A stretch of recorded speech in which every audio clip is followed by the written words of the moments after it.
All right, I'm going to call our instruction work group meeting to order. Happy May 4th. For public input, we do have some registered speakers, but first I want to summarize the written statements for tonight.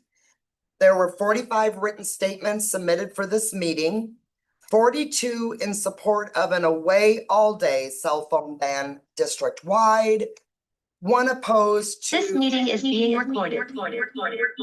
Proposed 5A amendment for policy 4113, the medication administration policy. 1 in support of data gathering and responding with actionable change for the behavior education plan.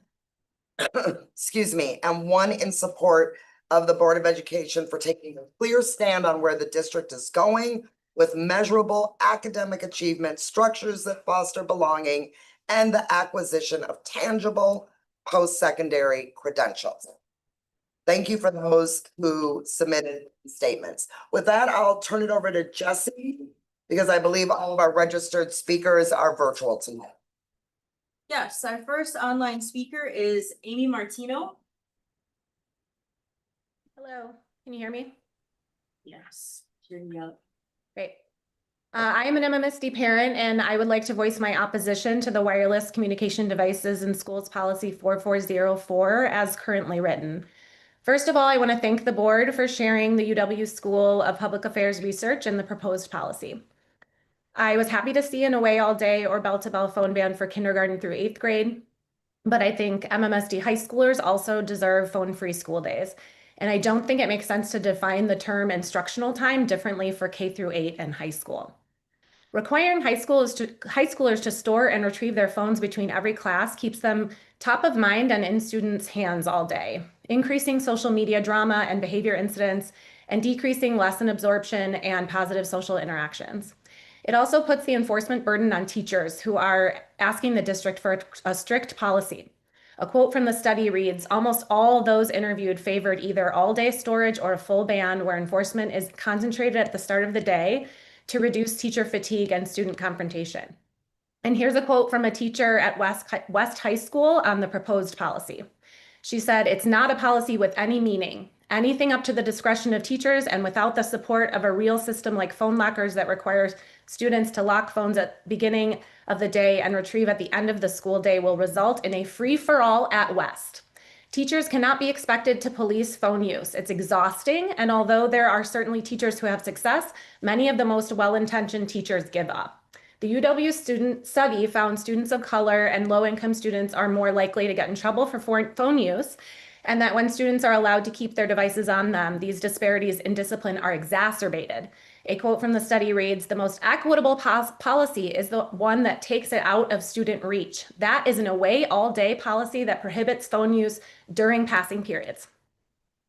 Open lunch does make a phone ban trickier in high school, but a policy specifying phones must be off and away while students are on campus would be workable and allow students to use their phones if they leave school for lunch. I also urge the board to strike exceptions 1 and 4 in the policy. Permitting device use in an emergency endangers students. First responders routinely report that the proliferation of smartphones has made large-scale emergencies harder to manage. Regarding exception 4, there is no time students' personal devices are needed for educational purposes, and teacher-authorized educational use would be inequitable since not all students have phones. The board's presentation claims the proposed policy promotes healthy device habits and that it will help high schoolers build self-regulation. No research supports this assumption. Adults can hardly control their phone addictions. We cannot expect high schoolers to police their own use of these devices that are designed to steal their attention. MMSD says its focus is improving equity and enforcement, improving academic outcomes, and reducing device-related behavioral incidents. If this is true, the research points to an away all-day K through 12 policy with only exceptions for healthcare needs, IEPs, and Section 504 plans. Please listen to parents and educators who are asking you to enact a clear, consistent, away all-day phone policy. Thank you. Thank you. Thank you. Our next speaker is Erin Courtney. Hi, thank you. I am glad to be here. I'm Erin Courtney. I have kids both in middle school and elementary school. I'm kind of coming at this from like being concerned about this issue for a long time, for a lot of reasons. I'm pretty sure all of us are watching the divide between the haves and have-nots grow wider. Anybody that's been watching about the Met Gala tonight, this big event, it's being hosted by Jeff Bezos, and there's like protests because we're all fed up. And we know who's benefiting from this divide. It's the tech companies whose products are engineered to create dependency.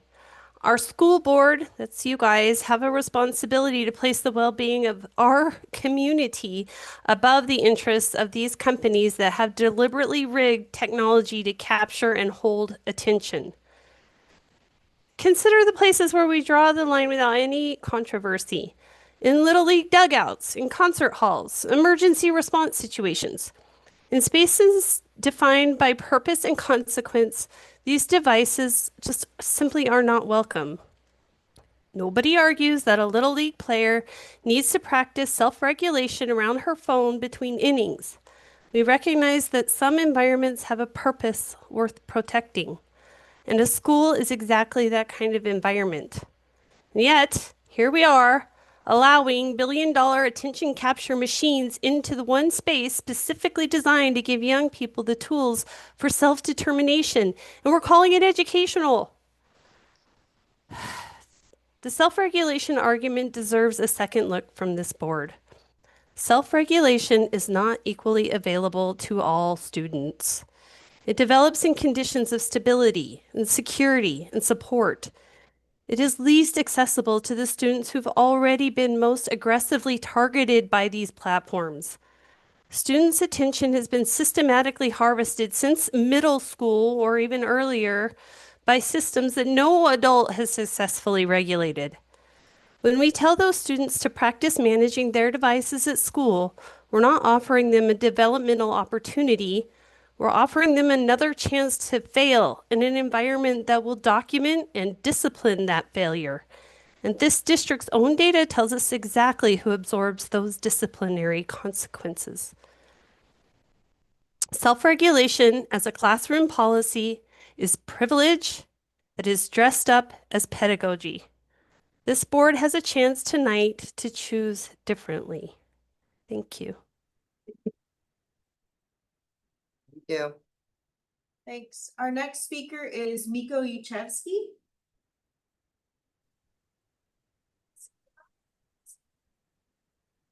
Hi, I regret that I have not had a chance to draft my prepared statement as articulately as those who come before me. But as a parent of a child who is about to enter kindergarten in the district, I'm already feeling like I've gotten involved in this issue too late. I'm registering in opposition to the policy as currently drafted. And I want to echo the first speaker's critiques of that policy, which I will not repeat. Instead, I want to offer a story from a walk I took with my children today. We were walking down by the Yahara River by O'Keefe Middle School, and we saw some middle schoolers playing on the bridge. I went to O'Keefe. I remember that. I walked across that bridge every day, and there were some kids up on the bridge, and one of them was trying to decide whether to jump into the river. The river's pretty shallow right now. There hasn't been a ton of summer rain swelling it, and the kid hanging onto the outside of the bridge looked scared. And his friends were gathered mostly on the bank, shouting to him, trying to either talk him into it or out of it. And I noticed something as I stood there, which was that the loudest voice telling him to jump was holding a cell phone pointed at this poor kid and saying, "This is going to look great on TikTok."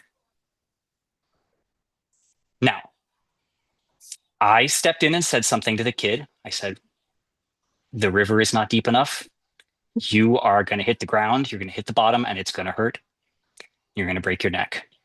And thankfully, one of these kids' teachers drove by, stopped on Riverside, got out of her car, and came to say the same thing. He climbed down. Everybody walked away from this.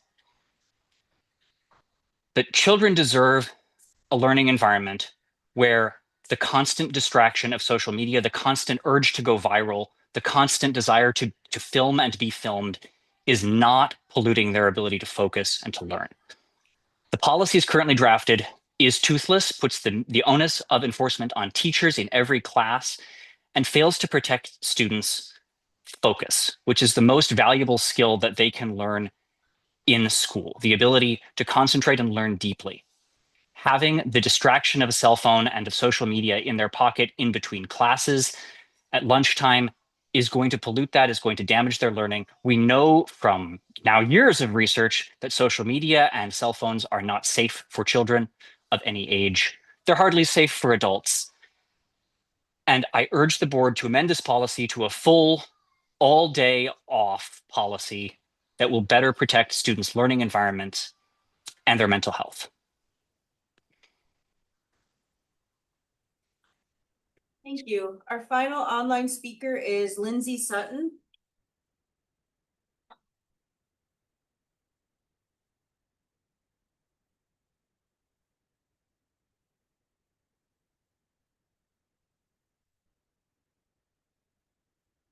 Lindsay, you're next up. If you're online, see you in the waiting room.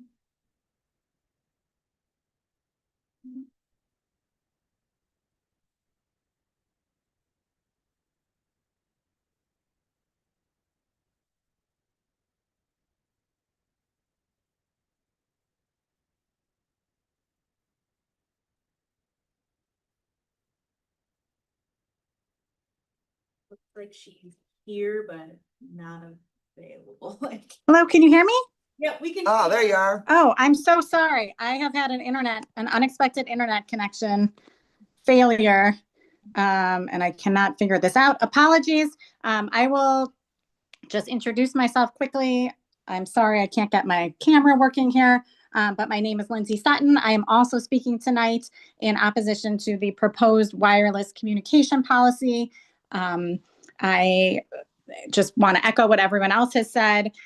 There has been so much evidence showing the harms that wireless devices are doing to our children. That doesn't seem to be up for debate. I strongly believe we need a policy that covers all of K through 12 for a policy that's away all day. And I've been speaking with countless teachers and parents about this for several years who are aligned with me as well. And I appreciate you taking this into consideration, and thank you for your time on this really important step that we're taking, and hoping that our district can be ahead of this instead of behind it. I think there's a tremendous opportunity for us to catch up right now and do what's right for our kids. Thank you so much. All right, thank you. That concludes our public input part of the meeting. We're gonna move now to approval of the minutes. I move to approve the minutes from the instruction work group meeting dated April 6, 2026. Second. All right, board member Muldrow seconded. Student Representative Lee, your advisory vote. Aye. All right, all those in favor, aye. Aye. Aye. All right, looks like that passes unanimously. Take care. Hold on. All right, you got the count on that, Jesse? Yep. All right, beautiful. All right, as we get ready to open up the work group, just as a reminder to everyone, we have 3 topics tonight. We're gonna start with an update on professional development. And we are fortunate to have some staff here with us today. We'll then move into an update on our MMSD Building Excellence Together plan. Also with staff expertise here today. And then we also have a first read of policy 4403, which is the possession of a wireless communication device. Since we're ending with policy, I'd like to encourage my fellow board members to think about how many questions we're asking during the first 2 updates, how much time we're spending, so that we make sure we don't get low energy as we get into the policy discussion.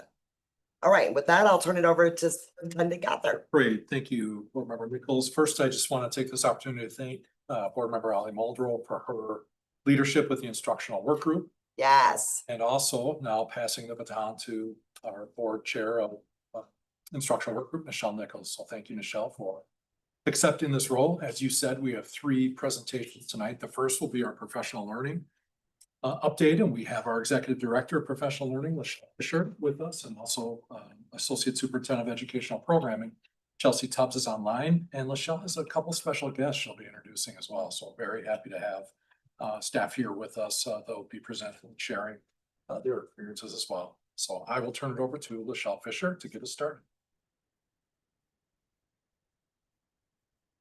And I see Dr. Stanford looking at me. So I was about to turn over to her. That's okay. Dr. Carletra Stanford. And you're sitting right in front of me, next to Michelle. So Carletra, why don't you kick us off? All right, thank you, Dr. Gothard and Chair Nichols. As has already been stated, we do have 3 topics this evening. We have a packed agenda. We're going to start off first with the Department of Professional Learning, and I am excited tonight as this is their first time presenting to the board, and they are going to give us a glimpse into the world of professional learning, introducing you to this small but mighty team and the work that they do across the district.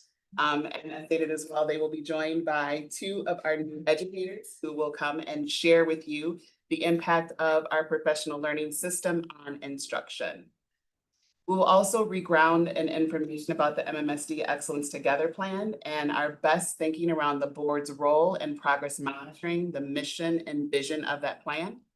Cindy is not joining us tonight. She is leading our very first community engagement session this evening, but we are privileged to be able to have Bree Monahan, the research director for REI, and we look forward to hearing your feedback regarding our initial thinking. And finally, we'll hear from Deputy Superintendent Dr. McCray and UW students from the La Follette School of Public Affairs as they walk us through Wisconsin Act 42 and MMSD Policy 4403 and 4404. So as always, before starting our meetings, we want to center ourselves and our vision, mission, and guiding commitments. Our 3 topics this evening truly highlight our vision of being a learning community.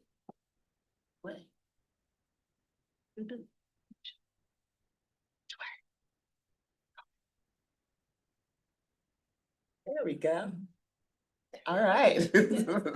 I did it. All right. Our mission of creating safe and inclusive schools, as well as our guiding commitments of leading with equity and fostering belonging. And with that, I will turn it over to LaShawn. Thank you, Dr. Sanford. Chair Nichols, members of the board, thank you for inviting us to speak to you tonight about professional learning. As Dr. Sanford said, this is our first update to the board, and I hope tonight you'll see the impact of the work that we do, as well as learn how we support teachers and empower employees to be leaders, all of which we know impacts retention. My name is LaShawn Fisher, and I proudly serve as the Executive Director of the Professional Learning Department under the direction of Dr. Stanford and Chelsea Tubbs. Professional learning isn't just my job, it's truly a passion of mine. And if you think back to a learning experience you have had that has been impactful and joyful and relevant, that is our goal every day. And I believe we have a responsibility to provide learning not only to our students in that way, but also to every adult in MMSD. So that is what we strive to do. There have been lots of questions about how teachers are supported through professional learning. And so this presentation is about what our small and mighty powerhouse department does to support professional learning across the district. Our team touches every role and every person in MMSD, which my children will tell you when we're out and about and people say hello to me. We won't get into the totality of what our department does this evening, but we'll focus on teachers within the context of our department with a brief spotlight also on principals. So when a teacher begins with MMSD, they start with an example of large group facilitated learning. They start with new educator orientation. which is an incredible 3-day event in August that my team plans, coordinates, and facilitates. This massive cross-departmental effort includes all MMSD departments, it includes community partners, and it prepares our teachers to enter into their classrooms. Brand new teachers then experience their next form of professional learning, which is mentoring. Each year one teacher receives a paired MMSD mentor, and you'll hear a little bit more about that from Insafwa and Lily in a while. The mentor might be a full-time mentor from my team, a full-time mentor from the services team, or a school-based mentor.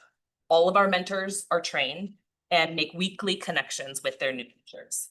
Mentors provide a dedicated, confidential, and non-evaluative space for teachers to be guided through their first year.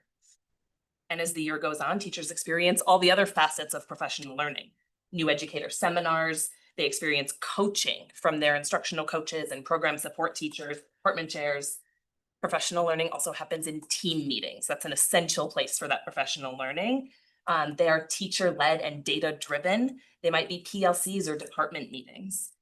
Principal coaching is a form of professional learning that is essential to teacher development. There's school-wide learning, led by leadership teams and school leaders. There's role-alike learning, led by department leaders in central office. And there's choice learning, opportunities for teachers and other staff to engage in book studies or external opportunities where they can earn credit in MMSD and access online training through the talent portal, our learning management system. And coming up, a lovely catalog of summer professional learning opportunities where teachers can really dig into what interests them most. Within professional learning and across our district, we're working to deepen our culture of feedback. And you'll hear a little bit about that in our MMSD Excellence Together update as well. And feedback is another type of learning.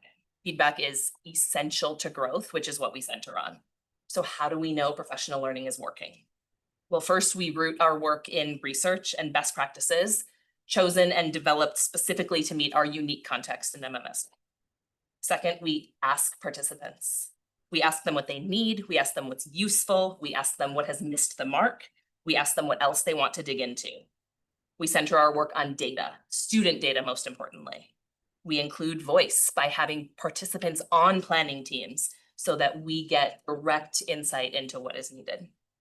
We also guide schools and departments on how to gather data and respond to feedback with actionable change. We model this when we lead learning as our department. We use surveys and focus groups, and we learn the most from the time that we spend in classrooms and in schools talking to people. That is the most important data. Professional learning goes beyond our department. Many, many departments touch teachers, so this is for everyone. And so what does my department actually do to make all of this happen? Well, we mentor, we coach, and we support the educator effectiveness process. Both of those enhance that culture of feedback I mentioned earlier. Sometimes support looks like our department being directly involved by co-facilitating, but more often our work looks like coaching presenters and facilitators. One formal example of this is underway this month as we train summer leaders of professional learning in best practices. So that'll be coming up later this month. But there are many informal, small day-to-day actions we take to empower and coach facilitators. Departments all lead professional learning. Every department in MMSD leads professional learning, and it's our role to ensure that they have the skill sets that are required to deliver that effective learning I talked about in the beginning. We also provide structures for planning.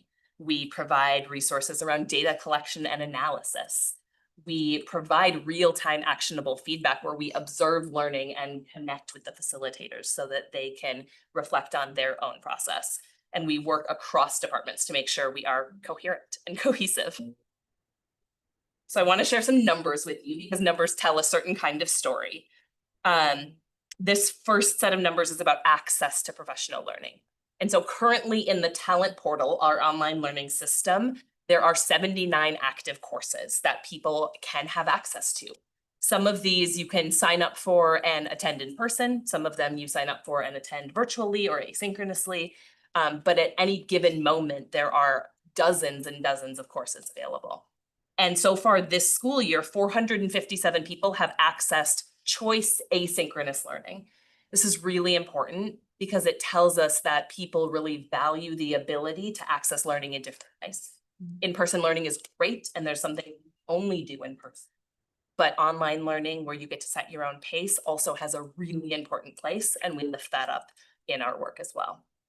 And as I mentioned, summer courses, we have 45 robust summer courses that people have the opportunity to take if they choose this summer. They range from feedback courses for principals and leaders to mindfulness and well-being courses open to anyone, to our brand new Summer Sync conference that's all focused on technology. So lots of fun opportunities coming up. This next set of numbers focuses on role-alike learning. So you may have heard about role-alike learning, but this is an example of learning that is led by a variety of people across MMSD. I don't lead role-alike learning, but I empower all of the leaders of role-alike learning to lead their expert content with the folks who work in schools. So this focuses on what do I need for my specific role, right? We have 34 different role-alike groups, and we've tallied the hours that people have spent learning with their groups. So this is everybody who's attended so far this year, and over 15,000 hours people have spent. This tallies about 2,000 or so school-based folks, right, as they've done their learning this year. Really that cross-school work, getting what I need for my specific role. And new teachers and feedback, here you get a visual of my beautiful team. So we're going to talk about the work that my team directly leads, new educator induction and educator effectiveness. So Shadi and Stacy up there lead our educator effectiveness work, which means they coach principals and work with teachers to ensure the system isn't just about compliance and getting the work done, but it's actually about coaching, and it's about purposeful time spent in classrooms providing that feedback and deep conversation centered on equity. The mentor team you see here, Rosa, Darlene, Sharda, Katie, Jill, and Michelle up there lead our new teacher mentoring work. They work with new teachers one-on-one. They lead professional learning for new teachers. They are the first line of support for our school-based mentors. They are expertly trained in facilitating meaningful and equity-focused conversations, and they create an environment for new teachers, like I said earlier, that is confidential and non-evaluative and therefore brutally honest. It is a space that allows our new teachers to grow. And this group of people, our mentors often tell me that they have the best job in MMSD. I tend to agree. I did that job for a little while. Right now, 190 teachers in MMSD have a mentor. We are currently at a 98% satisfaction rate with mentoring. And as it relates to feedback from principals, over 2,000 staff are in cycles to receive feedback from principals this year. I want you to hear some stories. And so I am going to invite two esteemed new educators up here to share their stories with you. And I won't lead in much because they have a lot to say and they will speak for themselves. So first I will introduce you to Insofwa Kittle. Yeah.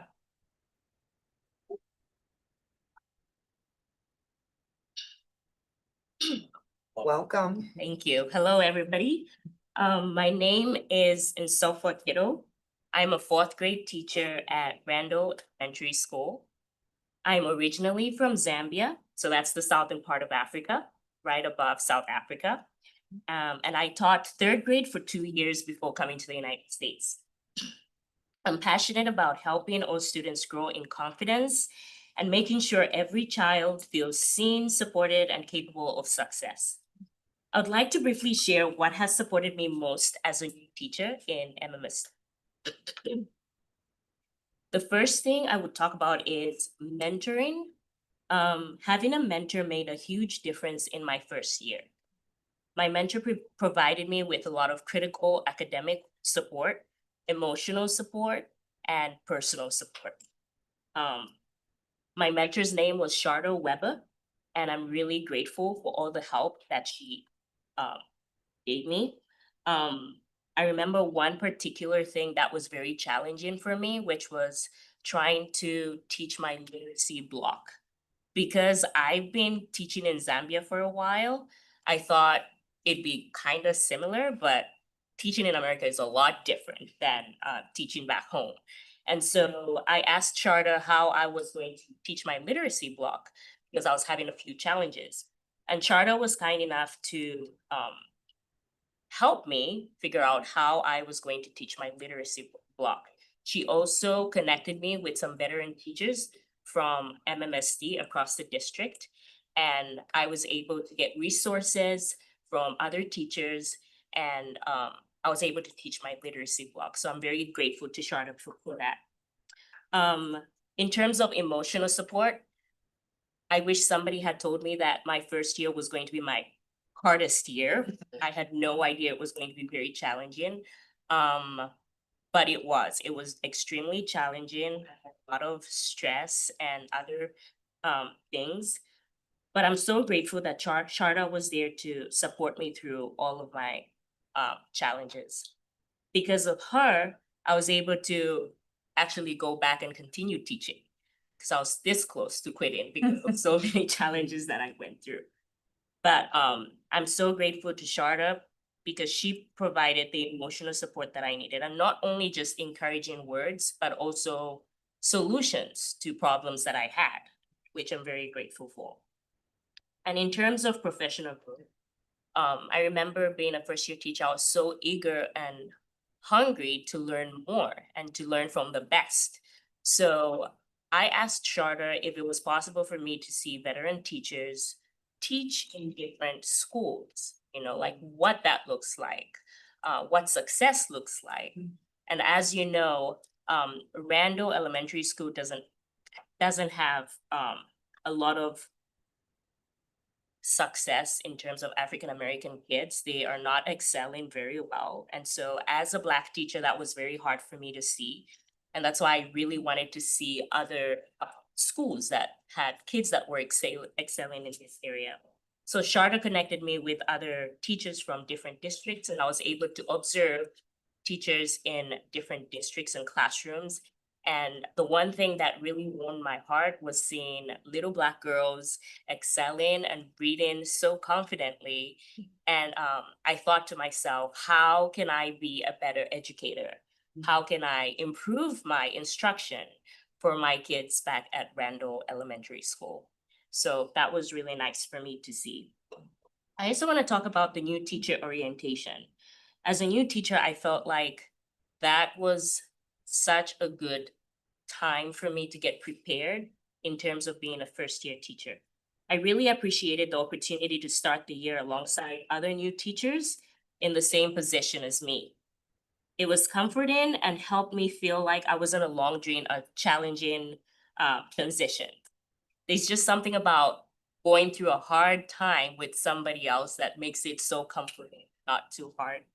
So I was able to build a strong community and support from the teachers that I had met at the new teacher orientation.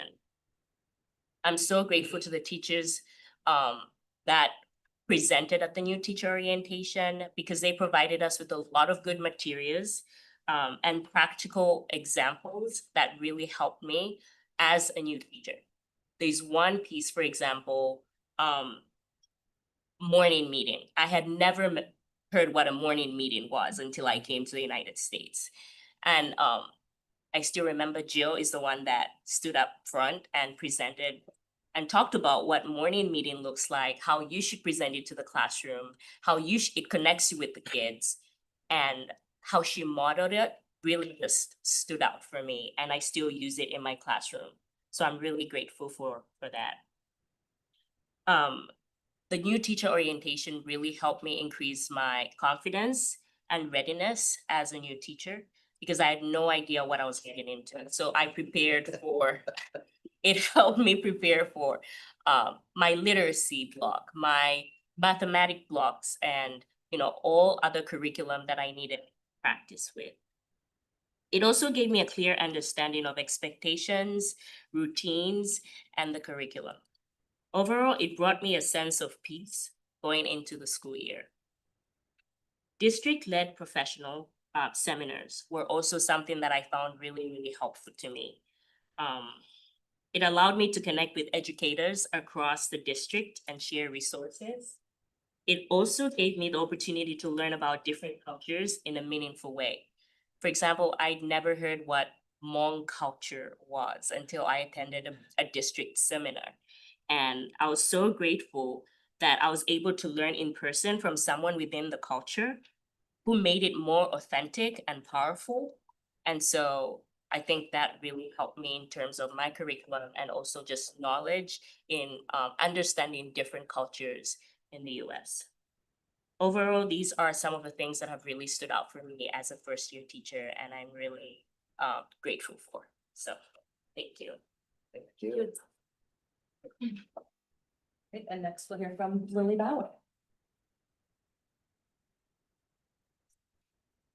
Hi, everyone. Thank you so much for welcoming me to speak with you all. My name is Lily Bauer. I am a first-year DLI kindergarten teacher at Sandburg Elementary.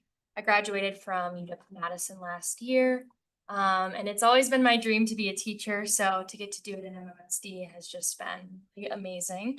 And supporting bilingual students is really where I find my passion, and being at Sandburg has just been wonderful as well. I'm gonna just kind of walk you through my experience with professional learning so far at MMSD in this first year and the multi-tiered support opportunities that I have taken advantage of and found throughout my time. I think a big lesson that I've learned as a new teacher is that part of getting the support you need is exploring all the options, reflecting on what you're looking for, and kind of determining where you need to go to meet what need. So I've really learned for like self-advocacy this year in a professional setting and seeking out the things that I need. I would say I interact most directly with my building supports. So my coach and my teammates. I knew as soon as I interviewed for my Sandburg position that I was going to love it there. And I just really connected with the staff, and that has continued on this year. My coach and my teammates have really served as thought partners for me. They've allowed me to share my expertise while also giving me a space to process and ask questions. My team is a mix of new and veteran teachers. We all kind of come from different backgrounds, and so learning from each other has been really wonderful in our team meetings. I'm still kind of learning how to lean on my coworkers to the fullest extent. I definitely was trying to take on a lot myself at the beginning, and learn very quickly that that is not the way to go. So we have kind of created this really wonderful environment of collaboration, and we work together even across the DLI and ELI sections, which can be tricky at times because we have different literacy curriculums and different schedules. We're still able to find a common ground to support our students. Another really huge building support for me has been my instructional coach. I signed up to do a coaching cycle with her this year to address some like goals that I had and some just areas that I knew I needed to grow in. That one-on-one time working towards that goal has really been helpful for me because any teacher, but especially us new ones, have a lot on our plate. And time can fill up really fast, but just kind of setting aside that weekly time to talk through it with another expert has been really, really nice. I've also taken advantage of the district level programs, those seminars, and meeting with my mentor. I've really enjoyed the seminars for catching up with old friends and sharing the experiences that we're having across buildings. Like I said, I went to UW, and a lot of us kind of end up here in MMSD. It's been really nice to just connect and see how everyone's been doing and maintain those relationships. It's also been a great space to ask the questions that you didn't know you had. Like, how do I fill out a report card at Infinite Campus? Or what is this SLO PPG that I have to do? Just things that like are not in your college courses, but are very important once you are the main teacher in the room. My mentor has been great as well, providing an outside perspective, extra experience, and resources for me. Like I said, I love my building and I love my team. And sometimes it's great to talk to someone that's outside of our environment as well and hear from them and what they might have to bring. So working with her, my mentor is Katie, has been great, and I felt supported by her this year. I think the final professional learning thing that I'll highlight tonight is my observation and coaching by my principal, Lori Lopez. At the start of the year, the self-reflection rubric was really helpful for me to just see what I'm going to be evaluated on and also kind of reflect on where I am as a teacher, where I need to be, and how I'm going to get there. And it's also been nice to hear from my leader, like about my strengths and the things that I'm doing well. It's very strengths-based. And it can be, hard to recognize those things in yourself, especially when you're new and the days feel long. But just kind of having that reminder and that documentation and being able to show off like what you've been doing and the work that your students have been doing in the classroom and all the learning that's taken place in that room has been really, really wonderful. I think overall, my balance has gotten better throughout the year, and I've really kind of settled into my position and to these professional learning opportunities. They're present. You can kind of, take advantage of them in different ways as you need them, which has been really nice. If you're, feeling like you really need support one time, you can go and reach out to those people, or if you're ready to kind of back off, they're there for that too and supporting you along the way. But I'm really looking forward to kind of continuing these relationships that I built this year, continuing my educator effectiveness, next year being even more informed. And I just feel very fortunate for all the opportunities that MMSD has for me to continue learning as a teacher. So thank you very much for your time. Thank you.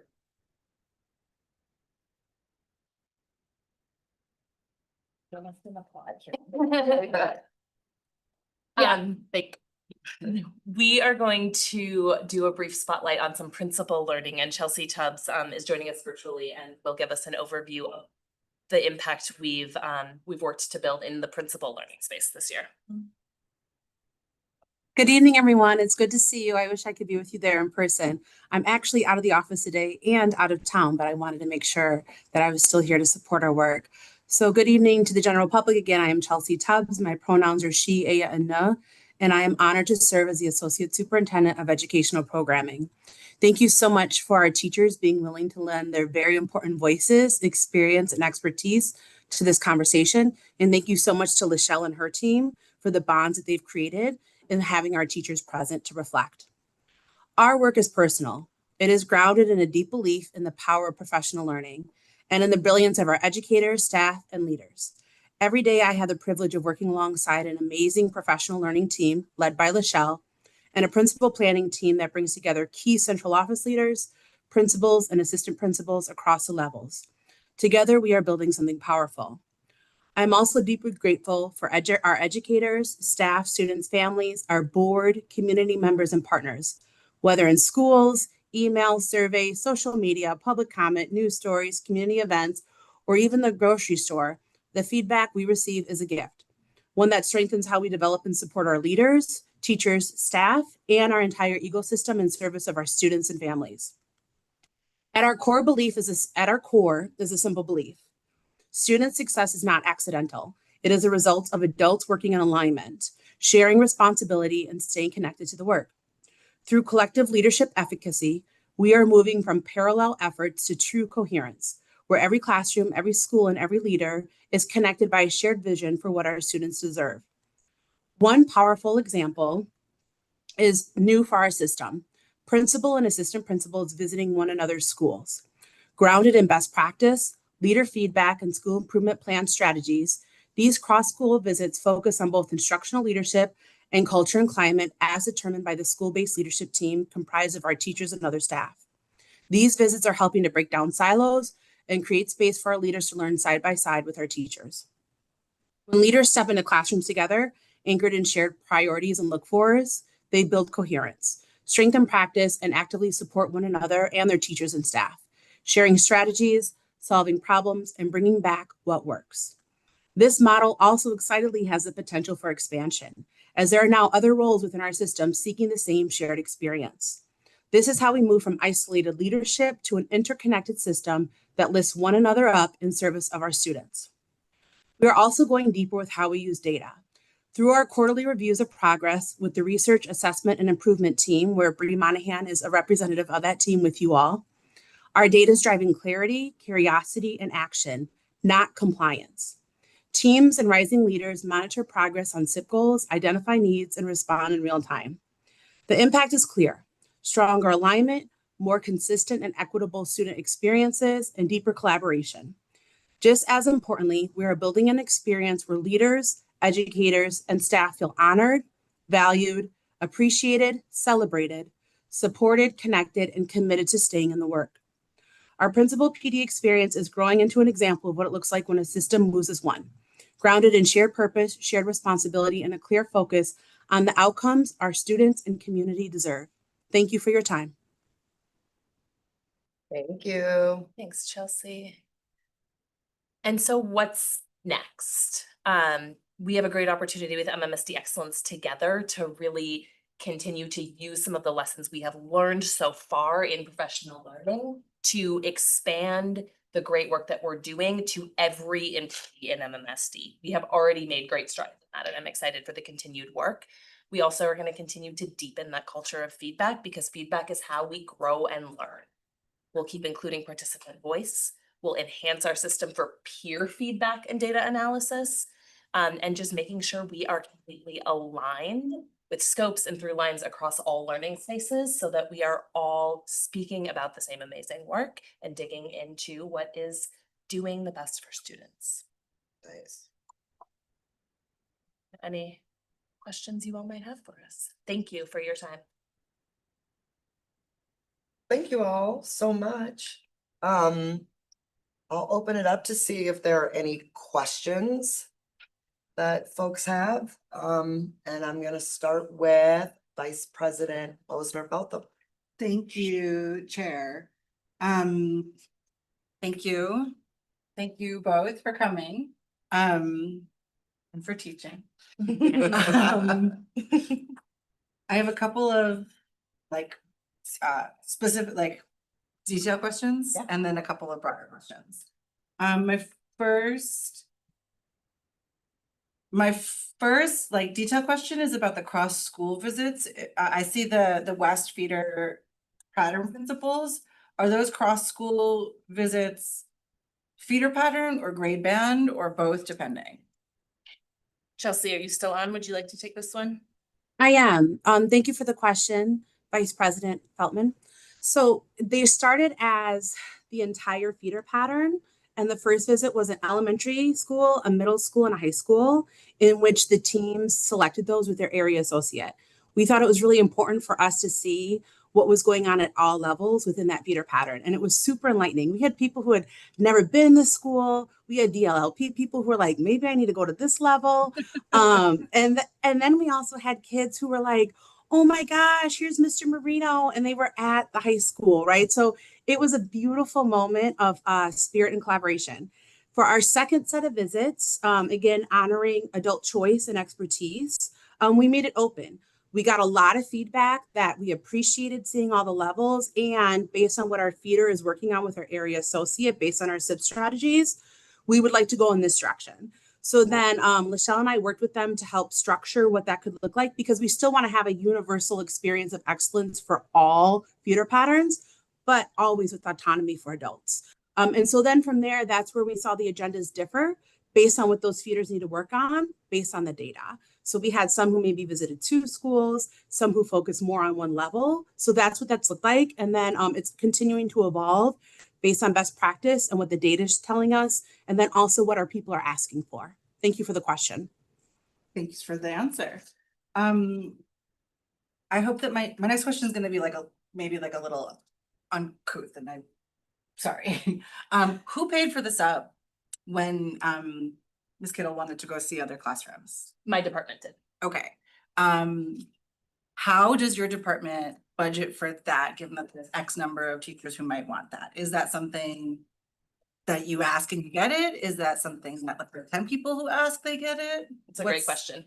In our budget, we plan for every new teacher who has a mentor to make 1 classroom visit to. Wait 1 second. Yep. In your budget, you budget for every new teacher who has a mentor to go on 1 classroom visit with their mentor to see somebody else. And it doesn't always require a sub. Sure. But we make sure that every teacher can do that. It often is not a full day. But we have the budget, or we plan in our budget, because that learning is the most important, as in software demonstrated, one of the most important things that they can do. Absolutely. I mean, seeing someone else teach, there's nothing like it. I would be really curious what that is in your budget. And Bob, if you're there, I'll be really curious what that would look like if it was something that was available to every teacher as a budgetary consideration. Okay, so those are my like real like questions that have really clear answers, and maybe the other three also do. My first question is about how your team understands what the instructional issues that need to be addressed with professional learning are. Where does that information come from, that you have a sense of what kind of learning people need? What are your routines for understanding that? And to what extent does that that assessment of need come from data versus conversation with practitioners? So that's my first sort of like broader question. Yeah, thank you. I will say that that is not something my department does in isolation. I and my department cannot make those decisions alone because instructional leadership comes from all of our departments collaborating.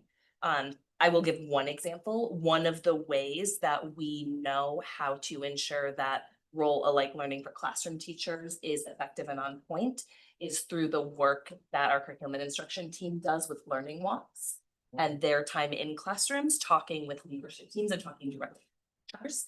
We of course base it on student data as well, but working closely with, in that case, Becky Kundert, and also that replicates itself across all departments. I see.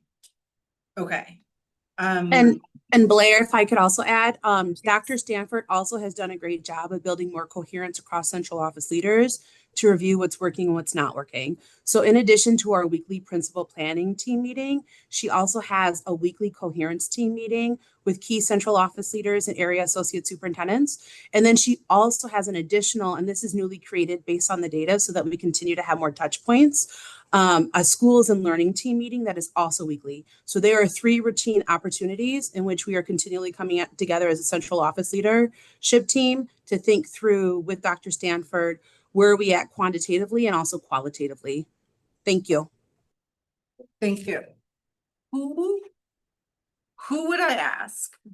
Maybe it's Dr. Stanford for more information about like how departments are assessing that. Like we have a brand new strategic framework called MMSD Excellence. So they're super exciting.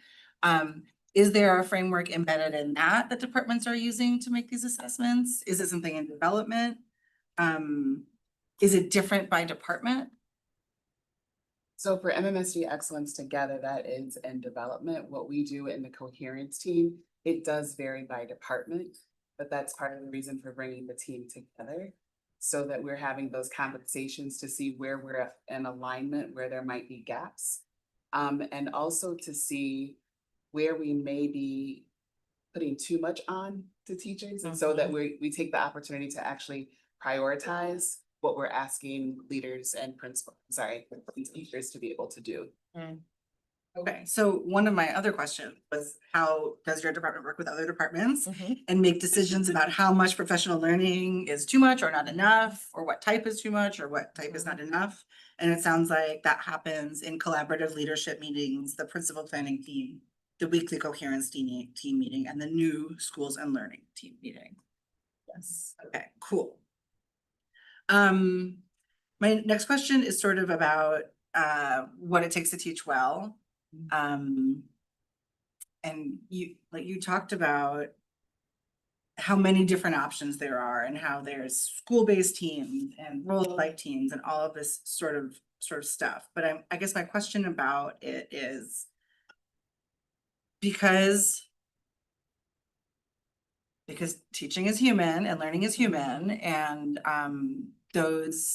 what a person needs to teach well is not standardized. What a student needs to learn well is not standardized. How do you ensure that the PD that you're offering can be responsive to the uncertain nature? How do you work on that? A great question. I would say it's very much how a teacher does that exactly for their students. And so there is, for example, when we're teaching children, right, a curriculum or standards that we base it off of. It is the same in professional learning, right? There is a set of professional learning standards. There is a district improvement plan or a strategic plan, and there is differentiation based on need, right? So if a school or a teacher team or a department has specific needs, then we ensure to gather data all of the ways that we've said we do. And one of my responsibilities is to train facilitators to be responsive to that, right? And to make sure that we know how to make adjustments in the moment. And it's a lot of mindset work, right? Just like teaching is a lot of mindset work. So ensuring that the mindset that we have as we engage adults in professional learning accounts for all of the things that you just named, so that we can truly be responsive. And so my team builds the systems and provides the coaching to make sure all of that amazing work can happen. And the professional learning standards are expectations you might have of a principal or an SBL team and they're developing it, or what are the professional learning or the professional learning standards? Yeah, they can be. The professional learning standards that I'm referring to come from an organization called Learning Forward, which is an organization that focuses on professional learning nationally. And they lay out standards that define different arms of professional learning, deeply rooted in equity and instruction. And so it's what essentially is best practices for professional learning. Okay.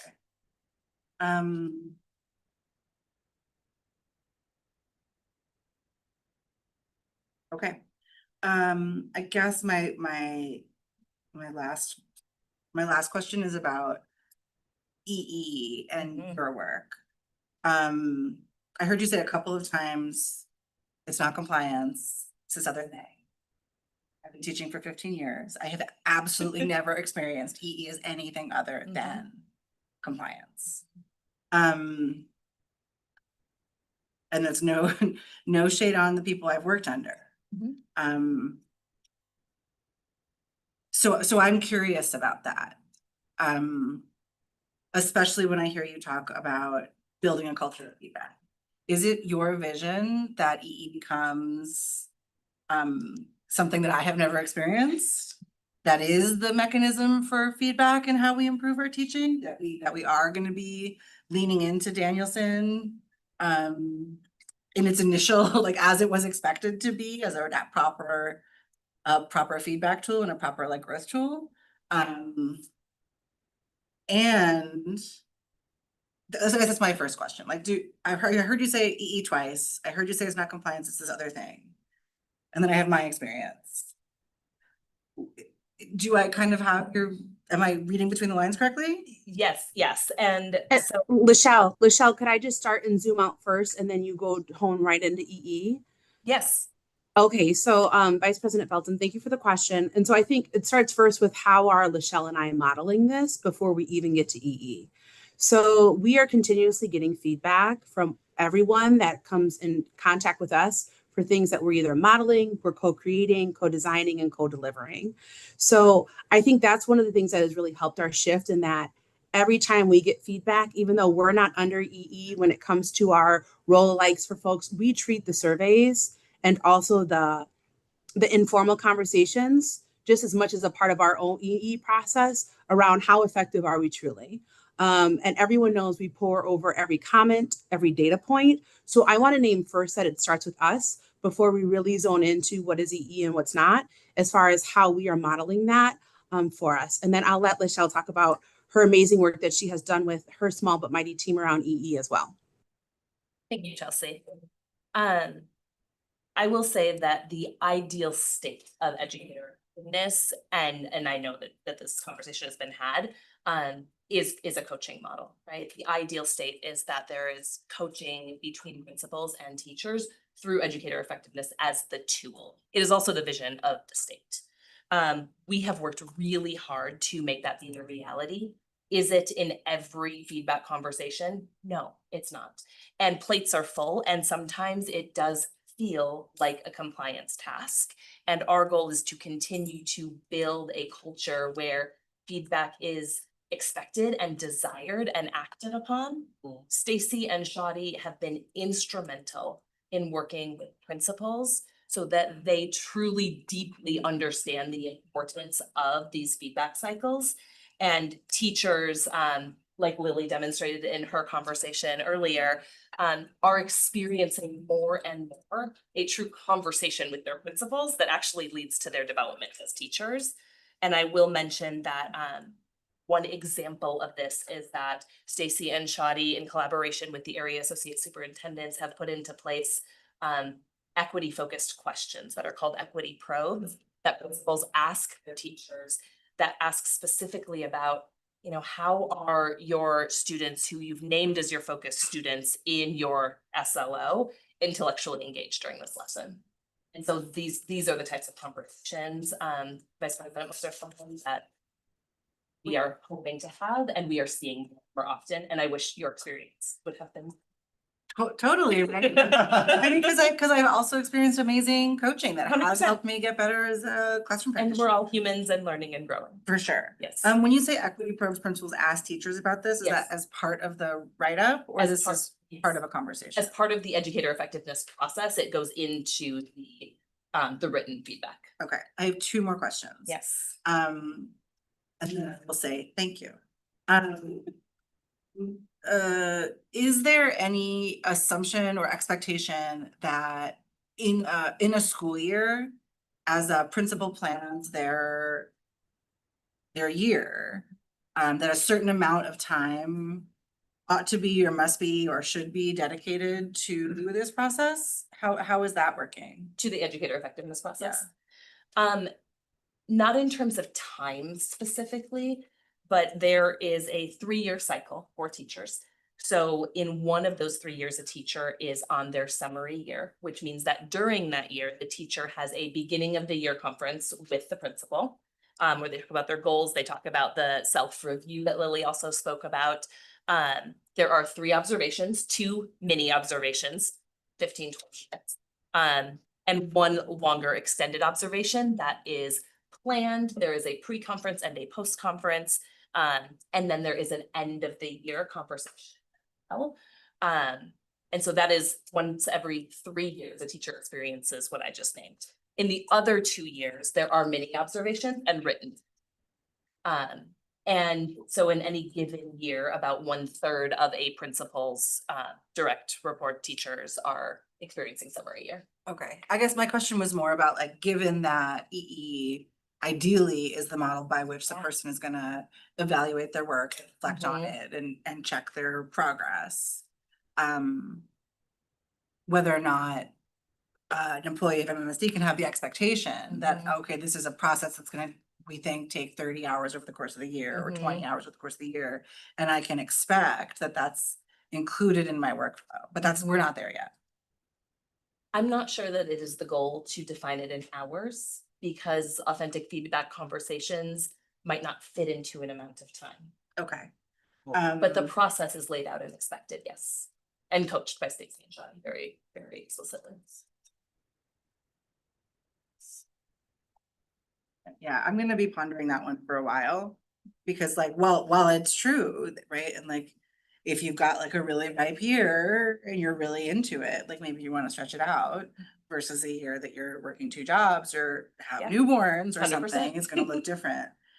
And at the same time, I think that as a profession, we have not done a good job of understanding the overall budget. What is the actual amount of time that we have to do our work? How much time does it take? How much time, if it's taking this much time, do you need to seek a coach? If it's taking you 3 hours, this is where I was at the beginning of my career. I was like, it's taking me 3 hours to plan this 1 hour class. And my coach had to be like, it seems like maybe we need to do something about that, right? Because it just wasn't working. But I do think that we should be thinking about what are we asking people to do and how much are we spreading that temporally. My last question is about EE and allocation, and maybe this is a question for Dr. Gothard. To what extent is your work with EE, is the principal's work with EE related to how principals are making decisions about surplus and allocation? Is that currently happening? Is this totally different? Is this a different process? Are they close to? Ask Dr. Stanford to share that perspective. It's totally different. So we don't use EE as a way to determine allocation or determine where folks are going to be assigned or the allocation that they'll receive within a building. Okay. It's truly a feedback cycle and a feedback opportunity between the leader and staff members. Okay. And also, go ahead, Chair. Should I stop? How much more? I'm just gonna say thank you. So much. I've been really waiting for this conversation. Some of you know, I've delivered lots of PD, I've been in lots of PD, and like I said, I've experienced really excellent coaching that has helped me improve my practice and serve students better. And I've experienced both giving and being in just stuff that's like a waste of time. And so I'm really appreciative of your work and I'm really excited to continue the conversation. Thank you, Chair. Thank you, Vice President Mosner-Feltham. And I know that was a little awkward and I want to make sure we No, can it's fine. to our next You're so board good. member. I And really appreciate the check. all right. And you've been, consistently asking lots of questions about our professional learning and the impact it has. So So you're I not hope- surprised. No. I'm hoping that you got what you needed in that exchange. All right, I'll move on to Board Member Saravo. Thank you for the presentation. Love that you guys got to come and share some things. I was gonna try and pronounce your name, but I was wondering if you could say it one more time for me so I can. Nsofwa. Nsofwa? Yes, Nsofwa. It's beautiful. Thank you. And thank you, Lily, for coming. I like hearing your stories because I think it's important to hear the stuff that was challenging and the stuff that you get to enjoy and what kind of keeps it going. And I appreciate you bringing that into the thing. Some of my questions I wanted to dive into are a little specific. I'm wondering about like the choice learning. And the reason I'm kind of going in that specific category is because we used to have a program called Pine. We had it, a lot of educators really liked it. It wasn't required of everyone to utilize it. I know that there was a cost. Financial implications on having it too, which if it was lower, would have been nicer. But it was a shame that it wasn't utilized by more people or a requirement, because it was really about neurodiversity, I've heard really good reviews from staff over the years from different schools that did get to use it. Well, I've also gotten like mixed feedback about like ICS. And so I'm wondering like, what do we do when we get feedback like that? Because like I said, I've heard it on my side and I've seen it in action as well. So what do we do when we hear feedback like that? How do we analyze what we're doing? Or like the one like Pine we don't have anymore. Did we replace it? Do we have something that we think replaced it? Like That's a great question. Feedback is essential, right? And most of our decisions are made based on a combination of what we know we need to do for the direction of our district and feedback we receive from teachers, from students. I too have heard beautiful things about Pine and the reality of the amount of amazing learning opportunities that are out there and the amount that can fit onto a teacher's plate. They're so different, right? It's like you and I go to the buffet. And so I can't speak specifically to Pine because that expertise does not live with me. It lives in a different department, right? And so that would be a conversation for the Student Services Department specifically around that learning. However, I will say that, we shift directions of supplemental learning often based on feedback. And we also hold true to what is our sort of through line on the things that we've learned will move the needle for us. ICS, while our consultants with ICS are no longer presenting it to staff in MMSD, that work continues to live on in our schools in the ways that we collaborate. And so sometimes the work seems to have gone away when in fact the actions are still present. And so in a lot of cases, we hear about beautiful learning and we investigate it. And sometimes we do decide to implement, right? That's how we have learned about a lot of our lovely work that we do. and how things become a requirement is based off of a really careful decision about the direction that we're going, how full teachers' plate. And often that means that we don't add more to the plate. And we leave options for people who want to dig in if it's there. Would it be wonderful if everyone was trained? Yeah, it would. And it'd be great if we had more time to do that. I think about the thing that I've always thought about, it'd be great if we had CC teachers. Because then you have that dual adaptability going on all the time. Yeah. And that was kind of the nice thing about that particular program is because it offered a neurodiversity component. Yeah. In there, and so that's why I'm curious, like, is that complemented somewhere else? Yeah, that's a great question. I can get you a more specific answer to that after consulting with Nancy. And I will say that the training that our CC teachers, for example, do have, one of our expectations when we engage in this role of like learning is that learning comes back to your school teams. And so that everybody has some touch point on the knowledge that folks get. So we're working on expanding that system, but it's a great way to share that expertise. And board member Saravo, I'd like to add to Lachelle's point that I remember when we made the really hard decision to sunset that programming. And so also wanting to honor the effects still from sunsetting that programming, and also honoring our community partners who brought that to us to try to support us with our next steps. So I don't want to gloss over that piece. And I also want to name, as Lachelle gets us more information, much appreciation to Dr. Malfender and her team, who are always in the schools, always getting feedback, and thinking about how we can continue to improve and supplement, knowing that we also have to make very, very difficult financial decisions, while still honoring what the Pines did bring to us at a period of time. So thank you. I appreciate that, and thank you for jumping in. I was actually following along on another device. I was wondering, we have a blank slide from you. Is there something that we're going to be seeing down the road, or I think we're missing something? That was for the principal that we thought. Yeah. So Yeah, we can do that down the road. Dr. Stanford can let me know. We had a principal who was really excited to also lend her voice to this experience. She needs to prioritize her family this evening. Her family's going to be okay, but she needed to prioritize her family.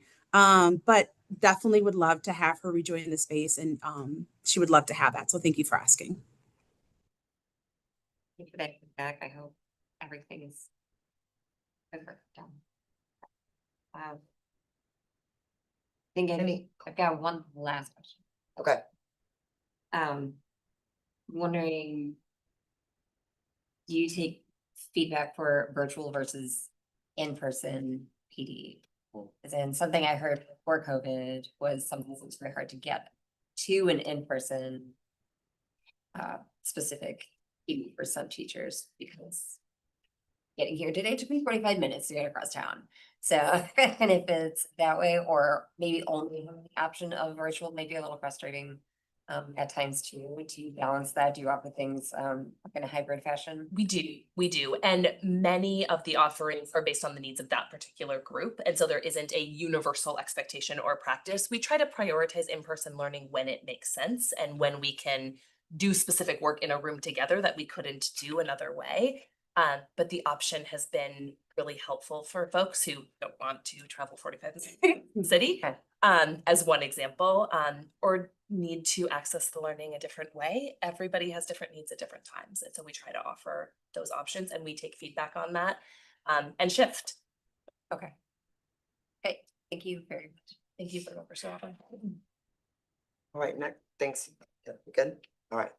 Board member Vandermeulen, and then next up is board member Muldrow. Sorry about that. Thought I was virtual still. Thank you very much for the presentation. I found it really interesting. I have to agree with my colleague Martha on this, in that I would like to see more collaboration between special ed classes, especially those mainstream, and professional learning for new teachers. I've seen that over my 9 years on the board, that oftentimes they're almost siloed in a way, and that's something I would love to see as more of a collaborative effort. because neurodiversity obviously doesn't stop at a silo, it can be anywhere. Additionally, the other thing that I find really interesting is the ability to control the time and schedule. I think Blair had an excellent point when she said how many schools can afford to do that and allow all their new teachers at least one opportunity. I think if it's possible, we should allow as many as humanly possible, at least one visit. I mean, the amount of information to be gleaned by that would be absolutely essential. And my last question, and actually, those two were comments. My only question is this. I understand what you're saying to a mentor is supposed to be confidential. My question is it confidential? Is it used against you in educator effectiveness? How do we assure staff that it isn't? And I say this because law in my profession has a support line that every single lawyer is afraid to use because it turns into bar discipline every single time. So how do we make sure, just using that out of my own profession, how do we make sure that teachers can feel safe that this information won't be, that it's truly being as a learning opportunity? That is a great question, Dr. Vanderbilt, thank you. It is at the core of the mentoring relationship that relationship and the conversations and the work are confidential. And I have worked very hard with principals, and they will tell you that if they were to ask a mentor, hey, how is this new teacher doing? The mentor's response is, I'm enjoying working with that teacher. And if you'd like to see how they're doing, you may visit their classroom. The mentors do not share any information with the principals or the coaches. It is explicitly non-evaluative because that is what creates that condition for vulnerability and growth. And if there ever is a question about that, I work directly with the mentor, the new teacher, and the principal to make sure there's understanding. We can't mentor any other way. I appreciate that because, yeah, the legal thing, no one uses it because everyone's too scared. Thank you. Is that it? Board Member Van. Yep. Okay. Thank you. We'll go to Board Member Muldrow. Thanks, Chair Nichols.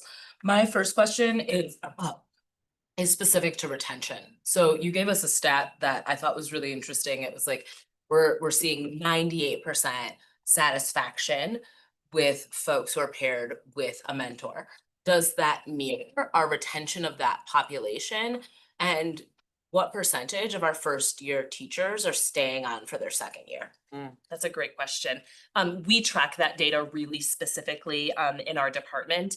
And I will say that there is a strong correlation between teachers who have had a mentor and their retention.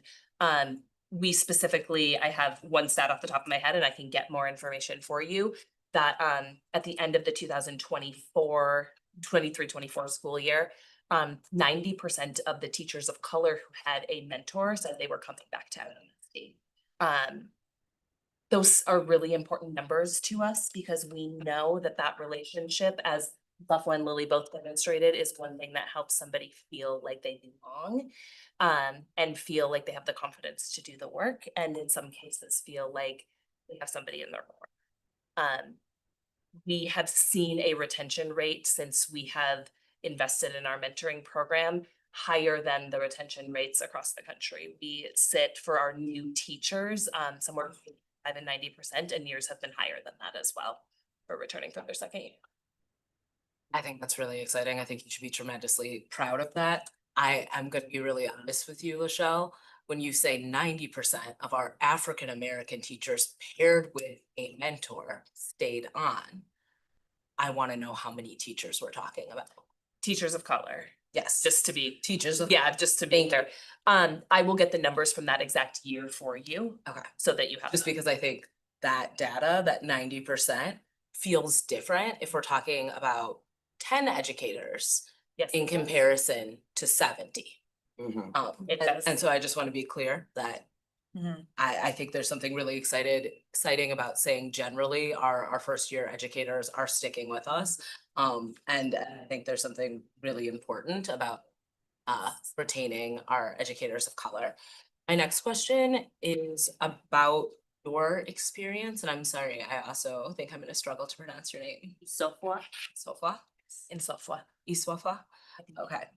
I am curious, when you said you wanted to go into classrooms that were having a lot of success with their African American population, or schools that were having a lot of success with their African American population. Where did you go? Where in Wisconsin did you find that school? So I went to Leopold. Okay. I'm pretty sure it was Leopold. I'm gonna have to check in with my mentor, but I went to Leopold. Okay. What was that experience like?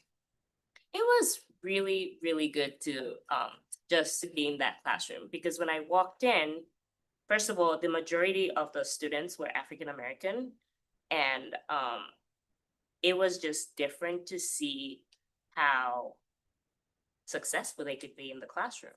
The reading, the engagement, the answering questions, and all of that stuff, which I, to be honest, didn't see very much at my school. So seeing that really just motivated me and inspired me to want to become a better educator for my students at Randall. Maybe reflect, like, how can I be better as a teacher? So I really appreciate that you had that experience. And I think it's really complicated to use ourselves as a model of success when we're talking about African American students. And I feel very critical of us using our own schools as examples of what success can look like, given what our data reflects. And so that's my last question this evening, is specific to the area of math. And I want to ask this question in a K-12 way, because I think there's a really different approach, I guess, to math at the elementary level than there is at the middle school or high school level. Right now, we have no students who identify as African American girls in our calculus program. And I believe wholeheartedly that that is an issue that starts pretty early on in terms of who we recognize as talented and gifted in the area of math, and kind of the gatekeeping to those opportunities that is a part of the history of this organization, history of our society, and something we need to address really proactively. So part of what I heard you describe in terms of professional development is what we offer.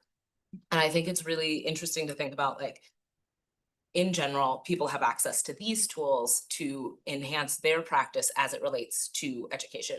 However, if you get a teacher who's struggling with teaching algebra, teaching calculus, or exposing kids to adding, subtracting, division, how do you have a professional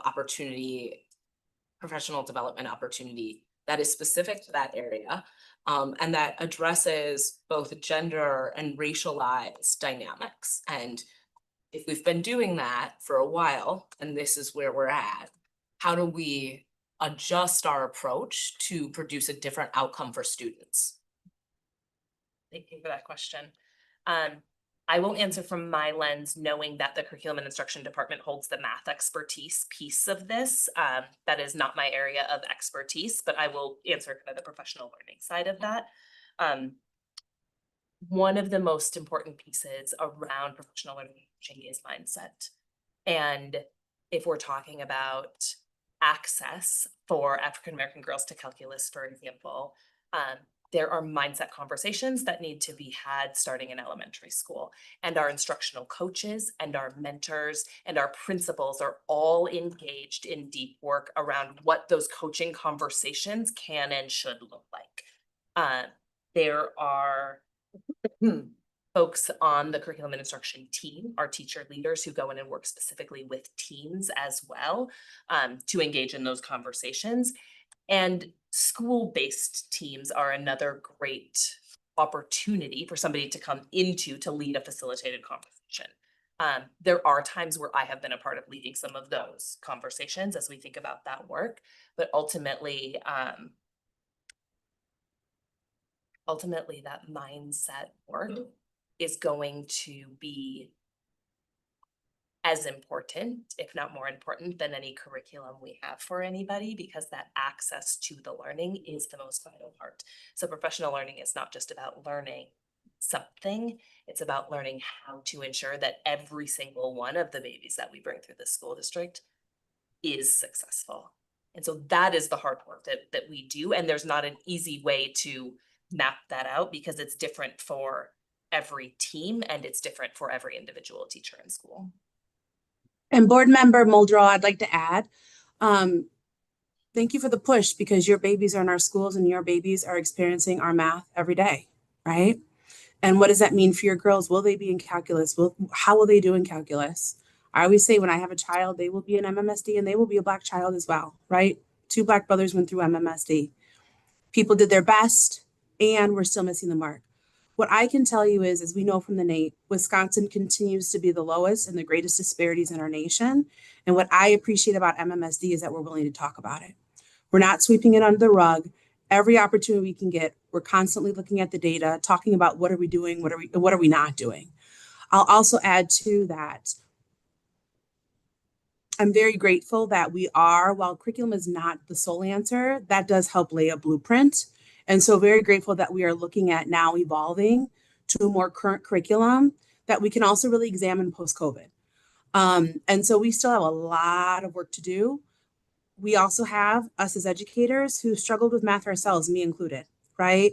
And so what I can tell you is our last principals meeting, Becky Kunder and her team have done a great job in bringing in learning with our principals around what does math instructional leadership need to look like going into the next era for MMSD. And then they are also bringing those partners back as we continue to think through now with 2 very long and robust learning opportunities even before the summer starts. And then also with our school visits, we did have schools who decided to focus on math and purposely went to math classrooms exactly for the reason that you're stating. And we know it also goes beyond our Black students. It is impacting all of our students. So thank you. I really appreciate your answers to a particularly challenging question. And what I will say is that I think we have to kind of lean into the idea that if our current approach is not producing a different result in the long term, we have to admit that it is not working and shift course. And so I think I am very grateful for this conversation, and I hope that we are able to really identify the benefits to our young people and where we are making a substantial difference in the outcomes for our students.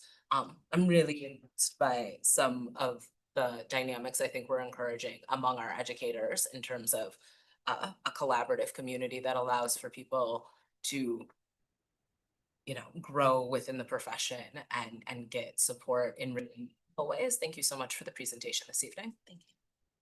Thank you. All right, board member Pearson. Yeah, Vice President. Almost.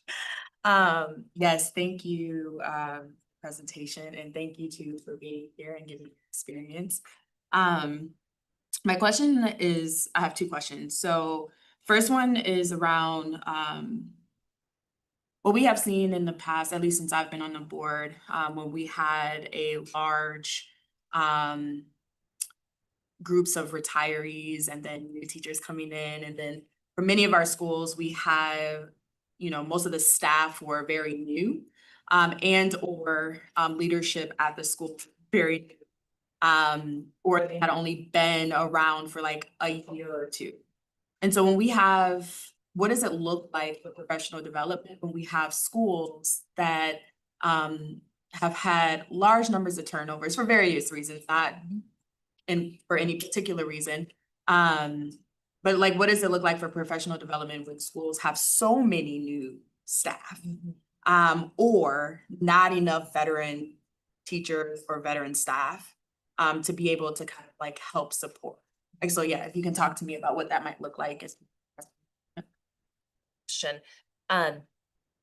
It's a really beautiful opportunity when we have a lot of new staff in a building, because although they don't carry with them the expertise years, they do bring with them some new learning that can really spur us on to do things differently. And that often drives a lot of the professional learning. Principals and instructional coaches are really well equipped to lead schools that have both a lot of new staff and a lot of veteran staff. And we work on sort of adjusting what those approaches might be if needed. When there is a lot of new staff in a building, we often have a full-time mentor who is mentoring a lot of those staff members. And so we'll be present in the building many days a week, offering direct support also to the coach and the principal. I have worked directly with newer principals as well. Stacy and Shadi on my team are part of coaching new principals to help ensure that their professional learning system, and from Stacy and Shadi's perspective, their leadership moves and their coaching is on point, right? As we think about training up new folks. And a lot of it is based on whatever is needed in the moment, right? So just because you have a lot of new staff doesn't mean that you are a school that has a lot of needs that need to be sort of addressed externally, right? Some of our buildings that have a lot of new staff are really thriving. So assessing the needs in the moment, and we have a lot of ways to respond. Yeah, absolutely. Thank you so much for speaking to that. And I kind of segue into just a follow-up to that is, how are we using, because your team is small but mighty. And you know, I've met and talked to a lot of your staff over the years. So how are we using like our CC teachers in some of this work to help support that? But then also too, how are they kind of doing some of the work that you all are doing in terms of developing their own skills across schools? I know that it's like more about new educators, but I think I'm just curious as how we're using our CC teachers and how that shared responsibility in the school help support. May I ask a clarifying? Yeah, yeah. CC teachers, meaning our special education teachers who work in schools? So I would say cross-categorical teachers, yeah. So work in schools and or I forget the other name. The program support teacher. Yes. Thank you. That helps. Yes. So both. Got it. Thank you so much. Program support teachers act as coaches in a lot of ways. And in some ways, they also mentor some of our beginning CC teachers alongside our mentoring team. And so the collaboration there is deep and really interconnected. Our CC teachers are natural leaders of learning on their teams. And to board member Saravo's point earlier, it is essential that the expertise that CC teachers have, that they are sharing with their teams, and that often is guided and facilitated by an instructional coach or a program support teacher, or even a mentor if the team is newer, so that we can ensure that everybody's privy to the practice that exists in one person's learning. We also work in our department to empower people in all roles to be that same kind of leader, because we know that one person doesn't have expertise, and we all have to work together to serve students. So those are some of the ways that we approach that. What opportunities are like exists for, it's kind of like segued or kind of like along the lines with board member's question around utilizing ourselves as the development piece, right? What opportunities do staff have, new staff, all staff have for connecting with people nationally across our state, the region, to gain new ideas and thoughts like that? That's a great question. I didn't speak to our partnerships in my presentation, but we do have many partnerships that inform professional learning.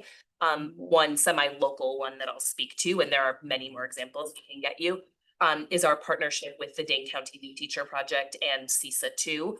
The Dane County New Teacher Project has a program called Partners for Racial Inclusion that was developed in the last few years, where they partner veteran teachers of color with new teachers of color across the county for that development, that partnership, that support as somebody begins their teaching career. it's one example of a service they provide. They also provide lots of professional learning and opportunities to connect across the county. And it's expanding to include the whole CISA 2 region in this coming year. That's one example of a partnership, but we ensure that our partnerships are there to meet specific needs. And so when we see a need, we can develop a partnership that will kind of help us meet that, because I certainly don't hold it all. Yeah, no, absolutely. Thank you for speaking to that. I always think about like how we're connecting ourselves as, you know, a leading district in our state, but also how we are also building our awareness in the works nationally and then also globally. Yes, as we have heard tonight, there are a lot of different cultural aspects that are very and hopefully maybe we can do something like an exchange in the future. But yeah, thank you for answering that. And then my last question is just a budgetary question. And it's an aspirational question. So by all means, say whatever you need to. If we had unlimited resources, always that, yeah. If we had unlimited resources, what would be the kind of investment that is needed to your department to support the work? Because, you know, your staff is like 7 or 8 people for thousands of educators and staff. And so I'm thinking about 8 people in collaboration with other folks, trying to create opportunities for thousands of folks. Like, what would it look like in terms of investment for your department, whether that's for more staff or even resources for you to, That's a great, or even better? that's a great question. Our department's most urgent goal is to ensure that our new teachers have mentors for their first 3 years. We currently mentor every year 1 teacher and some year 2 teachers. And we have 100 school-based mentors that help us do that work currently. And so we have really identified that as our goal. What it would take specifically, I'm not sure. There's a lot of creative ways to get there. But I will tell you that if we can mentor people for 3 years, we will have higher retention rates for folks, and they will feel more of a belonging and more empowered. So that's where we're headed first. Okay. I'm gonna go to the state legislature. And board member Pearson, I'd like to add too. So, and also it would be great if we had unlimited funds, which public education deserves everywhere. I would add to that, while our mentors are our formal way of supporting our teachers and staff, we know that they can't be in the building all the time. And so if we had an unlimited pot too, it would be great to think about all the informal mentors from school-based to community-based who are always pouring into us and driving our experiences. What does it mean to also support them in other ways as well? Especially as we have to continue to make really, really tough, unfair financial decisions as a district. Thank you so much. That's it for my questions. Thanks. Thank you. President Castro? Hey, thank you so much. I've got 3 questions for you. The first is, can you speak to how professional development opportunities help teachers get new ideas for experiential learning and how they can incorporate experiential learning into their classes and lessons? Thank you for that question, President Castro. I will say that creative ideas for incorporation into lessons comes out of the authentic conversation that we leave space for in professional learning. And so we do not have a system-wide professional learning curriculum that speaks to experiential learning. And the examples that are in schools right now come from teachers coming together to really have the space to creatively create lessons and opportunities for students. So our department works to ensure that there is space for that authentic collaboration and for resources to be brought in so that that work can happen right now. And as we said earlier, feedback can always lead us in different directions. Got it. Thank you. Yeah, when I think back on some of the most memorable and impactful learning moments, it's when it was like immersive and experiential, and I saw the real world. Oh, you froze. Uh-oh. Savian, you're frozen.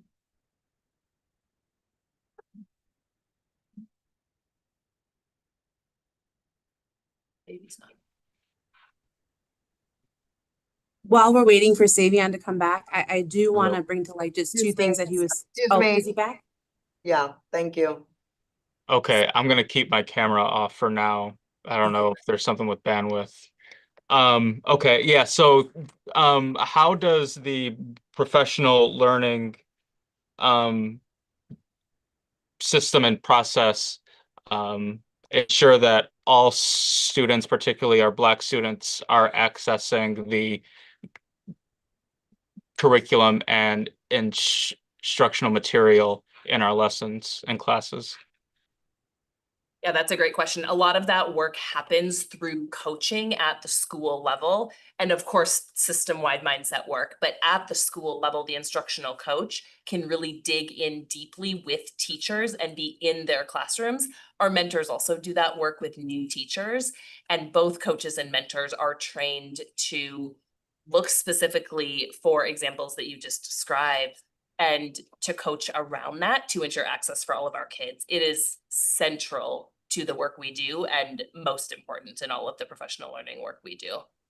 Thank you. Yeah, I think that really speaks to the importance of cultural responsiveness, and kind of leads into my next question is, are there district guidelines or recommendations or in place that speak to the recommended ratio for instructional coaches to teachers in any given school? Instructional coaches do not live in my department, so I am not up on the current research on ratios. However, I will say that each of our schools has at least one dedicated instructional coach. And the curriculum and instruction team works with them at least monthly to ensure alignment. And so we are really rich actually in MMSD compared with other districts in terms of our volume of instructional coaches. Got it. Thank you. Yeah, I think especially as the last question, the answer you gave on the work of the coaches on making sure all students are accessing the material, just keeping an eye on their caseload and workloads so that they can do deep work with teachers. So those are my questions. Thank you. Thank you. Awesome. Thank you, President Castro.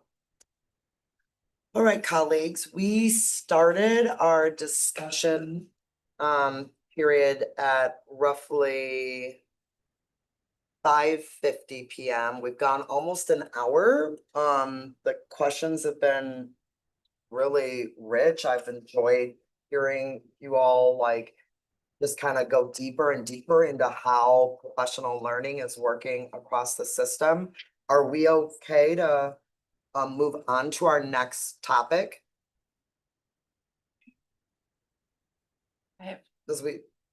Okay.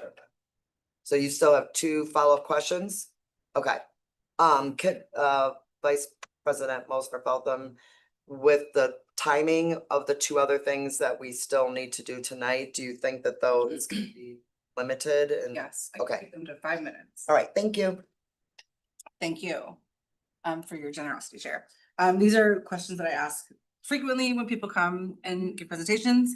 And it's what, nobody in this room is like new to this. So like what's happening right now that's making your work possible, and where are you finding roadblocks? We have worked really hard in recent years to make professional learning very visible and widespread across our district. And the support of Dr. Gothard and Dr. Stanford and our senior leaders to ensure that professional learning is not just a department, but a conversation system-wide has been essential to ensuring that we have the opportunity to do our work. the new strategic plan is really, and you'll hear from Bree in a little while, is really giving us an opportunity to dig in deeply on some of those aspects. I don't often think about roadblocks in the way that you ask them, because I feel like as I'm thinking about learning and teaching, I'm often thinking about opportunities. And so that question is hard for me. And what I would say is that every time there is a pushback or a challenge, it is an opportunity to see that as feedback and to make a shift. And I know that sounds like a sort of a response you're told to give in an interview, but it really is what I believe, and it's the reality, and it's what keeps me coming back every day. So I don't see any roadblocks right now. Generally, professional learning, it's time and competition. Yeah. When you believe in competition. Just lots of competing interests for that. Yeah, I see. So it's a little bit of time we allocate, and then how is Yeah. it spent? Because there's hundreds of things to, Mm-hmm. you know, how do we prioritize and really do it well, go deep. Mm-hmm. Thanks. Thank you. Chelsea, I want to thank you for joining us tonight. Lachelle, thank you so much for kind of giving us a deeper dive and look into how professional learning is supporting our staff, Lily and Sofla. Thank you so much for being here with us tonight. Loved hearing what your journey's been like as a teacher, and we know you'll be back. Here. Thank you. Thank you.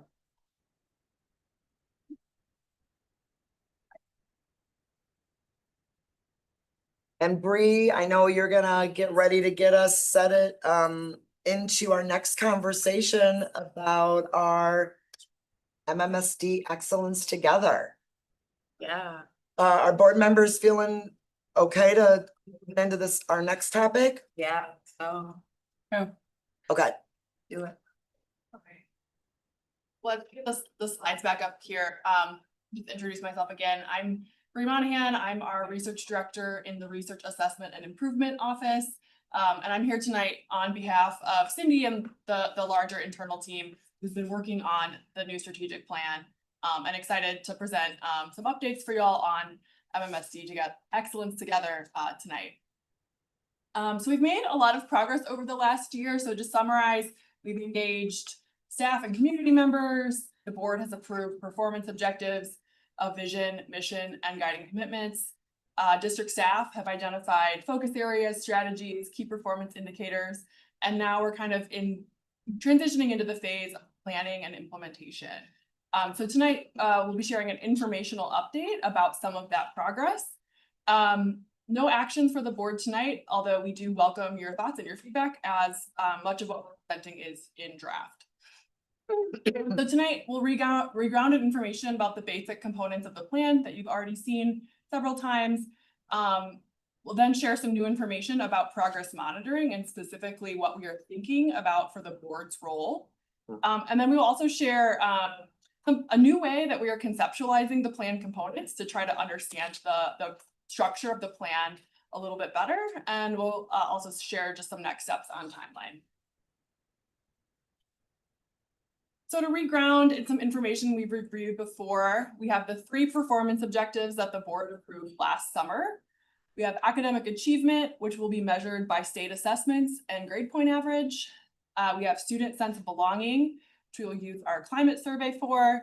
And then we have college credit or credentials, which will measure through attainment of credit or credentials. We also have our focus areas. Those are really just those thematic organizers for our strategies. So it's what we will do to move the system forward towards the results that we want for students.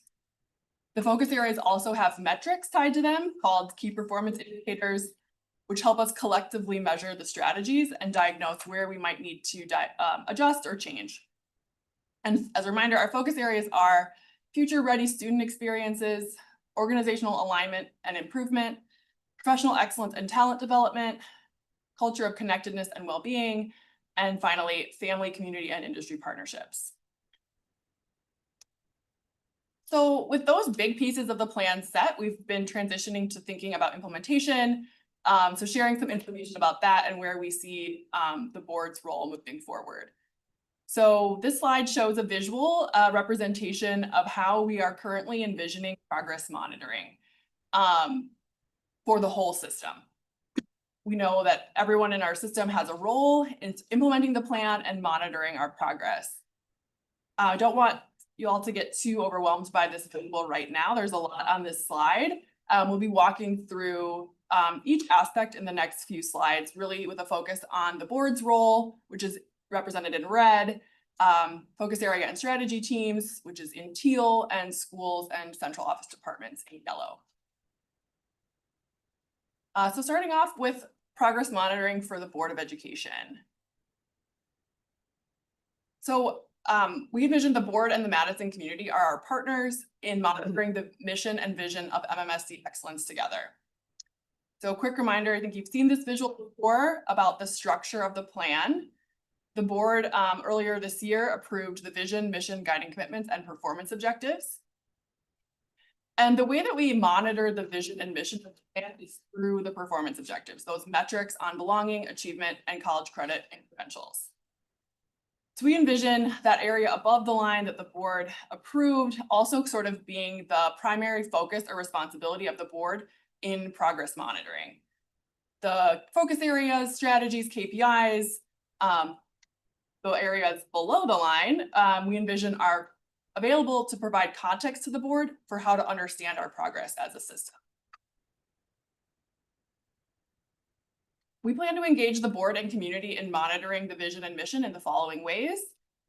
First, by creating data resources showing our annual progress towards meeting our goals. This could be through infographics, reports, dashboards, all of the above.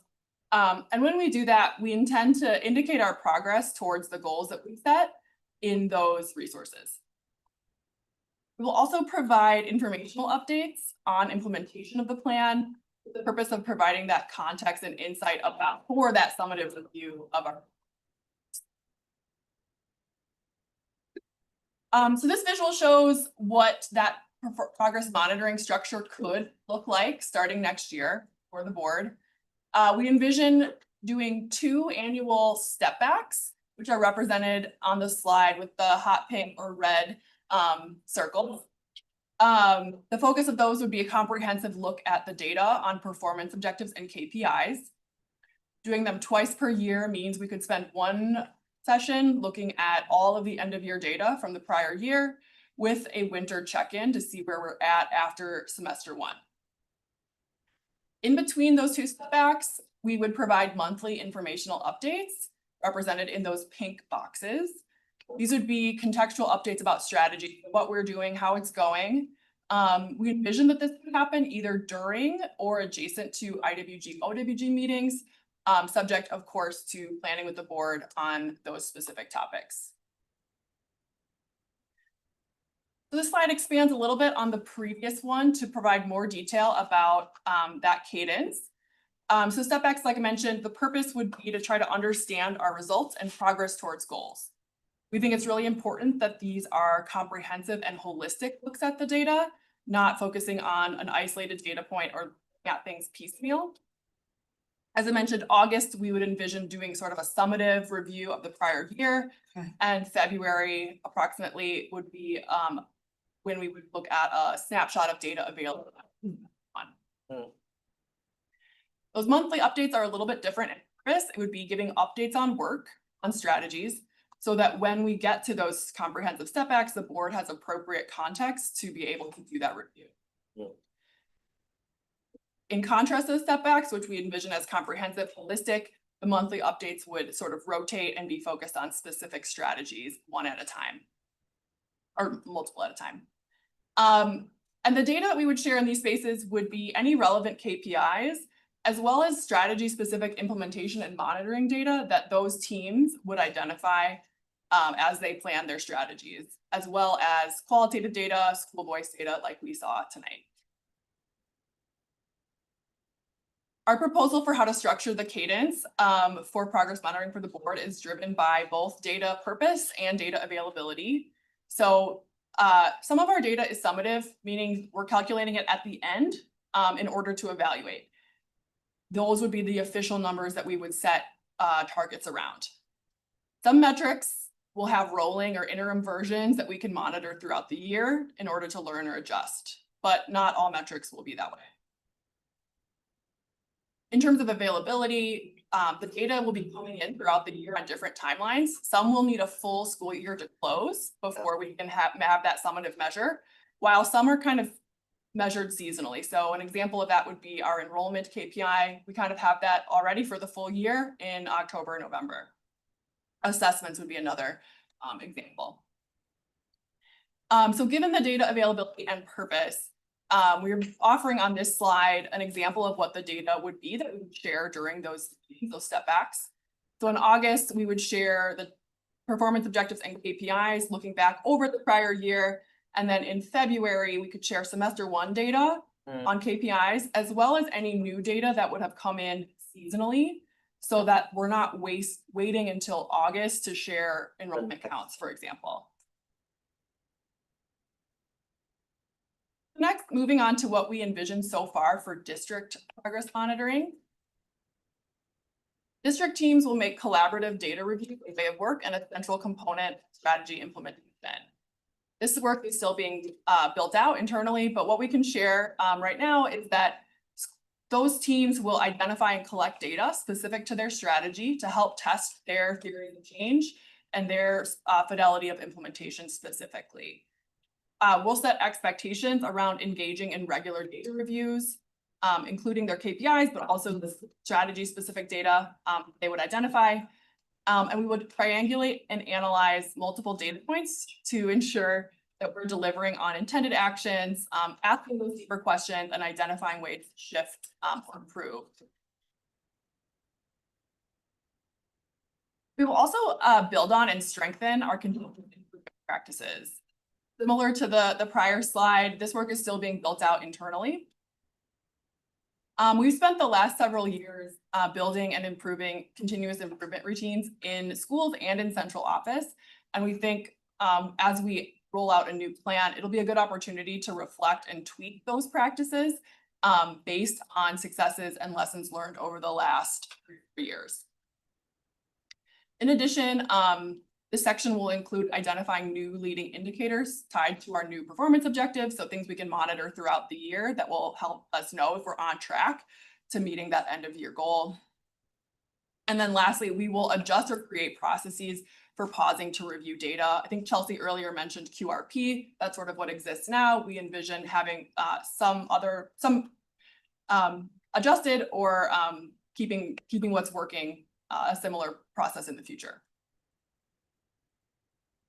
And then lastly, for this section, we will set short and longer term growth targets against which to measure progress.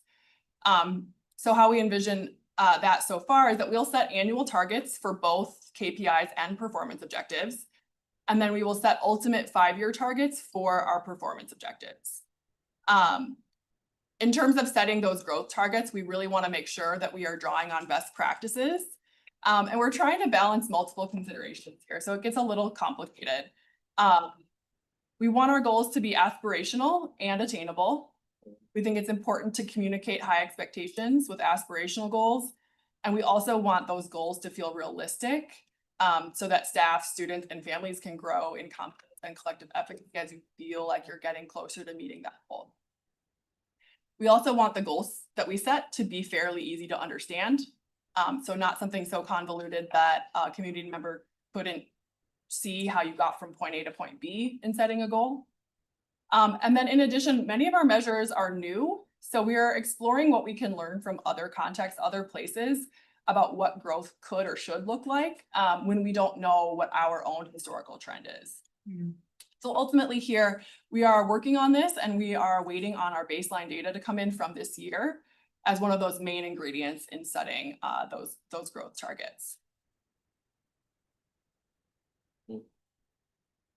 So revisiting this visual, now that we've gone through sort of what this looks like for the board, for focus area and strategy leads, and for schools and departments, there's 2 colors of this flower that we haven't talked through yet that I'll cover just briefly. The first is that blue in the bottom left-hand side, which is sort of the bird's eye view of the plan.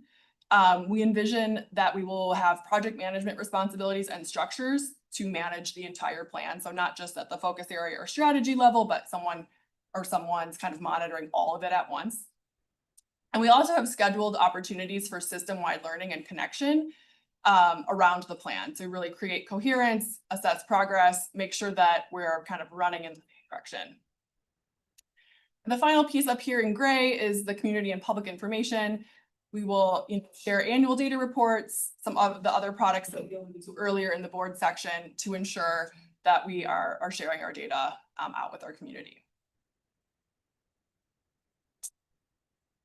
So I'm going to switch gears a little bit here and sort of close the progress monitoring and transition. We wanted to introduce a metaphor for the plan that we've really been test driving within central office as we've been building knowledge and coherence around the plan. So in my department in RAI, we like to use metaphor to take concepts out of abstraction and make them more concrete. As you all know, your educators, metaphor relates similar qualities of two otherwise unrelated things in order to reveal or better understand. We don't just do it because it's fun or cute. The purpose is really just to provide additional access points to understanding this concept.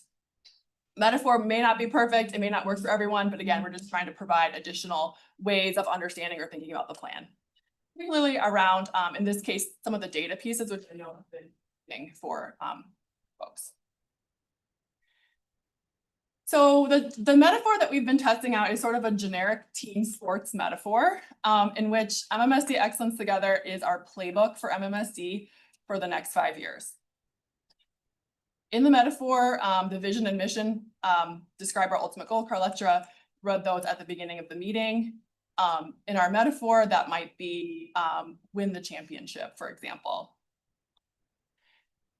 Performance objectives are how we measure that ultimate goal. They're like our scoreboard. It tells us at the end if we've met our goal, and it also provides opportunities to do progress checks at various touch points so we can see if we're on track. Focus areas and strategies, that's what the team will do. So in our metaphor, you can think about plays, you can think about matchups, defensive schema, all of the things that are part of your strategy to influence your goal. I read the focus areas and some of the strategies earlier. That's what it would be in the actual MMSD Excellence Together. And then lastly, we can think of KPIs like our stat sheet. It's the data that tells us how well we've executed our strategy. So in a sports metaphor, it could be things like assist to turnover ratio, points allowed, the offensive rebounds. Those are all basketball examples. I play basketball. That's always where my brain goes. In the Met, or that's what we've been calling it internally, MMSD Excellence Together. It's things like co-curricular participation, enrollment counts, budget efficiency. So I think the important distinction that the metaphor kind of helps illuminate is that KPIs don't tell us if we're going to meet our overall goal. We could meet our KPIs, but not see movement in our overall performance objectives. And what that would tell us is that maybe we're executing our strategies well, but the strategies aren't right to move towards our goal. So again, it's sort of just another way to internalize our plan structure. We're testing it out, sort of building it out. Dr. Gothard, You know you were influencing that, Dr. Gothard. I don't know football enough to use football metaphors, but Tackles. yeah, something like that. Yards rushed. Yeah, Rushing, so it's helpful. passing. It's helpful. If it's not, it's okay. To close us out here, just a reminder of timelines that we've shared previously.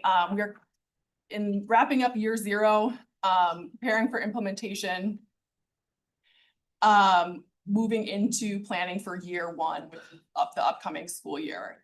The real big key takeaway of the timeline here is that while we start implementing the plan at the central office level next year, schools will continue to implement and close out year 3 of their current school improvement plan while working on developing a new plan that would be implemented in 27-28. So just kind of holding those multiple timelines. And with that, I will close and thank you, and we'll take any questions or feedback. And before we do, if I could just say brief, first of all, thank you for presenting. The REI team has been critically important to this entire process. You know, they keep pushing us for clarification, for better understanding, making sure that what we're presenting to is something we can actually do. It's one thing to have a plan that says a lot of nice things, but you know, we've worked with our community and I've asked you for your support. And we really want to demonstrate that we're making progress and we know why. Yeah. Or that we're not and we know why. Mhm. And I think that's really important. I hope you heard some of that and what Bree presented to you tonight. And with that, we'll see what questions you have. Thank you, Chair. Yeah, thanks. All right, looks like Board Member Vandermeulen is first and then Board Member Muldrow next and then President Castro. Mine is just a comment. Can we please not use the light blue? I have a real hard time seeing it visually. Is there a way we could find just a more contrasting color? I just have a hard time, especially on that flower diagram, telling between the blue and the light blue and the gray. Sure. Of course, thank you. That was the only comment I have. Otherwise, thank you. Okay, Board Member Muldrow. I think I really struggle sometimes with kind of, we have like a wait and see approach. So we'll like start something new and we're like, we're gonna monitor how well it's working. And I think when we're selecting something new, you want it to be like evidence-based and have a certain level of effectiveness you can expect from it, right? So if I'm like get into the realm of metaphor, if I'm getting like cancer treatment, they say, oh, for 90% of people, this works really well. If you're one of the 10% of people this doesn't work really well for, we're gonna monitor that and we're gonna switch course.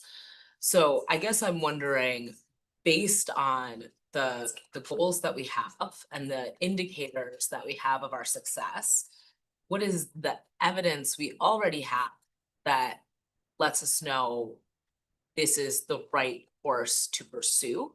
And what would be the indicators that we need to shift? And I guess I'm curious about how much time passes. Because this is really serious, right? These are people's children and you don't get to be 7 twice. So how do we know we're doing the right thing? And what evidence are we using to support that? And how would we know if it's not working or doesn't have the rate of effectiveness we need it to have?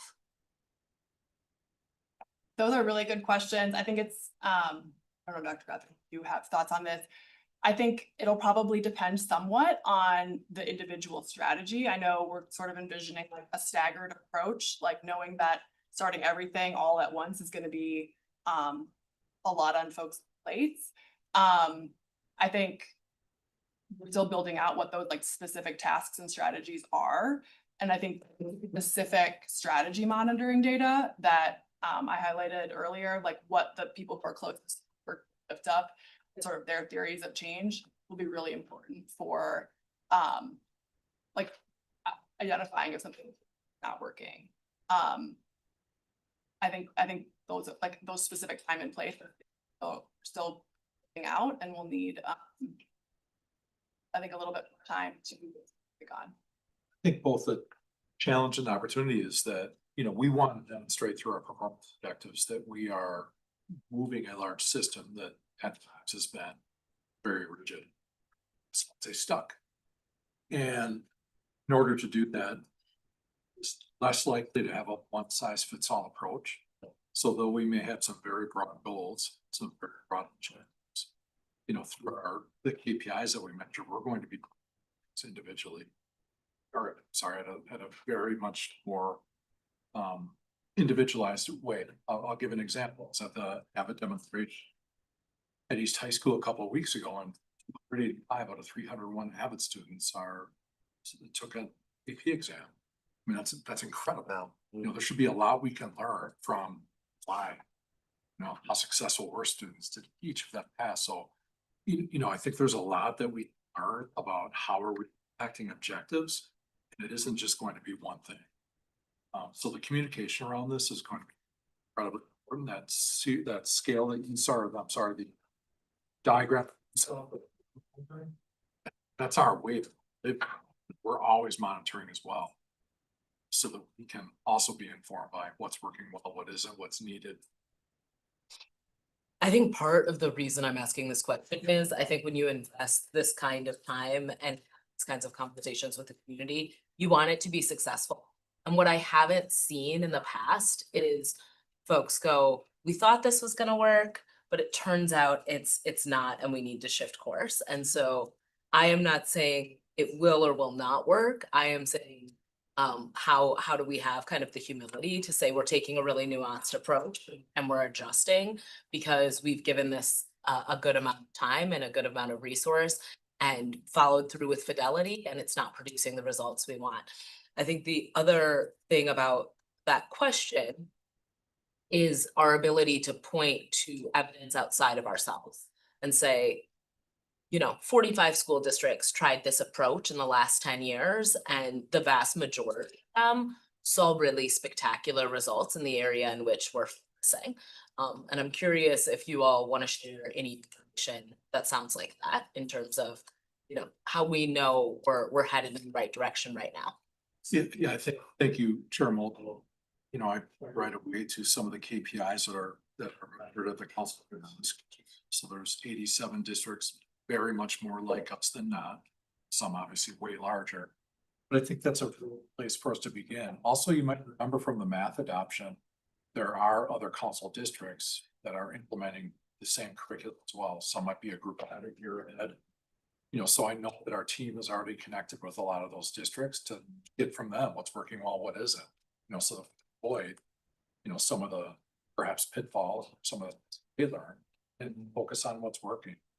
So those are a few that I think of. But knowing that you very much expect us to bring to you what isn't working, so share the decisions we have to make, if to abandon something or move in a different direction, I think that says a lot. Knowing that that's your expectation, that empowers me to work with our teams to have them be reflective.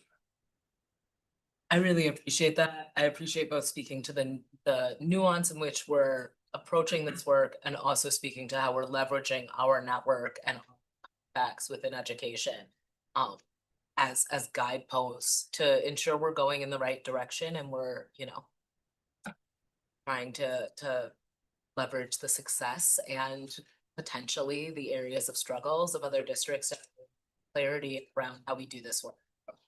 I don't expect it to be perfect. Obviously, when you have problems that are as deeply entrenched as some of the issues we are trying to reconcile as a district, it's going to take a significant amount of time. And I think having a real level of understanding towards one another around how to make our expectations realistic and achievable is something I'm grateful to be able to work in partnership with you all to do. That's it. Board member Mulder, if I could add one, I'd be remiss if I didn't add it. That was the national level, local level, and Bree is a major part of this. The Madison Education Partnership, our partnership with the University of Wisconsin-Madison just celebrated 10 years. I think I highlighted it at our board meeting. We have a local think tank that also asks these exact same questions and then goes finds those demonstrated areas that we can use to either measure against ourselves or that we can create new ways of ourselves for that way. I believe next is Vice President Mosner Feltham and then Board Member Saravo. And Okay, great. at least based on the Zoom hands that I see. Thanks. Yeah.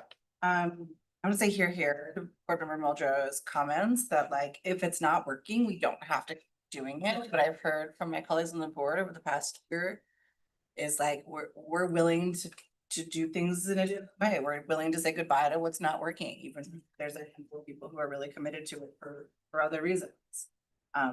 So thank you for bringing that into the room. Is the MMSD Excellence Together? It's a mouthful. Of course, it is a mouthful. I can remember being like, how am I supposed to say this? Is it published? Are the KPIs published? Are we at that point where we can say we have a strategic? So I know we have shared the focus areas and strategy KPIs publicly before through board meeting. I'm not sure on the timeline. It is not. There's two things that we're working on with communications right now. We have both kind of, I guess what you would call the comprehensive MMSD Excellence Together, and then there would be an abridged version as well. It's just a guide and about it. We all have access to it all the time. And those are in works right now. We're continuing to work on that probably summer. By fall, we'll be introducing these documents. I'm really looking forward to that, because I am still going into board docs and pulling up these presentations when I'm trying to think about this. But I can see what kind of draft, you know, that we could get to, just so you have it though, so you can start familiar. You know, it won't change much other than what perhaps. Yeah, I feel familiar, and I feel like ready to go. Okay. Thank you for that. When you talk about closing out the old SIP process, I want to talk about kind of like two different pieces of that. One is like this idea that we're like we're gonna do a new baseline. And that makes me a little bit, I understand it from a research perspective, from a like, we're setting out to do excellence together and we've been doing other stuff. But I don't know, I don't want to like go in front of the community and say like, don't look behind the curtain. Like, I worry about that a little bit. Do you share those concerns? Do you worry about not being able to say, here's a 10-year span, here's a 20-year span, or no? This is a worry that I have that you don't. No, I think that's a great question. I can maybe start, and I know Carlette is probably best positioned to speak about specifics of school improvement plans. I think it'll be important for us like to show that alignment over time. I think there actually are a lot of things that would be stable. You know, we're measuring academic achievement in similar ways that we have in the past, with the addition of the GPA thrown in there too. Even though that hasn't been a metric historically, we can back map that and sort of see. We'll have a new climate survey, so that will be sort of one thing that's new, but we will be able to sort of contextualize that with what other places are doing. So we won't maybe have our own historical precedent, but we'll have kind of other data that can help contextualize it. And then, you know, those performance objectives around college credit credentials, that'll also be one where we can look historically. And I think we could also, all of the data that's currently in schools, school improvement plans is data that will still be important to look at. You know, 90% attendance is a KPI. Like that's something that will continue to. So I think you raise a really good point, and we'll have to like make both connections really clear and like how to do that transition. But I think that there is a lot of alignment. I think that's something I'm going to be looking for as we go. Yeah. And then I suppose, as central office embarks on the first year of excellence together, meanwhile, schools are closing out the SIP process. I guess, Dr. Sam, this is probably a question for you. Do you have any concerns about, or what are your concerns about how that could be a problem? Or are you like, there are no roadblocks, only opportunities? There's a lot of opportunity. We have started foreshadowing things for principals, and we've also worked with the REI team around timelines. And so we're trying to stay ahead of what we know is going to be coming for the next iteration of our SIPs. And so we actually just met today with associates, and we'll be giving the timeline to principals tomorrow around the work that'll be done this summer, specifically with their school-based leadership teams and looking at their strategies. But I think it's really important, like Bree said, right? It's not like we're throwing out everything that we've done previously. We're building on and just looking at things in a different way. So some of those same metrics, attendance, academics, we'll still look at the same assessments and the data that we have to be able to track our progress. For sure. You heard those 3 meetings mentioned earlier too, that Dr. Stanford leads, co-leads with colleagues. That's all in an attempt to get us aligned so that when we're making decisions, buildings can hear them and they're hearing it one way, one time and understood. So there's not a bunch of mixed messages or. And they're gonna hear, I think about this idea of attending to emotion and change is hard, managing change across the system of this size is really hard. We heard a lot about the supports that new teachers are getting ready for change, and we didn't hear a lot about like what a veteran teacher who's maybe been through 4 or 5 strategic frameworks might be thinking. And I'm sensing from your comments that this is like maybe something that I need to work on, so I will. Also, thank you for this. I've been calendaring with President Castro as well.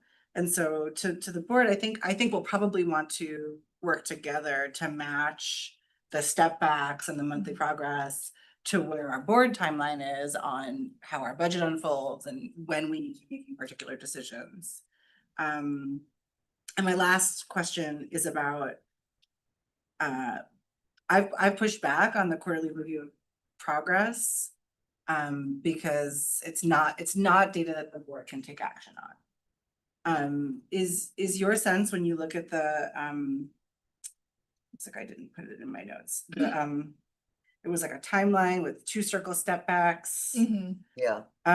Is your sense that the strategy updates can be aligned to a board action timeline, or not so much, or to be determined? I think to be determined. That I think a lot of the work that's upcoming will be building out of those specific strategies. And I think, of course, like this was our first draft, and like really like to the extent that it could work to line that up, I think we'd want to pursue that. But very open to input from the board about that. Cool. When you say board action, example be, here are some results, we're at this point where we have to determine if we want to continue this investment. It takes board action, or superintendent go out and seek a new solution or a new way. A bit. I'm thinking about in the same way that I've talked frequently about, okay, well, schools have made allocation choices, and then we decide that we want to pursue a priority area that will change allocation, like how we align that. And I think that'll be a real area of growth for our collaboration that I'm looking forward to. Those are all of my questions and comments, Chair. Thank you. Thank you. All right, Board Member Saravo, you're up next. Thank you, Chair. There's a lot of information that we covered in here, so I'm just gonna hone in on a particular section, and I'm gonna performance objectives. Just kind of focus on that for right now. And the reason I'm kind of focused there is that when we started looking at some of those 3 areas that you've identified, the reading stuff, like I really hope that the board gets to actually see the personalized reading plans that our students are getting, so we can actually understand what do they look like in real time. And how we analyze, reading for our kids, especially, when we're trying to catch things early on, at-risk readers, or what does that even mean? And when do we do interventions, or how are we being proactive, things like that. So those are things that I'm really interested in looking at when we get that far. Like climate survey, that I'm thinking about, like the BDP, like are those 2 complementing each other, and how are they affecting each other in the sense of things? I'm also I'm thinking about this part and then monitoring over time. My daughter has a IEP, so I've done a lot of different IEPs with other families over time. Usually when you get an IEP, the first year, you're putting in a whole bunch of strategies that you hope will work. And it's a little bit of touch and go. Those you can do a little bit more in real time. Is this going to be something that'll be more influential in real time? Like when you get feedback, like is there going to be shifts that we're going to be able to, like are you guys going to be able to take a look at some, talk about the good things can happen, but also a lot of schools and communities are very different and unique in how they work. So I'm wondering, like, do we think that shifting will be a challenge? Or what are we expecting? I mean, I think you've highlighted a really good point that it is always difficult to drop things, much easier to add things on, harder to sustain than it is to come up with new strategies. I think as we sort of build out what that strategy implementation structure looks like, hopefully we're building in like explicit opportunities where the data is reviewed, including, you know, not just the KPIs, but the data, qualitative data, to be able to make some of those strategies adjustments. I think, I don't know if we've sort of been testing out that strategy implementation this year through the enrollment team, but I don't know if rather you want to speak about how like that structure has allowed, or we've been learning from that sort of as an example of how this might look. Yeah, I mean, I think it's important to point out, school districts are made up of, I mean, ours in particular, we've had superintendent transitions, we've had different board members, board member combinations, state law impacts, you know, what we have to focus our time and resources on. I think for us, the reminder is let's get to a place where we can be confident with what we're going to do and stick to it. You know, that's one thing I'm taking away from this conversation. If it's working, let's stick to it. If it's not working, let's find out why and come up with a plan. I think that, I think there are a lot of things that start as questions in MMSD, all school districts, and many times are not given the kind of time, support there to truly interrogate what the enrollment is a great example of that. You know, 2 years ago, I asked, what's the enrollment strategy for our district? And there wasn't one. And we're at a place now where we're bringing to you recommendations that are based on learning about district enrollment. But 4K, for example, that's coming directly, well, for a number of reasons, but one of the drivers of that enrollment. So that's how, you know, decisions that data that we look at, that finds its way to board level, we work to impact our performance objectives. I think the thing I'm just kind of being cognizant of is that sometimes I wonder, like, where is that flex of time? Like, how long do you let that go to give it a little bit of, I can understand the reason to give it a little bit longer, but then when do you make like a shift? Just, I know that all of our schools, some of them are very unique. And will work very And a lot of our KPIs they'll be time bound. So there will be a time source to measure, and the board will have a cadence or a schedule to look for updates. The difficulty in some of this work is we get all sorts of data times. So there's never one time a year where you can say, hey, we've got everything to look back. That's why we have two, kind of a look forward back, and also kind of a preview for what's to come in that August one, and then the end of the year, look back at what we've accomplished. I'm just looking forward to the response things and how that actually like. Thank you. Thank you, board members. President Castro. Thank you. I just want to echo, I agree with the importance of evaluation and knowing when to continue something or end something. To that end, you know, as a team and partnership, when we do start something, I think we need to be crystal clear about the intended goal, a method to measure the effects towards that goal, and then develop a fair timeline on when to evaluate it. Is it fair to say we should continue or end something 1 year out, 2 years out, 3 years out, etc.? So what's a fair timeline, and a method to isolate the effects of that specific program on the goal. The one thing that I noticed from the presentation that stood out was kind of a transition to project management in the district. I think that's something newer for the district to this scale. So I'm wondering if we have thought about how we transition to that and get our people ready for a project management system. I can share that that's something that we're working on currently with our consultant who's been with us all along the way, our RTI. So they've been helping us think through like cross-functional teaming. That'll be a big shift for our central office. Like at what number of levels, project management tasks, and responsibilities will live. So don't have anything more specific on that that's ready to share tonight, but it is something that we are working on or in the middle of with our consultant.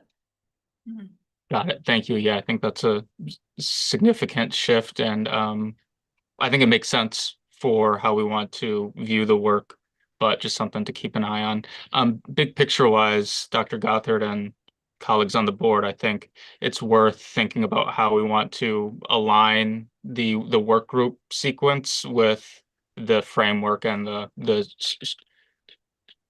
strategic plan, so it's easier for us to connect the dots and for the public to connect the dots. So thank you. Yeah, and President Castor, one thing you said, I got so caught up in listening to you, you described project management that I forgot what I was going to say, but I think that many times, Bree and I are sitting with each other here and she's looking at information to make recommendations about this is what we should continue, this is what we should stop, this is what we should analyze more. I'm just being real with everyone. Typically my work is what can we afford and what do we have to look at reducing because we don't have the funds to continue it. So these things are it's really complex work when it comes to that. And so it's so important that we continue to advocate and to align resources in a way that we know that we can give it the time that's needed to make a real thorough and effective evaluation. Agree 100%. Thank you. All right, thank you. I have a point of order response to Dr. Gothard just said. Sure.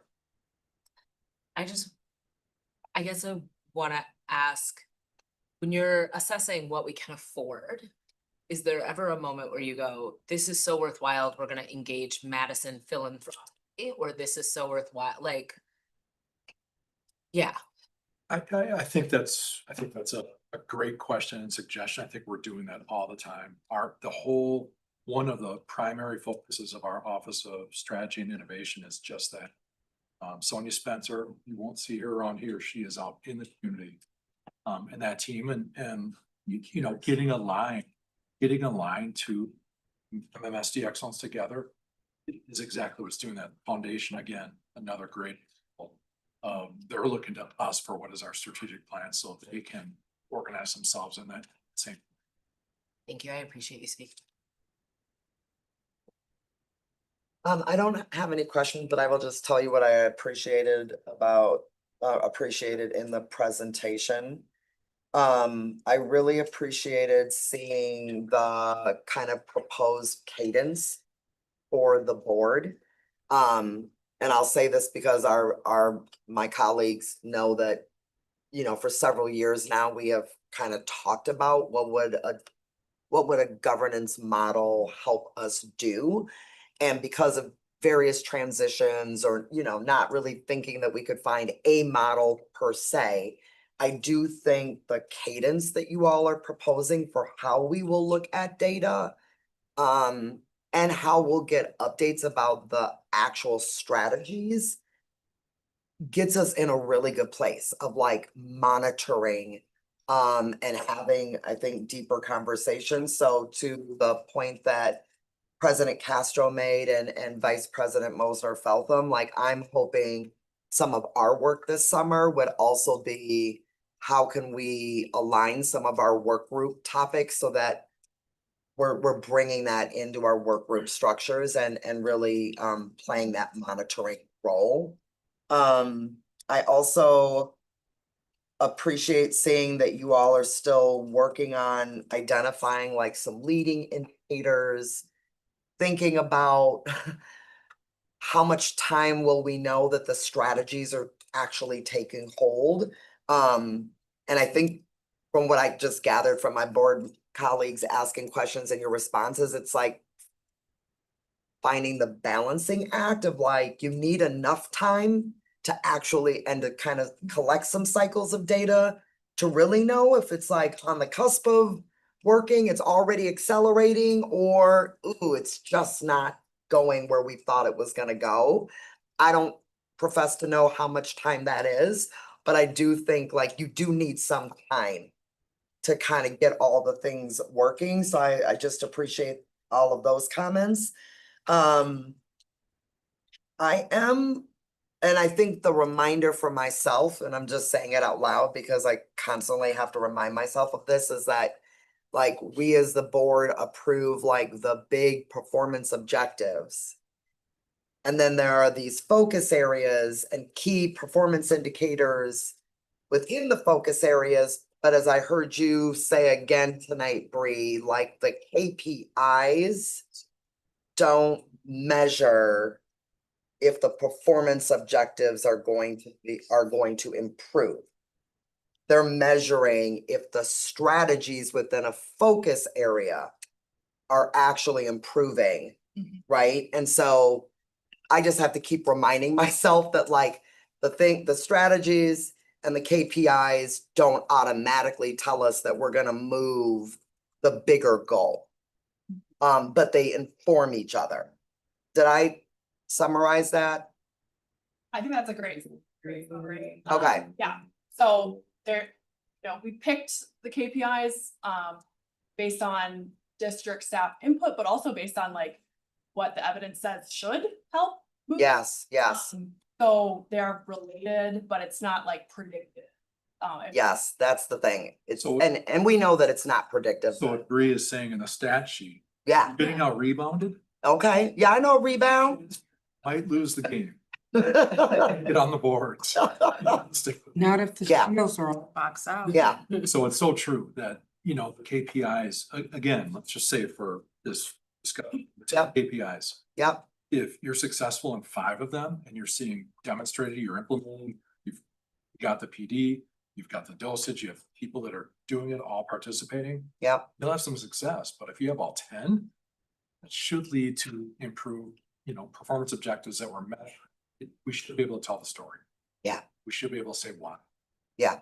No, I appreciate it. It's just a reminder for myself. And I say that as in recognition that I think it would be a new and or different way of working for us as a board, as well as you all are also thinking about ways to like implement and thinking about the data you're collecting. And so like my colleague, board member Muldrow, like I look forward to being in partnership in that work and us kind of turning that corner together and coming up with the right place.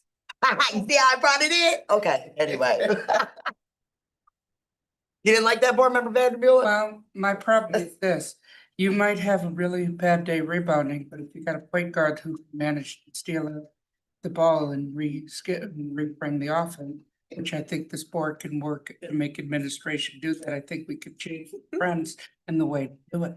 I think what you have to do is be nimble and be able to use a framework that changes frequently instead of just being stuck on the same playbook that would be done for 50 years. Coach. Come on now. Yeah. But I mean, Bree, thank you so much. I don't see any other questions or comments, so thank you so much. We know that Cindy Green is usually the person who is leading this conversation. You did excellent. Thank you for leading us through this update. Yeah. All right, y'all, we were in that conversation for about 35 minutes, and that queued us up for our next topic. Let me just ask, is everybody okay to continue on? Yep. All right. Now, and Well, that was just me, I'm sorry. I think I saw people head nodding. Okay. In clear facilitation, we did not discuss exactly how this part would go, so am I turning it over to you, Dr. McRae? Okay, perfect. Next is our first read of the new possession of a wireless communication device policy. And I'll turn it over to Dr. McRae.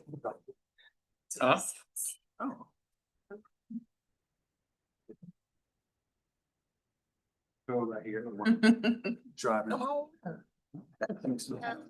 Hi. Who's your former teacher? Me.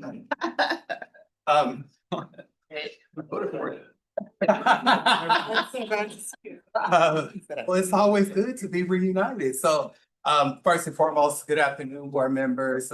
Truly excited to be here with you today. We are going to do this in 2 phases because one of our lovely students today just informed me that they have a final exam that they need to complete tonight. So once we're done with them, we're gonna allow them to go out. And so the first part of this is just going to be the students from the La Follette School of Public Affairs who partnered with us this year to do a capstone project centered around Act 42 and our role with that with MMSD. These students have worked this summer. We've met weekly to get us to a place where their presentation and their research informed how we drafted our policy, which I will go over in the second phase of it. So for the first part of it, Anna, Carlos, Grace, and Connor, there's another class member, Katie, not here this evening. They are just going to focus on their research. My ask is that all the questions that you do have is just on the research because that's the only thing of it that they were actually worked on. The actual policy will be in the second part of this. I will go. So with that, I'm turning it over to Grace. I'm over here. Grace, okay, I'm like, Grace. I know Grace, Connor, Carlos. Hi, everyone. Katie usually starts us off, but she's not here, so let's pass it over to Connor to get us started. Yeah, thank you, Chris. Yeah, so as of October 31st of last year, Governor Evers signed Wisconsin 2, which requires every school district in the state to come up with some form of a restriction on devices in schools. That's like things like phones, laptops, scanning devices, things like that. So MMSD, led by TJ over there, asked us to come up with a policy that complies with Act 42 and also abides by certain things that MMSD wants to see in a policy. So for instance, improving equity and enforcement, improving those academic outcomes in the classroom, also reducing behavioral incidents associated with devices. Okay, so getting into the background of our policy research, just starting with an overall, what is a phone ban? What does that look like? So across nationwide and internationally, there were kind of 3 types of bans that we identified. So the first is a full ban, where devices are not permitted on campus at all. There's a bell-to-bell ban, which is it how it sounds? The device is banned for the entire school day with no allowance for instructional periods. And then instructional time, which is the device is not allowed during classroom instruction, but could be passing period and lunch. So some of our research, so obviously devices, phones have negative impacts on students. Average daily in-school phone use by our students was 66 minutes a day. It had issues with classroom distraction, long-term memory loss, attention span, sleep deprivation, mental health effects are a huge one. I'm sure some of us are familiar with these effects ourselves, so obviously it's an important issue to focus on. So what can be achieved by device bans? Some increases in scores are a huge thing, especially for low achieving students. So here's just an overall increase in some of those test scores. Attendance also increases with device bans, and then overall improvements in school culture and reduction in inappropriate phone use. So these bans have a lot of benefits.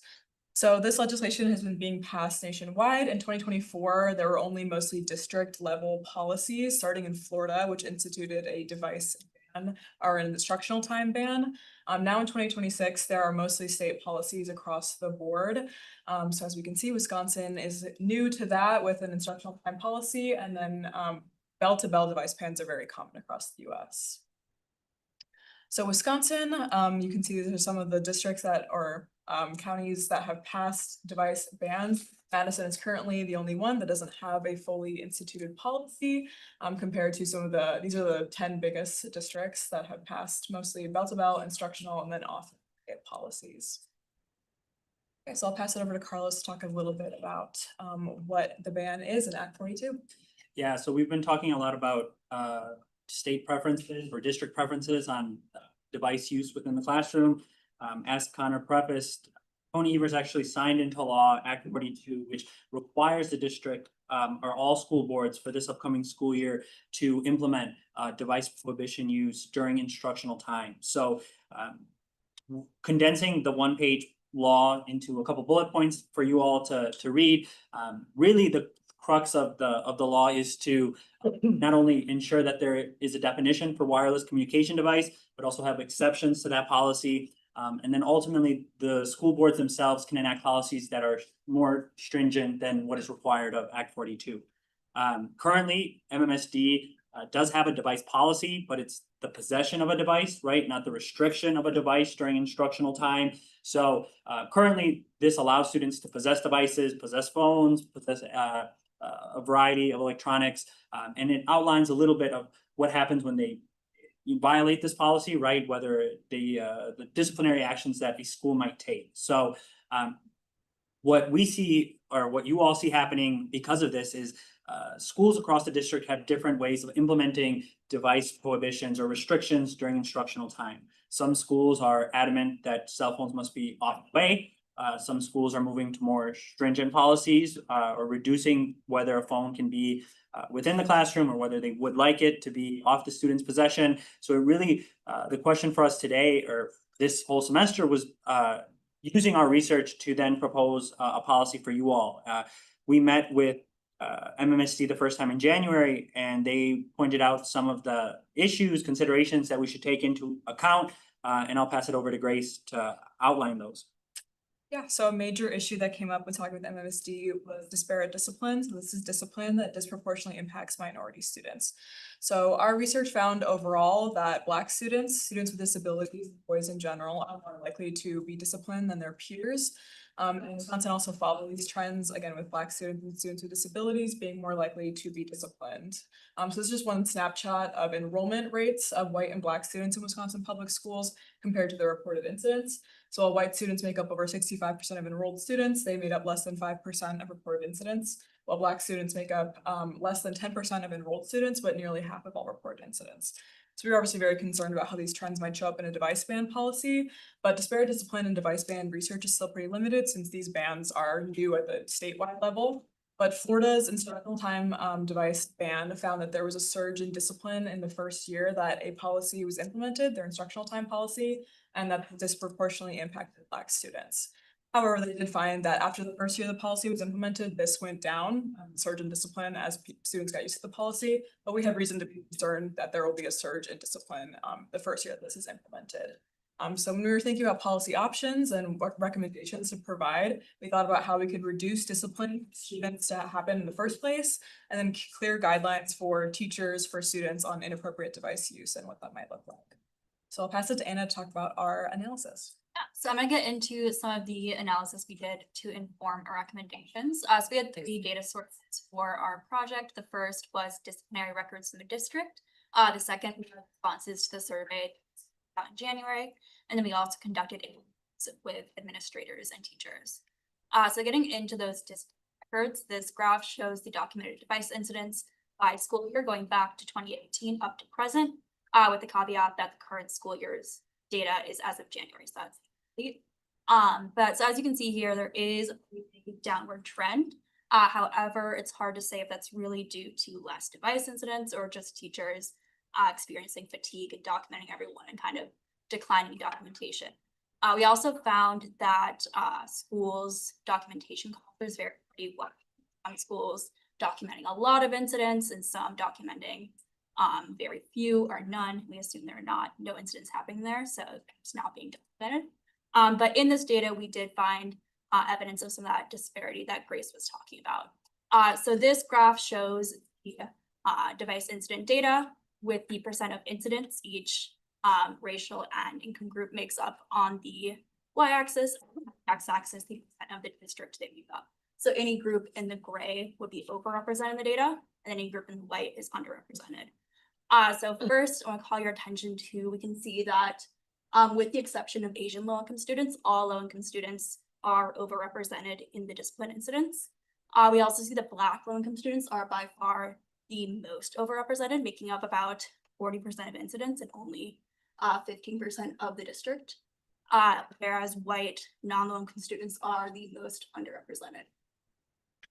So that definitely informed our recommendations. Then moving into the survey results, like I said, these were from a district issued survey in January, asking about an off and away policy.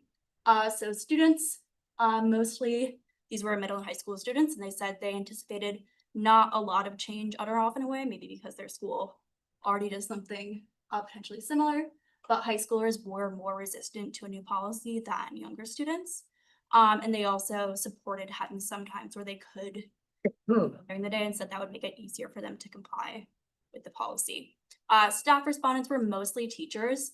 They overwhelmingly expected positive impacts across dimensions from classroom management to student achievement and focus and overall safety. Very overwhelmingly thought this would be a positive change. But their top needs were consistency across staff and implementation and also support from admin. And then families were the biggest responding group. Most families said they already don't communicate with their children during the school day via device, so that would not necessarily be a change for them if their child did not have their device. But their biggest concern was emergency communication. So now I'll pass it to Connor to talk through our interviews. Yeah, thanks, Anna. So we conducted interviews over the course of the semester with all 4 major high school principals and assistant principals for school security, as well as some teachers from East, and then also some middle school principals as well. So the main goal of this was just to kind of provide like a qualitative side to our quantitative side, close gaps that existed from the surveys.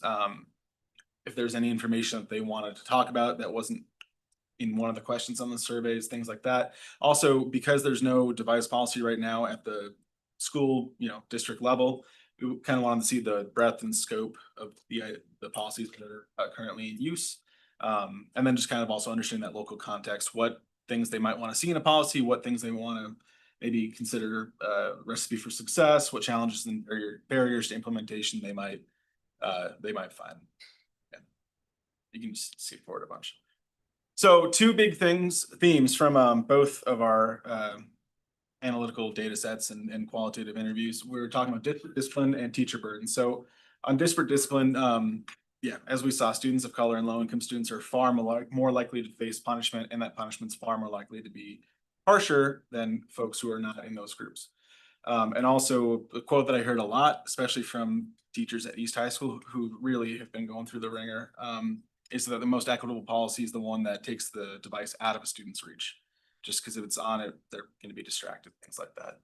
And then the idea is whatever policy we did suggest, and we'll get to that in a minute, it takes over, it needs to be automatic and a clear response. So when an infraction happens, have it be an automatic response, have it be uniform across the student body, and then also have it be consistent over time. Yeah. And then the other big thing was teacher burden. Thank you. So yeah, the current policy and actually the lack of a policy places an extraordinary burden on teachers. They noted in interviews that post-COVID especially, it's been really, really bad. And devices have come to kind of take over the classroom in a lot of places. And it's been really hard to regain control of the classroom. I'm not sure when you stopped teaching, Ms. Felton, but I'm sure you could probably attest to that as well, right? So they're kind of exhausted at this point, and it's really hard for them to get their point across in the classroom. So that was something they wanted us to know in those interviews, and that's something that was also reflected in the staff survey. And so, yeah, notably among those groups and also administrative officials like the principals, they had more support for a stricter policy. So something we learned from this side, teacher burden, was something lowering that burden will improve student outcomes, academic outcomes, behavioral outcomes, and equitable outcomes, and then also increase and foster teacher buy-in, which any policy requires. They can't be exhausted. See if you have any questions on our portion. I have a bunch, Chair, if I may. Yes. It's specific to. They are. Yeah, okay. They are. You stated especially on low-income students, you stated, I believe it was in chart, it was either 11 or 12, on page 11 or 12, the low-income student. Sorry, I didn't. No, that was Dr. McCray. You're fine. I'm sorry. That low-income students were notably more likely than their non-low-income peers to report using their device for safety and emergency communication from 35 to 20%. Do you believe there will be a chilling effect or lesser effect of those students using that technology for emergency or safety purposes if a bell-to-bell ban was added? Yeah, if no one else wants to take it, Anna, I know you actually focused. Yeah, so I think that was out and thinking about instructional time versus bell-to-bell bans, and thinking about like, for example, like going to and from school if low-income students are using for safety purposes during that time. So I think that is the main area we thought of as a consideration in taking phones out of students' reach just during class versus throughout the whole day, or also for high schools having open lunch. That was a consideration as well. And that leads me to my second question. As students, especially low income, are using them for safety, emergency purposes, did you find at all if they use them more for transportation purposes compared to non-low income students? Yeah, so I don't believe that was asked in the survey, so I don't think we have data on that. But you could potentially assume that the safety is like part of that transportation, but we don't necessarily have data to direct that. Also to note that students would have their devices at the end of the day, if for K through, well, we'll get to the policy, but you know, they will have access to their devices at various points, including if they needed to arrange rides home or the bus schedule or things like that. I was just curious on your report because the K through 12 ban, if I may, Chair, the K through 8 ban states that the phone can't be used during passing periods, lunch, or recess. So I'm not quite sure when that period of time would happen. So we'll discuss that one in the next part. Board member. I appreciate that. I have just do you have any suggestions on how this risk can be reduced if we accept the bell ban? I think part of our research initially was also improving like school emergency preparedness. So like office, like calls and texts to parents. I think that was one of their big concerns in the survey as well, was like, is there going to be something where we can hear from the school? So that might be part of it as well. And then, yeah, we were trying to think of ways that was obviously a concern. So like having that access before and after school hopefully would help mitigate those effects and be able to have students communicate with their parents, their rides, work, things like that. So. Now, on page 12, if you look at the chart on page 12, I think that's the scatter graph. It says that individuals with IEPs are slightly overrepresented in discipline cases involving cell phones. Do we have any suggestions or concrete ways to prevent this overrepresentation of individuals with IEPs? And how would you go about doing that? Yeah, I think that goes back to what Connor was talking about the most equitable policy being one that will keep devices out of student reach, obviously with the exception of if it's in a student's IEP that they need their device. But I think a big focus in all of our kind of considering policies was thinking about what can we do to just reduce the amount of discipline incidents that are happening, because often implicit bias can drive some of those disparities in discipline. So reducing the amount of discipline incidents that would even happen in the first place could hopefully mitigate that disparity. And just one last question. Now, you said in your paper, and which was excellently done, and I appreciate it. It says in your paper that you could have stronger standards than Act 42, but an often away approach would not violate Act 42, would it, based on your research? No, so Act 42 requires a prohibition of a device use or a wireless communication device during instructional time. So at that point, a bell-to-bell ban or no devices on campus even is allowed under Act 42, because all Act 42 requires is that definition of instructional time, which the legislature even leaves up to the district to create. So instructional time is formulated by the district. Act 42 just requires that there is that definition for then the policy to be implemented during those time parameters. And I have one last question, just I promise, Chair, and that is, would you recommend a glossary of terms and definitions? Like, I know it says disability, but it doesn't describe what an AAC device, which is a speaking device for the disabled students. And some people may think that because it has GPS, for example, and it has other features that it would be seen as a phone. Would you support this? So within the exceptions, right, whether it's for a student's medical purposes or for any purposes allowed by the district, that device would fall under that category. So ultimately, the policy itself allows the district to make those exceptions on a case-by-case basis to then be followed through the procedure that you all implement throughout all the schools. And we appreciate all the questions, and we also do want to highlight that our full report is publicly available online. So if I read it. right, so if individuals are curious about our specific recommendations that we made to the district as a whole, including all our references, all our research, it's all up there, and we're happy to have TJ spread it around again if he hasn't already. Yeah, I read it today. It was excellent. Thank you very much. Thank you. That's all, Chair. All right, thank you. I see Board Member Pearson next, and then followed by Vice President Mosner Feltham. Thank you all for being here. And I know that some of y'all got y'all finals, so I'll just have one question. I'm a parent of high schoolers at two different high schools.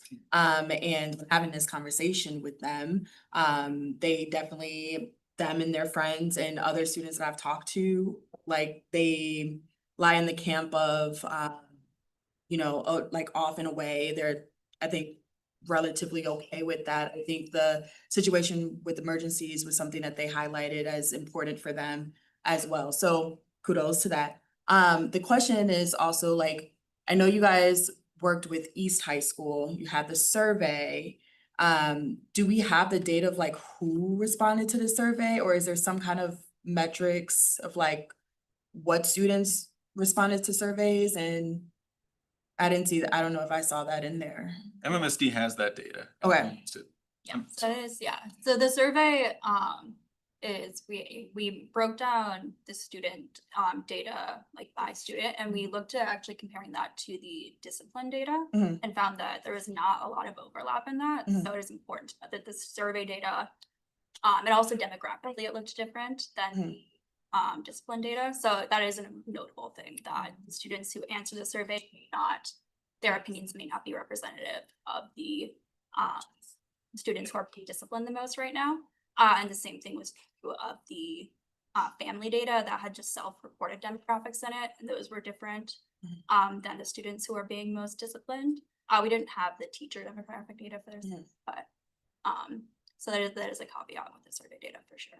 Okay, and I know our student representative clearly is not here with us tonight, right now for this conversation, who represents the student body of MMSD. So I'm always curious as to like, how are we including like student voice is part of this, because they are the ones who are in the schools, they are the students, they're the ones learning.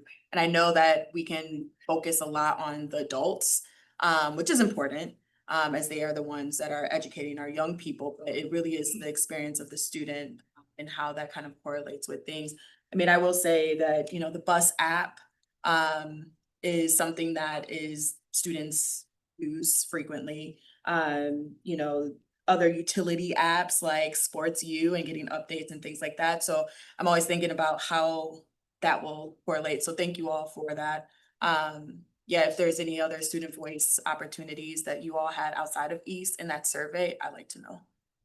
So I will say, I took the lead on the. Okay. I will say that especially East, but La Follette was the same, West was the same, so was Memorial. They were more than willing to, if I wanted to come into their classroom and observe a class, speak with student representatives. We didn't at that point because our policy hadn't been finalized and we had kind of done most of the data for that. But through teachers, teachers, I think they also, if I can speak for them, represented the fact that even students are exhausted. A lot of the students who just want to be in there and learn are distracted by the usage in the classroom. It causes arguments in the class a lot, fights with teachers. And when we're talking off and away versus something like classroom storage, which is what we ended up recommending for high school, I think that is something that they bumped up, and I think you'd see a lot of student support about that too. And with the safety issue as well. I mean, there are ways we can work around that too. I remember in Chicago, I split my head open and I fell one time, and they did the old fashioned way, which is they called my parents. Yeah. And then they came to the office, so yeah. I think also like with those concerns, and obviously like high schoolers want to use their phones for the bus or whatever things. So that's why our hope was like having the two like tiered kind of policy, which TJ will get into more, where they will have that opportunity to use their phones, and it's not like it's completely we're taking it away from them. And hopefully we had a lot of this talk in our report about like classroom culture and phone culture, and like kind of cultivating this buy-in with students as well, where they feel like maybe just for this classroom I have to give up my phone, but all my peers, all my friends are doing it. And we all know that we'll have it at these certain times, so hopefully that would encourage more positive feelings about it, especially reflecting on the survey and their concerns of like, if I could have my phone at certain times, I would feel better about it. So we tried to kind of think about that.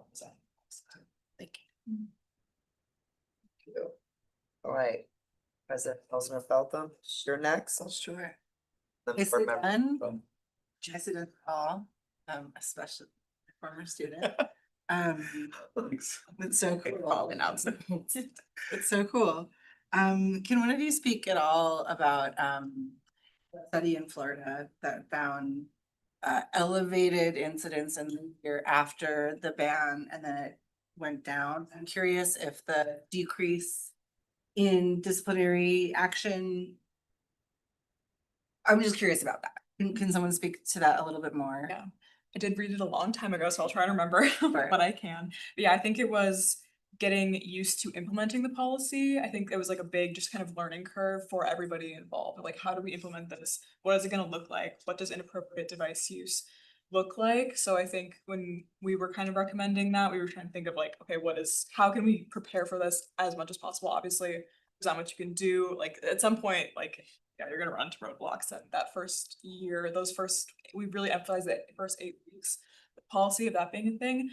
So I think in Florida, over time, it just like, there became more of like, sort of, or they just got used to the policy itself and the expectations around it more so than, I don't know if they necessarily changed their like discipline policies. Unfortunately, that paper focused on a lot of things that weren't just discipline. There was kind of a smaller section. They also focus on improvement in test scores and things like that. But it's linked in our report pretty heavily. I think the intro talks about it as well, if you want to go into that more. I think I will. One of the things I'm especially curious about is for students who ran up against the new policy in the first year. To what extent do we know? Did any of them say, well, forget it, I'm not coming? Yeah. I have students who I know would say, well, forget it, I'm not coming. And that's a concern that I have. But not to indicate any particular feeling about where we go, but that's just something that's on my mind. So thanks. Right. Board member Moultrie? Yeah, I think this conversation is really interesting in part because the word addiction actually gets thrown around from time to time. And so I'm curious about mitigating the impact of having an addictive relationship with your phone, meaning that students aren't necessarily opting into the behavior, but are really like struggling to regulate in relationship to their phones. And I part of the reason I'm asking that question is because we're talking about punishment or discipline as a response to an addiction. And I don't think of that as highly effective. And I'm gonna talk about that a little bit more. But given your research, where does your research address kind of the addictive qualities and best practices in relationship to mitigating impact of an addiction? Well, I think Grace got into this already. Like she prefaced it by saying, our report doesn't focus on discipline right away. Actually, we talk about discipline until the very end, trying to incorporate it within your BEP or the district's already behavioral educational plan model. So what our report focused on is creating and ensuring this positive device culture around devices, right? And I think we touched on it, Connor, as well, that devices for students, there is a difference between K-8 students and high school students, right? They have different needs for their device. They have different wants for their device, right? And even at times, whether we want to throw in the word addiction, have different levels of addictions to the devices. And that's why starting earlier, our recommendation initially highlighted a more stringent policy for K-8 students to not only model what regulation should look like for high school students, but then it's what we really point out that it's getting students to buy in that they are there for instructional time, right? The current device policy for MMSD is raising these disciplinary issues, right? Because right now the possession of a device only highlights if a student is violating the policy because they are using their device inappropriately, which distracts from education, right? It's very vague in 4403. But so right now students are being disciplined at disproportionate rates as Anna touched on. So we hope that our recommendation not only curtails these incidents, but we want to ensure that you don't get to step 3 or 4 or 5 in your BEP framework. And also just note stringent being used there for K through 8, not in the sense of discipline at all, but in the sense of just, like how few hours or minutes of the day you're actually spending on the phone, because it's all bell to bell, non-accessible storage. And that bell to bell storage from K through 8 is rooted in how the district defines instructional time. So right now, the district defines instructional time for K through 8 schools from 8 AM or the first bell to the end bell, right? We really emphasize even within our draft policy that it's still instructional time, right? It shouldn't be K through 8 bell to bell. Rather, instructional time is defined in a bifurcated way, which allows ultimately a bell to bell structure per K through 8.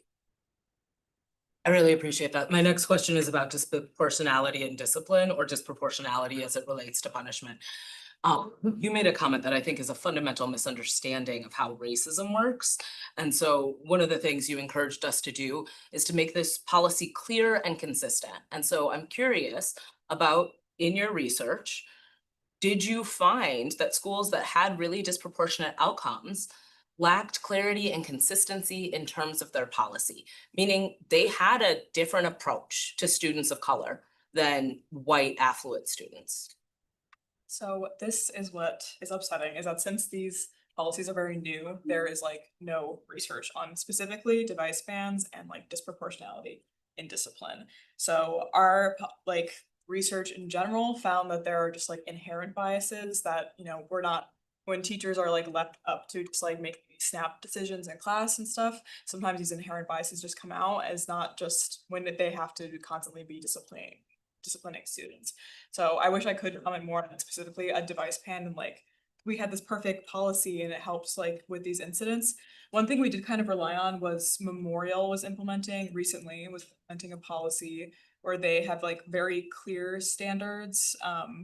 I think Connor, you're more familiar with that. Yeah, I can speak to that. Just you can talk about that, but like they found that really reduced their like incidents they were reporting. So it's kind of where we got this idea of like, if there are clear guidelines to a policy and like when discipline would be appropriate and like what appropriate device use looks like, that hopefully like it's clear to students and clear to teachers like that use. So if you want to talk about like what more. And before you get into it, Connor, I think when he mentions clear, it's not only so for the student, but on how teachers enforce the framework, right? Or the rules that are being implemented. Because what Connor saw a lot in the surveys is that teachers are unsure on how they're supposed to be enforcing their policies because of this vagueness within the district's current policies, right? In 4403, and now we hope that you all pass 4404 for this upcoming school year. So we really try to shift the narrative, or not shift the narrative, but point out both sides of the story for a device use, right? Because it's not just the students being disciplined, but it's also those teachers who are enforcing the procedures and the aftermath or for those who violate the policy. Yeah, and before I talk about Memorial, I just want to quickly note too that in our implementation section too, we talk a lot about ways to implement this. So implementation, professional development, setting clear standards for students over the summer. Also recognizing there's probably going to be like if the Florida study is at all true, and it just makes intuitive sense too, right? If you're used to a certain way of using your phone in school, there's gonna be an adjustment period, and for teachers as well, right? So we do talk about that in our report a little. But yeah, as I'm sure you know, and everyone else here knows, Memorial's policy is immediately when a device is seen, you call behavioral response. Different schools have, also I just want to note, schools have different behavioral response teams, size, who's on that team. Like East teachers are very skeptical of a policy like that because it takes like, 10 minutes, they said, for a behavioral response person to show up, or they're already responding to something else. So that notwithstanding, immediately the behavioral response person comes in, takes the device. If the student refuses to give it up, which happens a fair amount, they're put in school suspension. So they actually have a pretty discipline heavy off and away policy. So having the devices kept on students. Again, with our policy recommending either for K through 8 non-accessible storage like a locker or a classroom storage, simply by taking the device off the student, which might I add, might be a little uncomfortable at first when we're dealing with something that is addictive. Devices are addictive, right? I mean, we're addicted to, I just felt it buzzing in my pocket. I'm wondering what my mom's saying or something like that, right? So having a little bit of discomfort in the initial having it in classroom storage or in a locker, maybe it's not the worst thing for building those skills, right? And also having a healthy relationship with something that has the potential to be addictive. But more so, it also reduces the chance by not giving the opportunity for there to be a disciplinary incident occurring. Or for those biases, if they are there, for teachers to show up. I hope that answers your question. Feel free to add. I think what I was asking about in terms of your research, and I really appreciated your response and all of your responses, but if you said in Florida, they're disproportionately punishing students of color for having their cell phones out.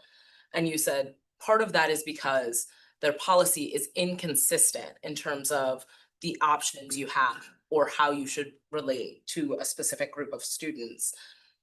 That, you know what I mean? But I haven't seen people codify, like, we're gonna treat this group differently. What I think happens is you have a consistent and clear policy, and then in its implementation, we as a society are used to policing and monitoring Black students.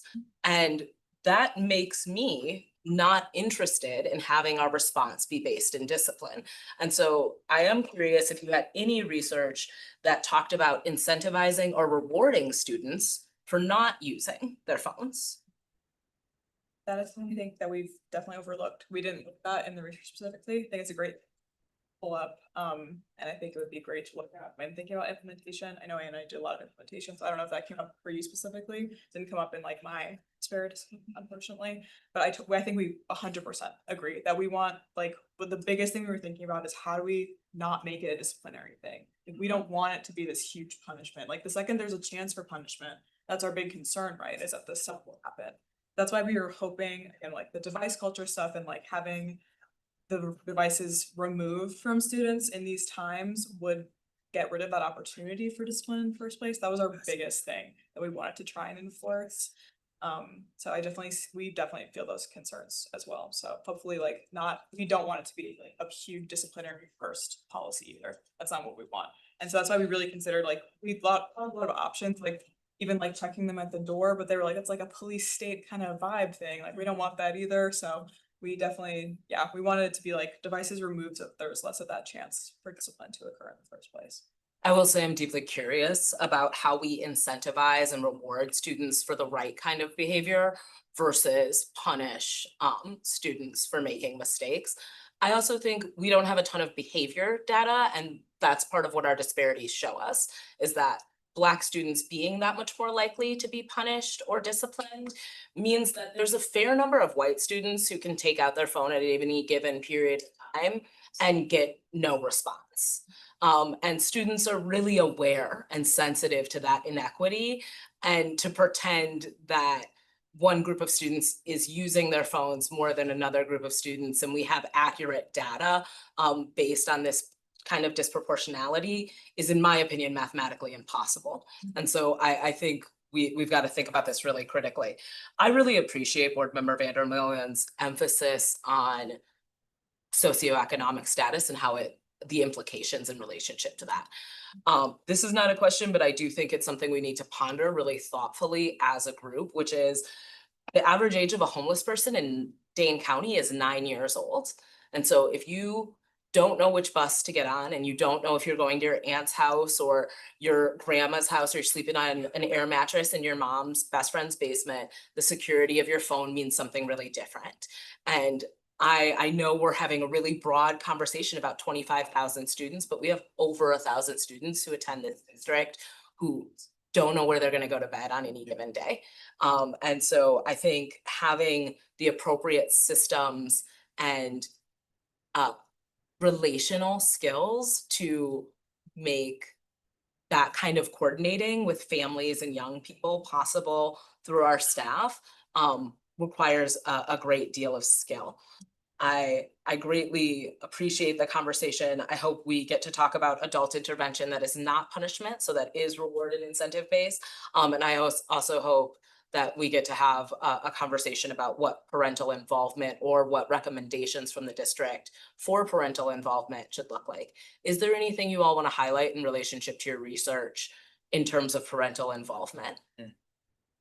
When I spoke with, actually, I believe it was Cherokee Middle School, they talked about different device policies, ask that parent buy-in and parent communication has been essential. In fact, it usually pushback sometimes if they don't, but then if they've explained their rationale and then gotten community input, it makes all the difference in the world.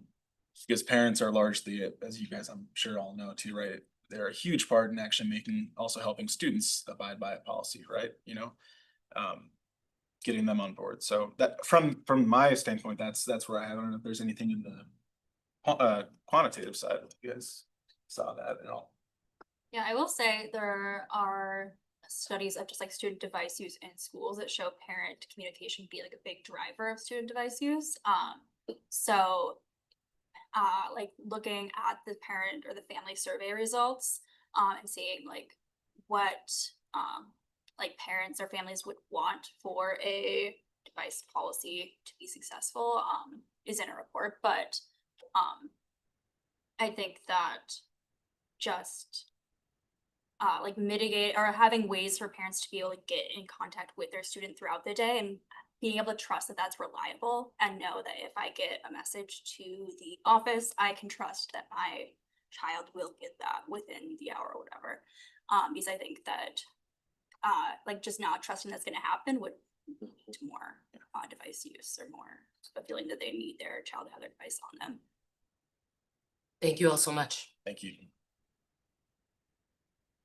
All right, next is Board Member Saravo. Thank you, Chair Nichols. You guys did a lot of work on here, so I appreciate the discussion that you guys are having. It's well-rounded. I think I'm gonna end up mirroring a little bit of what Board Member Muldrow was talking about.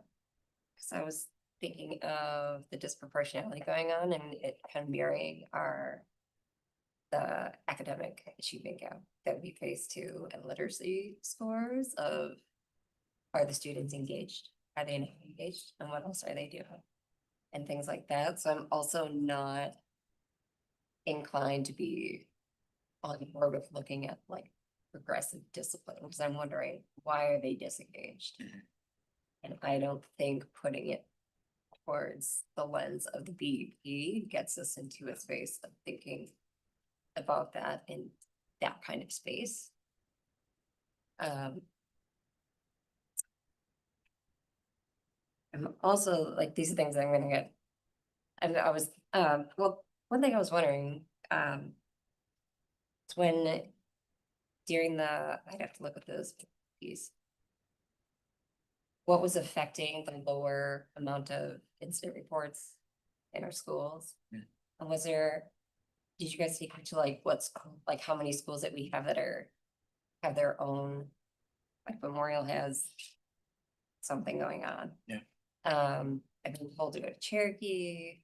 I know that I saw a Facebook post from La Follette bragging about how awesome things were when phones were not out in the middle doing things. I know Shabazz does a retreat where they put them away on purpose and talk about it later, because I got that during a celebration of learning event they did one time. Got to hear it right from the students. Like they didn't realize how much their phones were like pulling them all the time. So do you feel that that is affecting that number, or was that taken into the correlation of why it's far lower now? I don't even know how that would necessarily built into there, but it's got to be affecting it to some degree. You're talking about the monthly chart showing behavioral incidents later specifically, or are you just talking about lower? No, it was the one that was by year because it was counting progressively going down. Yeah, and also note that just for this year too, that was only at the half mark, right? So that's why it's probably lower, it'll probably go higher. I think a big reason you see that is teacher fatigue. At least that's what I've been told, you know. One of the biggest gripes that I got universally from every person I talked to was that they wanted more engagement with faculty and students. They wanted more engagement between the districts and the administration and the schools too, to get that input and maybe help alleviate. And this is such a great opportunity for, right? To have a new policy, whether you pick ours or legally you have to pick something. So, you know, so they actually said this is a fantastic, I'll use a policy to create that communication between the district and the schools. And learn about teacher exhaustion, which that's what we were told why there's reduced levels this year. Yeah, you know, and also, board member Mulder, you were talking about positive incentives. Just one thing that I think they noted that can be counted as a positive incentive. Feel community is more. It's an environment where it fosters more learning and better engagement between students and the teachers, fostering those relationships with teacher and students. That is also a positive incentive in and of itself, right? To, you know, have a better education, have build those soft skills up that got completely decimated during COVID, right? So just, I know that's a big mishmash. I hope I answered your question too about the declining cases, and if any other of my teams have anything to add, but I think that's the point I would. I think you kind of did, but I think like I would have been really interested to see if like the schools that have the policies versus the schools that don't, and the teacher feedback that you would have been able to get to back that up. Just in that space, because it's kind of broadly overall, and that's what I'm just wondering, like, is there a difference in the teacher fatigue between the schools that have it and the schools that don't have any of those places? But I appreciate you know, you've done a lot of work behind here, so I'm gonna keep working my way down on my pieces. Another thing I wanted to share, and I don't know how this is gonna, I don't know if it was really reflected in what we had here, but I was actually visiting a elementary school, and I was in a lockdown drill when I was there, and noticed that there's a cell phone on the desk, like in front of me. I'm assuming it was a teacher one. But I'm wondering, during a time like our drills, I don't even know if we expect our educators to make sure that that their phones are on their person, or if that was something you guys talked about, because that would be, like, as a parent, that was one thing I was thinking about. It was just because it was right in front of me the whole time. Yeah, our policy, our work focuses on just the student device policy, since that's what's affected by Act 42.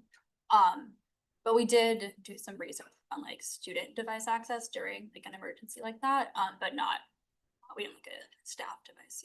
I think that's why I was thinking about it, those, because like one of the reasons that parents and other people lean into is like, if there's an emergency, can I get a hold of my student? But also if the adult learner doesn't, if you don't have access to the adult, that's also something to think of. And I don't really know what we currently do.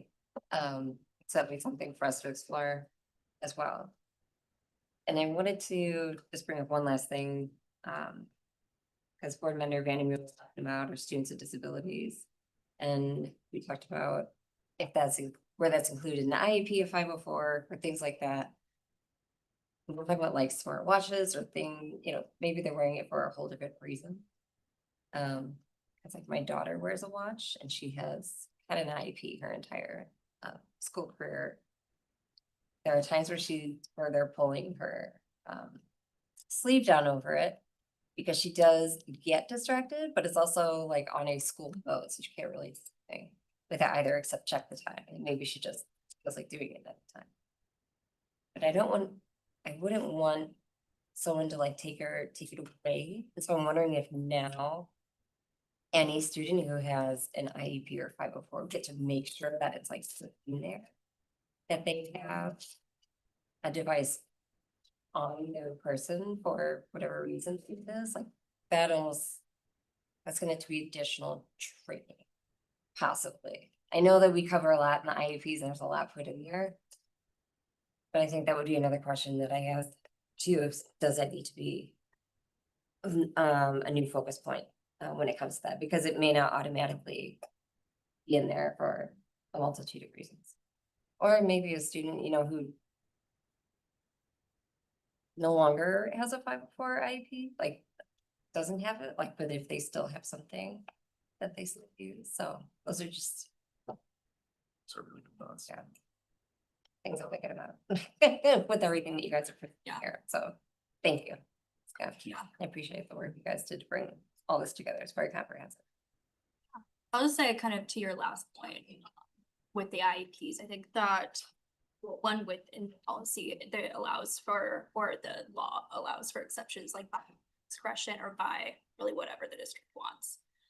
So that could be worked in there, but then within the IEPs, and like there would have to be a specific accommodation, just thinking about I used to teach, and I definitely had, there's like IEPs with accommodations that said like remove distractions. So then that would, you'd like that student would benefit from not having a device within their access. So depending on how the policy is worded, right, and whether you allow teachers to make exceptions case by case, or if you're saying only IEP exceptions or only medical exceptions. But if it is that more stringent option of like only medical, think about that the accommodations specific. Sometimes they're provided by parents, so sometimes they're gonna end up in there and sometimes they won't. But there's those other devices like Angel Sense and things that are made differently, but they still have the GPS built into it. It's cool because some kids are runners and you need to have eyes on them. So yeah, that's exactly where I was going down with that. For those who don't know, an Angel Sense helps track individuals who wander. What can be put into like a shoe or a necklace or be kind of stuck in places. Thank you. All right, President Castro. Thank you.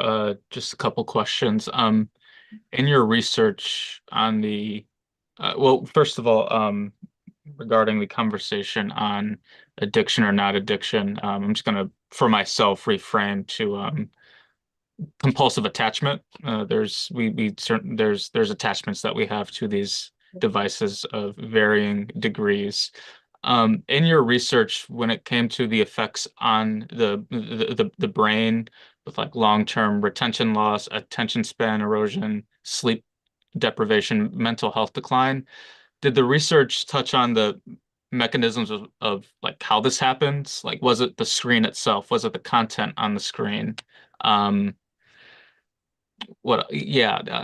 guess where did you come across like the mechanisms of how that happens?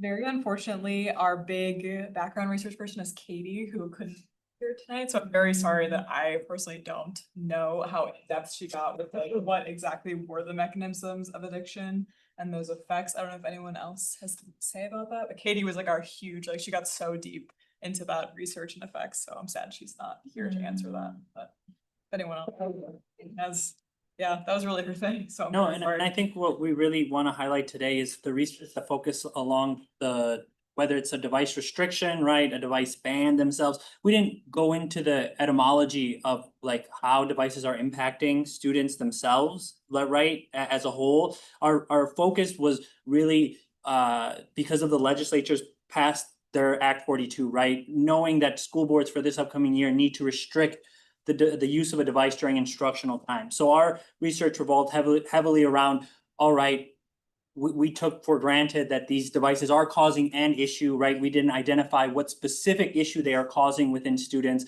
but that school boards need to take action as provided by the legislature.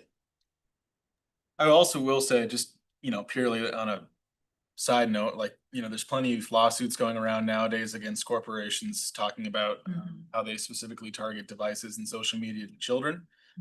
And how these algorithms work and get you. They're meant to make you want to use them, right? And so, and I don't know what word would be most appropriate. If I'm sure science, and it has, our research shown that it's growing on whether this is an addiction or, like you said, like a compulsive habit. Either way, it's clearly a demonstrated issue that's causing an impact for a lot of students. I mean, for the teachers I talked to at East, and the principals I talked to, they all said that this has just had an extraordinarily negative impact from even when I was in high school back in 2019. It's gotten worse. So Yeah, I think that I take seriously the internal effects on young people, so how it affects their mental health and all that, and how it affects them like externally, so like their behavior and how they relate to one another and how they want to present themselves on the internet. And as you mentioned, how the social media companies can manipulate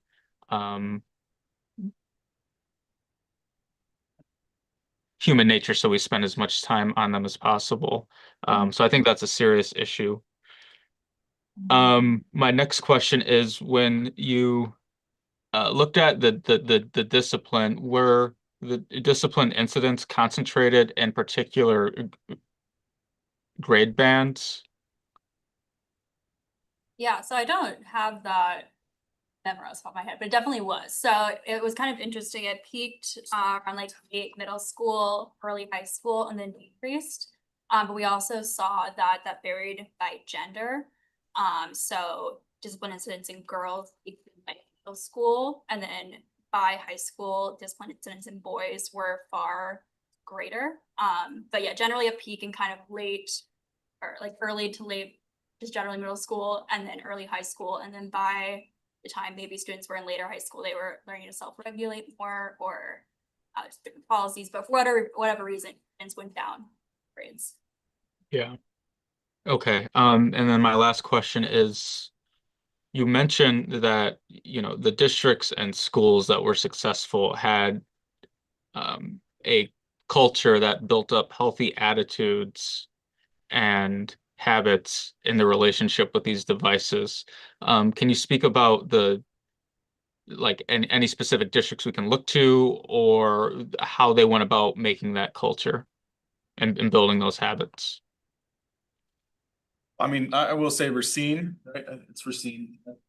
Policy that's similar to what we suggested. Hawaii Public Schools, I believe, does too.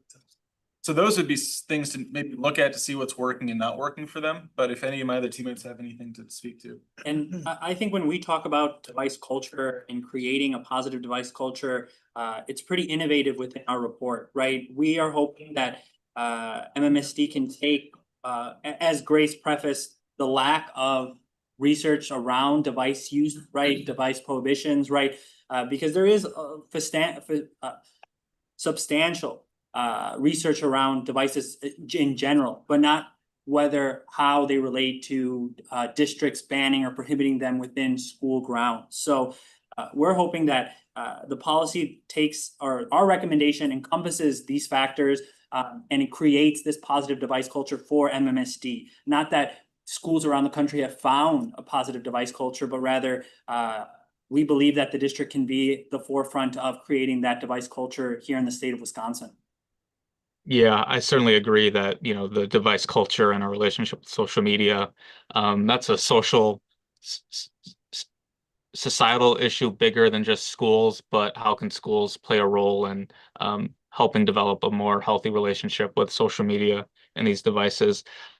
Just where I'm weighing this policy is, look, I came up in this district always not knowing where I was going to sleep at night, and I certainly use my device to coordinate that. On the other hand, I I certainly have a relationship with my phone that I need to change, and it impacted my brain in ways that I'm aware of that's negative, and ways that I'm not aware of, and that research is still emerging. In many ways, my generation was the the testing for these devices, and with the lawsuits around social media, I mean, it's a big issue, and so those are the things that I'm weighing. So thank you for the research tonight. Thank you, sir. All right, with that, it looks like we've made it through questions and comments. I just want to thank the team for your work. I don't know, Dr. McCray or Dr. Gothard, who initiated this. But it's really helpful to have a report, some recommendations really coming in with a policy recommendation. Whether or not we adopt it as kind of recommended is yet to be determined, but it's really helpful to have had the research as well as you all looking at our own data. So I don't know if you want to just say anything really quickly about how this got initiated, and then we will say good night and farewell and thank you again. So I would just say that I think this is another testament of our relationship with UW. The reason it started out is because we have already been working with the La Follette School and once previously, and they reached out to say, hey, we are about to open up a portal for students and to do a capstone. Katie actually reached out to me beforehand, before the class even started, saying, I would love to look at cell phones. And I was like, oh, this is perfect, because Act 42 came in. Dr. Gothard had charged me with like starting to pull together a group of individuals. So it kind of aligned in a way. So I just submitted for the proposal, met with UW a couple of times, and then I was assigned these 5 students to work with, and it's been awesome. Well, Thanks for everything.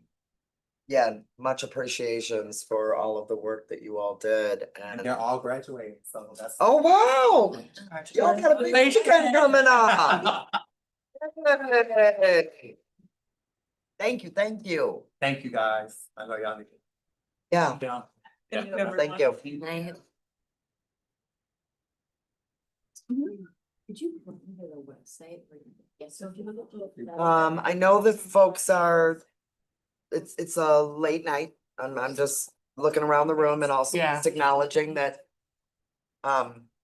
we still have a little bit to go through the first read, and I can see folks that have been up very early this morning. This is starting to be a late night.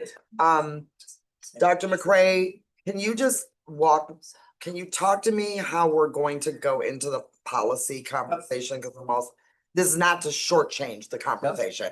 I just also know at a certain point in the night, we're probably not bringing our best thinking. So there are 2 policies that we need to look at. So the first one is our policy 403. You have 2 copies in front of you, one the red line, the one that I'm gonna kind of look at as I go through this, because I'm going to kind of walk through all the red lines and why they're there. And then the second one is policy, which is your proposal before 404, which is actual new policy that is in direct relation to Act 42.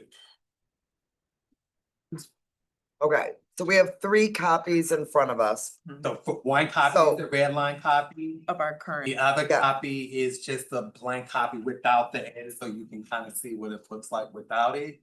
And then the other one, which is 44, is not a red line copy because the entire policy is. Okay. Did it, guys move forward, or does anybody need like a short recess or what? What? I don't want to speak for the group.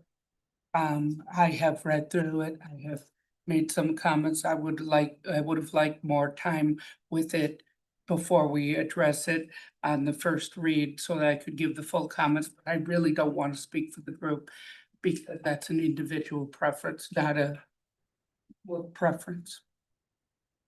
What is the preference though? Are you saying that you want to go straight into adding comments? I was hoping to table it to the next meeting personally, but because I believe this requires the entire focus and attention of the board, I don't want to put my lead on anyone else. Oh. No. So Otherwise, I hear you, and can we maybe engage with it? Of course. Let's read, and then we'll hear tonight how we're gonna engage with it again. Absolutely, I have no problem either way. Okay. I was just, you asked my preference, so I was giving it, but I think that, I think the comments it can't come before the explanation. I think we have to have the explanation first. Yeah. Otherwise, we have nothing to comment on, but that's my opinion. Okay. Yes, board member Saravo. I think I was just trying to check in to see like, did folks need like a 2-minute water break or or misunderstood. can we that keep pushing through? Cause that's all I was trying to sense is like, are you in it or do we need a short recess? Okay. Let's go. Yeah.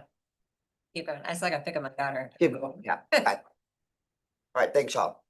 Sorry about that, Dr. McCray. Please. Martha, What? you have to pick up, she has leaving her. Yep, good. I'm just saying. Okay, can we get a ride back? No, it's not good. No, can't get a ride back. Okay, Dr. McCray, we can. All right, so first I think we will start with policy 403. As a reminder, slides you're gonna see before is what we ask all presenters to present when presenting policy. So that's why these slides will look familiar. So a little bit of history of this policy is that it outlines the rules and conditions on which students may possess and use personal electronic devices on school ground. The policy originated in 2002 and was last updated in 2014. Policy is broken down into 3 areas when you look at the current policy. It has defined usage and restrictions. There's a section on about accountability and consequences. And then there's also a section about protection of rights within the current policy. Question. Bless you. The current policy that we're going to look at right now, so for keep looking at it, is that what we want to, the rationale for some of the changes here. Oh, I went too fast. Okay, I was like, wait, is one, modernizing the whole technology definition within it. We want to strengthen privacy and kind of focus on it. We expanded the exemption for health and safety so that this policy will be aligned with the new policy. And it really we do a better job of like updating so it have more inclusive language in it. So those were just some of the rationale for some of the changes that were made. So now if you would do me a favor and look at the red line copy, okay? What I kind of want to do is kind of walk through this so you can kind of understand what we're looking at. So the changes for the first section of that first paragraph, that section just replaces the narrow list of gadgets with the broad definition of what wireless communication devices are. This includes smartwatches, tablets, wearable technology, and by shifting the focus to devices capable of capturing and transmitting data like anything with the GPS on it. And the policy also ensures remain relevant with new technology. So that's what the changes look like in that first paragraph. In that second paragraph, we look at restriction. This language is adding strict blackout rules, specifically prohibiting device use during instructional time and banning the recording of other students or staff. This change is significant because it prioritizes the academic environment and protects the privacy of everyone on campus from unauthorized digital recording. And under number 1, what we did, those changes, it's just about updating so it's more inclusive language. So coming away from his and her and adding there instead. So those are the changes that you'll see. There was no changes in number 2. For number 3, those changes are the exemption to discipline, which signifies expand the safe harbor clause to include devices uses for healthcare, IEPs, and so forth of that nature. For number 4, we just updated the word change to explicitly mandate that schools proactively provide students with the rules of governing devices each year. And then in number 5, it's just the legal protection of those individuals in changing the wording to make sure we're in agreement with individual education programming and students with IEP. So that's just kind of look at those changes. All right, so I'll pause there, and those are all the changes that we have for policy 4403. All right, board member Vandermeulen, then, sorry, and then board member Muldrow.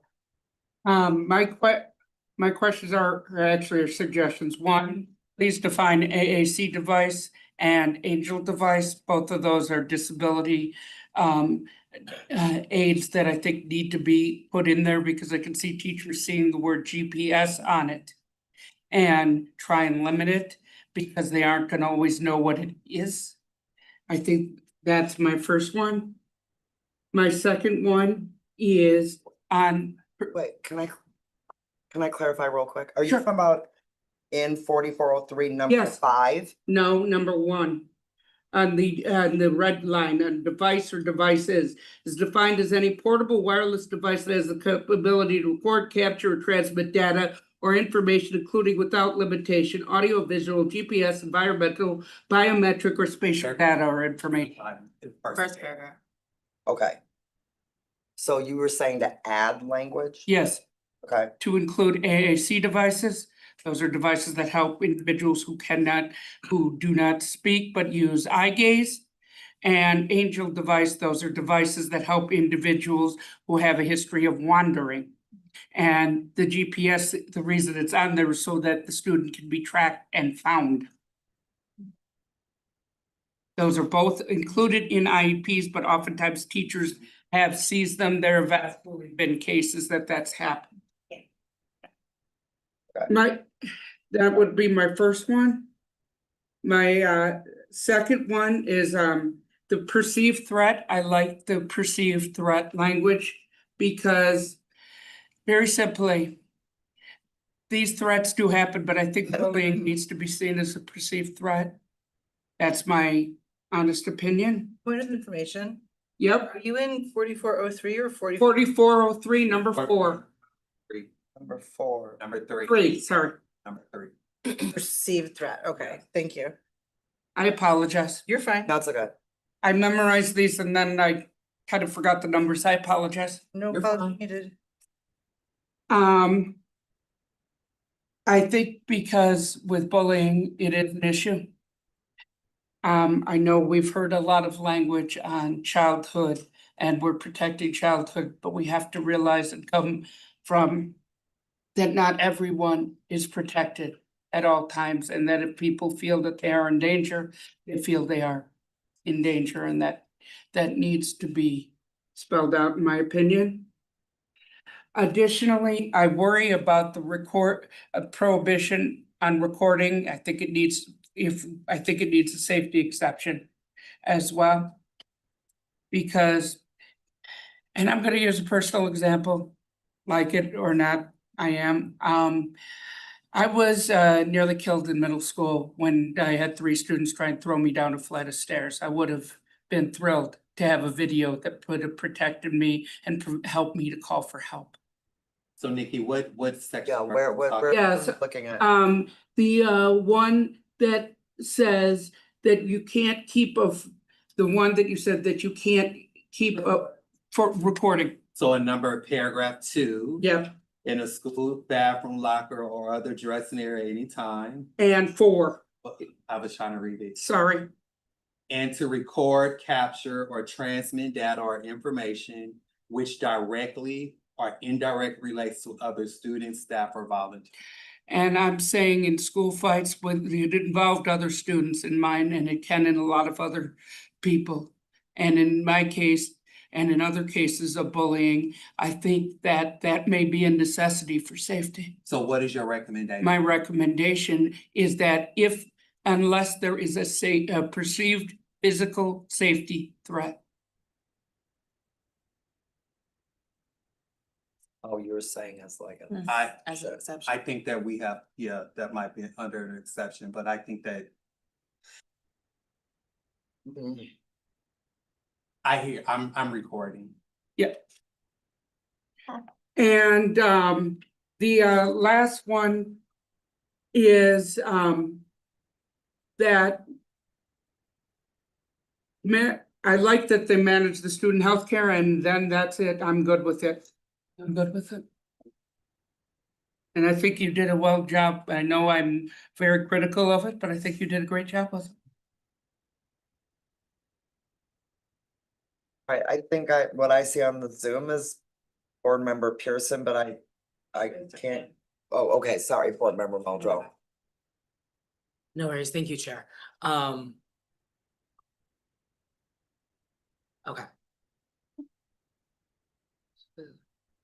Function assistive technology.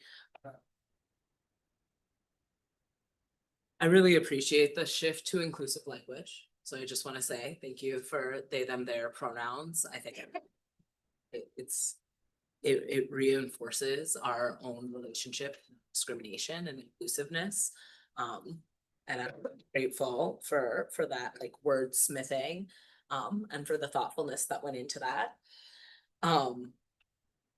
I appreciate point 2, student who possesses their device is responsible for loss damage, that we're not taking responsibility for a student's device. I am curious if part of our approach would be to have a, you have like a classroom basket where everybody puts their phone. Does that change our relationship to who's receiving? Yes. It does not. Okay. Do we have any concern that if we are asking students to give us their device or we're taking a device from a student, that then we become responsible for returning the device to that student and their family? At this point, we do not have, there are not major concerns that are around that because it's already happened. Okay.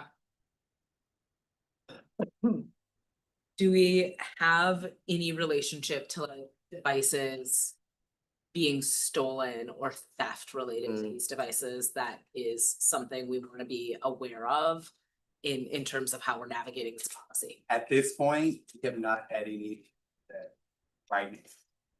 Okay. I think that's it for my questions related to this. Thank you. All right, now board member Wilson. Yeah, number 4, language specifically, schools shall annually provide students, I'd like to add parents with a copy of the rules that govern the possession of the devices covered. I think we had a great conversation around ensuring that parents understand the rules as well. And then the other, I have a couple concerns just about like the school. So in number 1, we have any student who possesses a device in a manner that school principal or their designee. I'm just trying to figure out like if we need to specify designee is just really broad. It can really be like But that's what we literally call them a principal designate. Okay. So Oh, the the principal is des- not there, then they have a principal. Okay. That's- Oh, okay.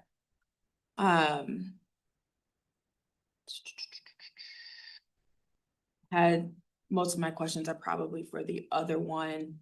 But yeah, I just wanted just to add parents in that. And yeah, that's it for me then. Board member Peterson, could I just ask was the parent one number 1 you suggested? That? Number 4. So the number 4 where it says school shall annually provide students with a copy of the rules that govern possession of the devices.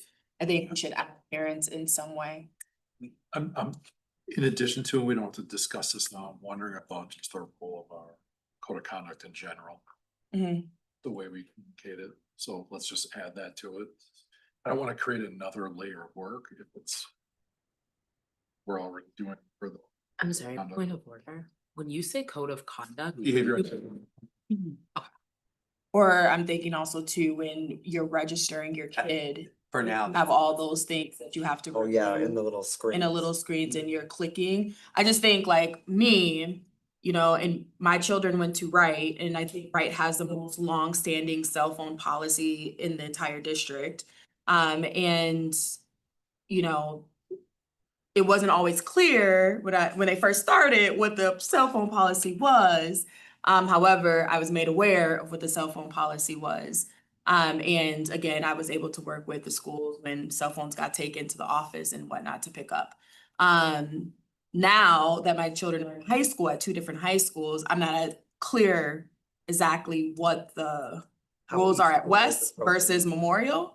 And so I have to ask my kid, hey, what is cell phone policy rules around there? So I think if there's something that is garnered, like something right when we're registering kids or something, that's why I say just parents, because I do think there's some level, if we're talking about alignment within households and students, and you're asking students to, parents should be aware of what the rules are to mitigate that as well. So I don't know if it's best to put it here or where it lies, but I do think parents need to be added in here somewhere. All right, board member Saravo. Yeah, thank you, Chair. Nicole. I appreciate those comments from Pearson because I'm thinking of how are they getting it, and if it's new, and if their students are getting older, how you were reminded about that, or just like it's a thing to think about? Depending on the age of the student at the time, it's something they need to read. Like, how are they getting access to that information? So I don't really know where new stuff they need to know. It's really explicit, like how does that happen? Are you talking about like for number 4, the annual? Yeah, like how. How but they're that getting an it's annual copy? intentional, Okay. Language barriers and things like that. Which the one that I was kind of, there was a lot covered by everybody already, wonderfully. Can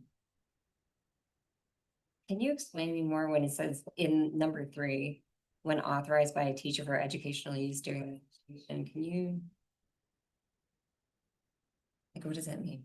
We'll talk with you, so can we hold that question to the next one? Because what we did was make sure that both of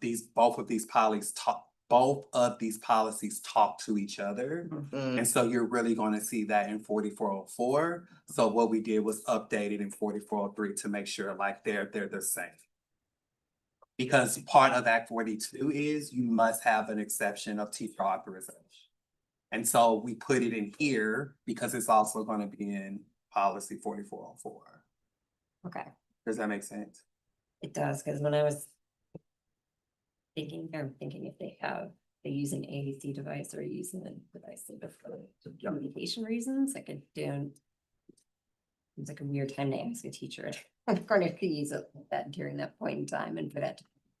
I think, so I will watch for that to see how that's reflected during the next one. That's really it. There was a lot that was already covered.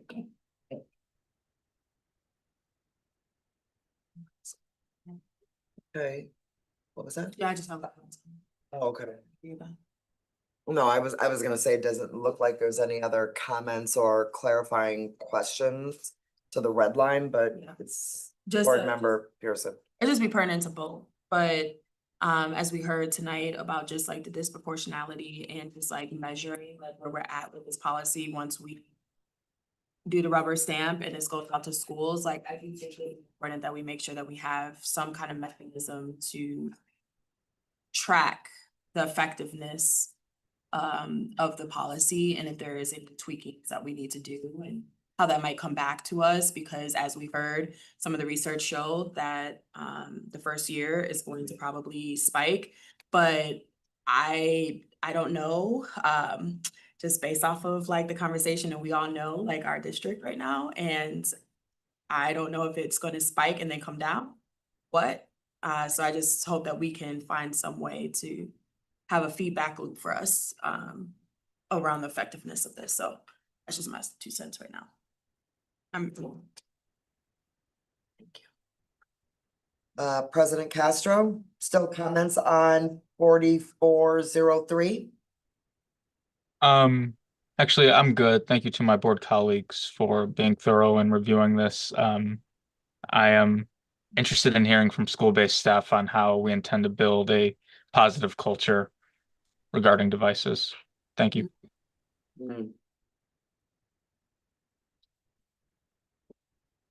Dr. Ray, is everything okay? Okay. You got a few comments on the red line version. Are you ready to walk them through to? Oh, okay. You, board member Sarabo. I just have one extra question, because I didn't know, is ADA like an assumed piece under number 5? Or are we covering both things with IEP and 504 like in case they don't have one of those, but they are using for ABA purposes? That makes sense. It does. Can I figure it out? Because I don't, I understand what you're asking. I brought it up a little bit when I was talking with them, so. Our question is, so we have IEP 504, but what about ADA? So I need to ask that question to make sure, so I will add that to follow up with. Thank you.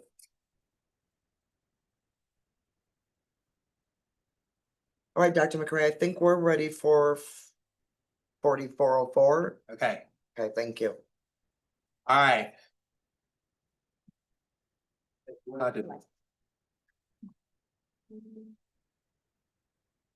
You good now? Okay, now. I might not have had it clear. That's okay. All right, so 4404 is a new would be what we are saying is our new policy. As a reminder, based on Act 42, there was a number of things that our policy must consist of. Number one, the school board must adopt a policy that prohibits the use of wireless communications during instructional time. Number two, the policy must define what that instructional time is. Number three, requires the inclusion of exceptions, so around emergency, student health, IEP, and authorized or teacher use. Those four must be within that policy. And then the other one is allowed to adopt, that the district can adopt a policy that is more strenuous than that, which is in Act 42.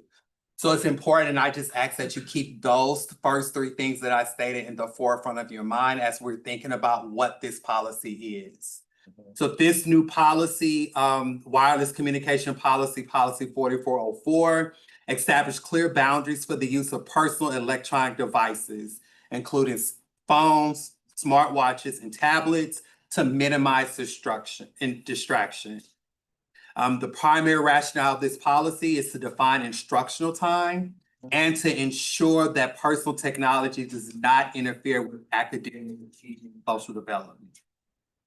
You will see that there are two pillars to this policy. We are suggesting a tiered approach. So K-8, so primary and middle school, will see a bell-to-bell with no access devices on the school day.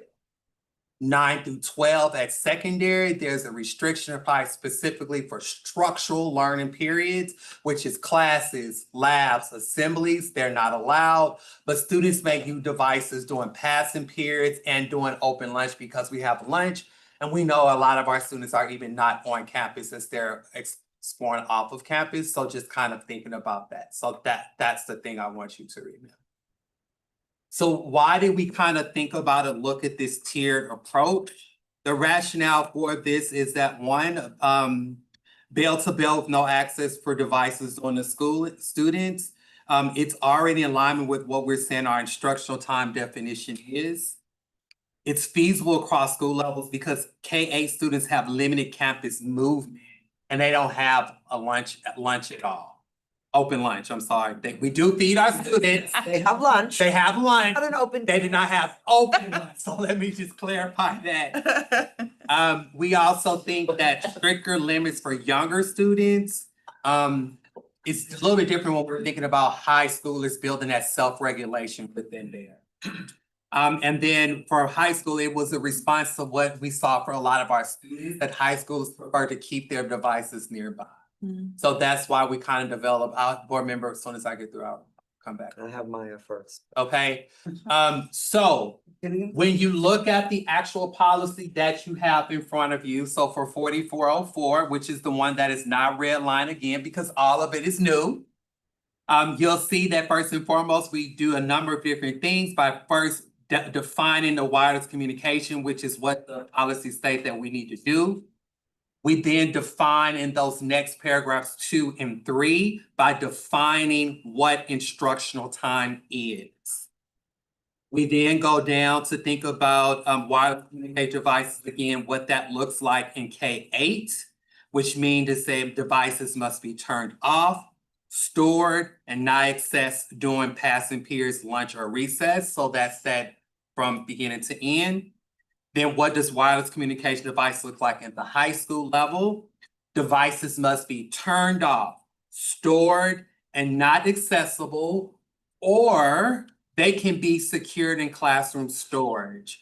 And I do want to recognize why we did that, because what we know right now is a majority of some of our high schools are already doing the classroom storage. So it will be easy for them to basically keep with the process that they're doing, where they are already working, whereas some of them don't. So allowing them to have the option of, do we say they're just off and away, or are we just saying we're going all in with every class will have some form of storage in there, but allowing the school to develop that culture of what they want to at the high school level. So that's why we kind of worded that to allow for the schools to build the culture that they wanted to do, or to continue with the culture of cell phones that they already have in the building.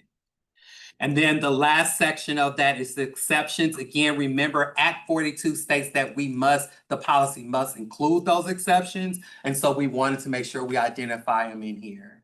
And then lastly, we thought that and we have been meeting with Lily as far as the BEP as well, but also just kind of having that progressive discipline matrix within the policy so that that will become consistent across all of our buildings, to help with that data point that we talk about of having that inconsistency of what data looks like when it comes to discipline across the buildings.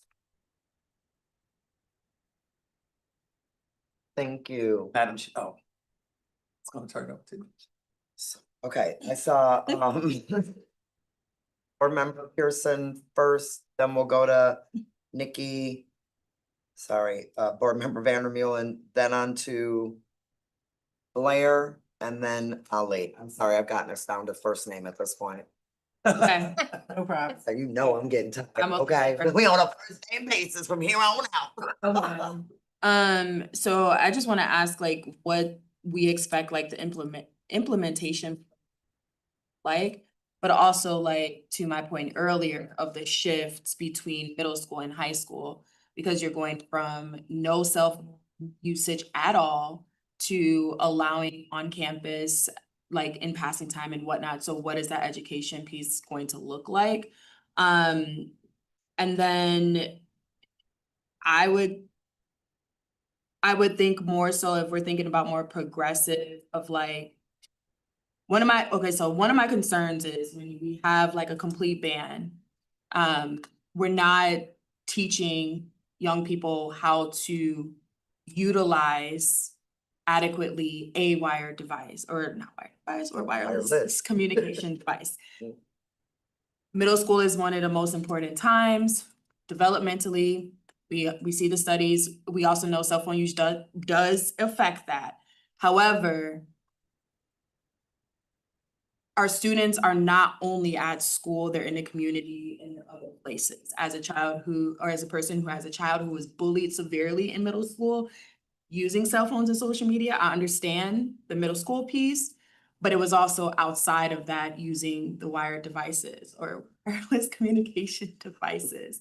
And so I wonder what it looks like of instituting something to what we talked about earlier about being able to teach young people how to, or what not to do and things like that, and what that might look like in some of the curriculum and or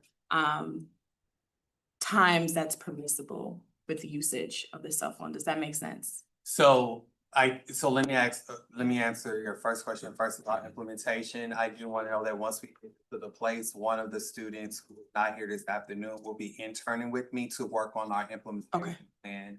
So part of that is already in there. So she will be holding on with me over the course of the summer, where we will begin to think about communication, what this looks like for next year, all of that. So that will continuously happen. We also, I want to be mindful of, we are already teaching digital citizenship starting as early as 4K all the way up through in our elementary. And that means we can continue doing that. So when you're asking or looking for where's the curriculum connection, it's in those digital citizenship courses that we are having. Now, does that mean that we might need to shift some of that curriculum? Absolutely. But I think that we can determine that once we have a policy to make sure our digital citizenship is representative of what we want it to look. Okay. Thank you for that. I would propose that we look at K-5 as a complete like ban, so not ban, but like the turn off store, not accessible during passing periods, lunch and recess. And then we look at middle school, more like recess or lunch or something in that field. But yeah, you got So it. I would like to respond because the reason why I wanted to kind of be careful is because in our middle schools, this is another one where they have work kind of already to do this work already. So we would be actually Subrogate. coming back from saying, we're not using phones, we're not doing that, to saying, now you do have access to the Okay. phones. So I just want to be mindful, like a lot of our middle schools are already in this place already, where it's very inconsistent, but the majority of them are already here. Okay. So just kind of keeping that in mind, I would want us to be careful of that. But just- No, I can understand that. Thank you for that response. I'm just thinking about that again, that transition of having no device and then all of a sudden have access to the device in your classrooms in school, and what that might look like for the transition for that student being able to move into that area. So that's what I'm thinking, like 8th grade to 9th grade, like now you have a different set of rules and kind of ways of being. I would also argue that, and again, like what we know is the first, I'm not even gonna say the first year. The first couple of years of implementing this policy, I think a lot of things are gonna have a lot of variances. But I do think that we'll see after a while, some of our students really having that sense of self-regulation because they won't have access to the phones. So by the time they get to high school, the hope will be they don't desire to have them as much because they haven't had them at all. It's a desire. That, again, a desire, variance, don't know, we won't know until we get there. Okay. Well, I would just look forward to my last question from the last policy of like how we're kind of like measuring just this is how it's effective, and some of the programs that were mentioned earlier in the conversation from the research. And then I just want to just ask, and I know we probably don't have that number, but I think to figure out like how much would it cost for us to have like the storage, if we decide to do a different type of storage. So if a school decides that they want to do like an individual storage, I think there are some schools that Yonder bag. yeah. So the Yonder bags and whatnot. So if some schools decide they want to do that, those are $30 a piece, right? For every student that is in that school. Or if a school is like, hey, we want to do a classroom box that some of the schools already have, like how much is when that gets broken, like how much is that? So just like a cost variance, so we understand like the investment financially into some of these storage devices, I think would be important. Make that decision. That's it for me. Thank you. Thank you. We'll go to Nikki next. No problem. Okay, Yonder bags are between $30 and $50 according to the New York study, which was done on cell phone restrictions, which was a bell-to-bell ban in 2025. I included the study. I sent it to you guys and Nichelle at the last board meeting. So that could be cost prohibitive. And so I think the best way is to have it in the classroom, as in a basket in the classroom. I think that's feasible compared to the Yonder pouch, both cost effectively and in case of an emergency. I think that could do both of them. Secondly, if I'm crafting a policy, I do not want suspension on the table for our students, especially our younger students. We worked hard to not do out of school suspension for kids, especially elementary school kids. This on the back, it says. On the back.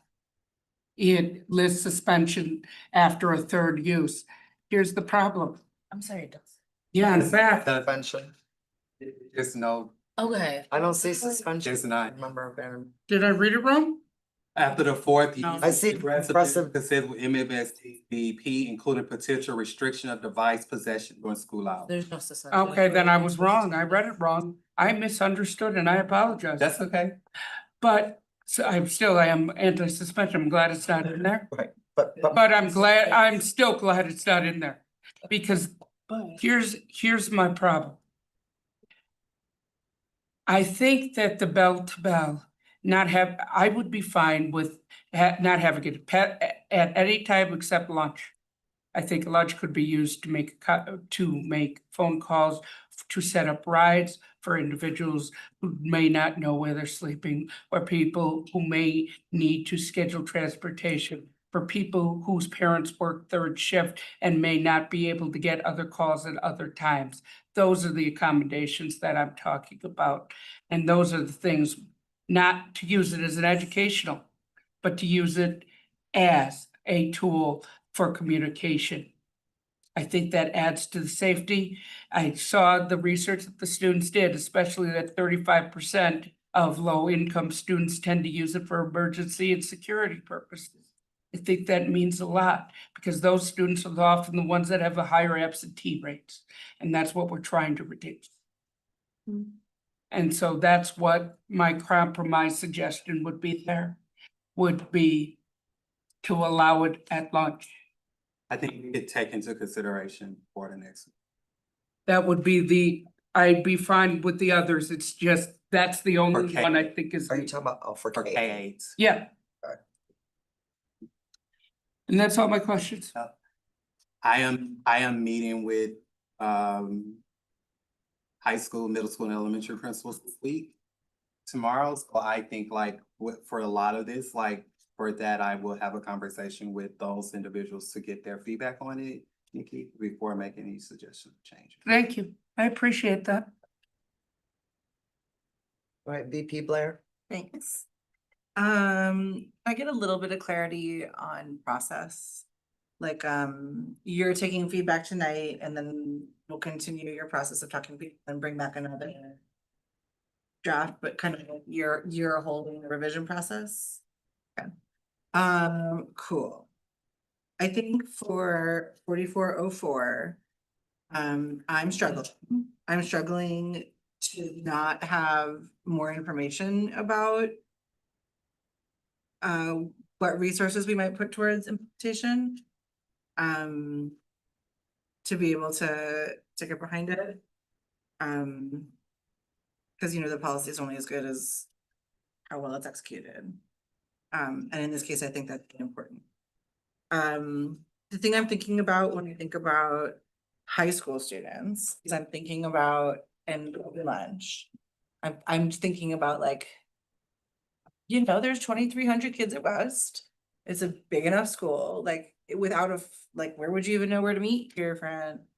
Or if the club meeting is moved. So the idea of saying like, we can't see your phone at all ever in high school is not quite landing for me. At the same time, I'm struggling to see where this meets the moment. Cause to me, it's kind of the same as what happened in school. Where like, you know, you're supposed to have your phone off during class. You're not supposed to use it during class. And I'm struggling to find the difference, I guess, between this policy and where we're at now. I know people say, oh, we don't have a policy, we have no policy. But my experience is that schools do, and the policy is like, you're not supposed to use your cell phone through class. And maybe there's issues there with like how people approach that, and this would like make that a little simpler. But I'm not sure that meeting the threshold for me yet. Specifically for number 4, I find it hard to imagine that working super well.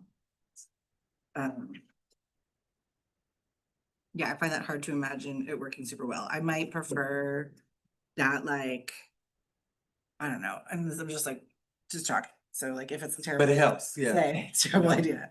Like, I could see occasional need for students to use a cell phone or an electronic device, for curricular needs, like if we're doing a thing where we're taking pictures as we go around on our pattern finding walk or something. And that strikes me as like a kind of a different thing than like pull out your phone and pull up the reading.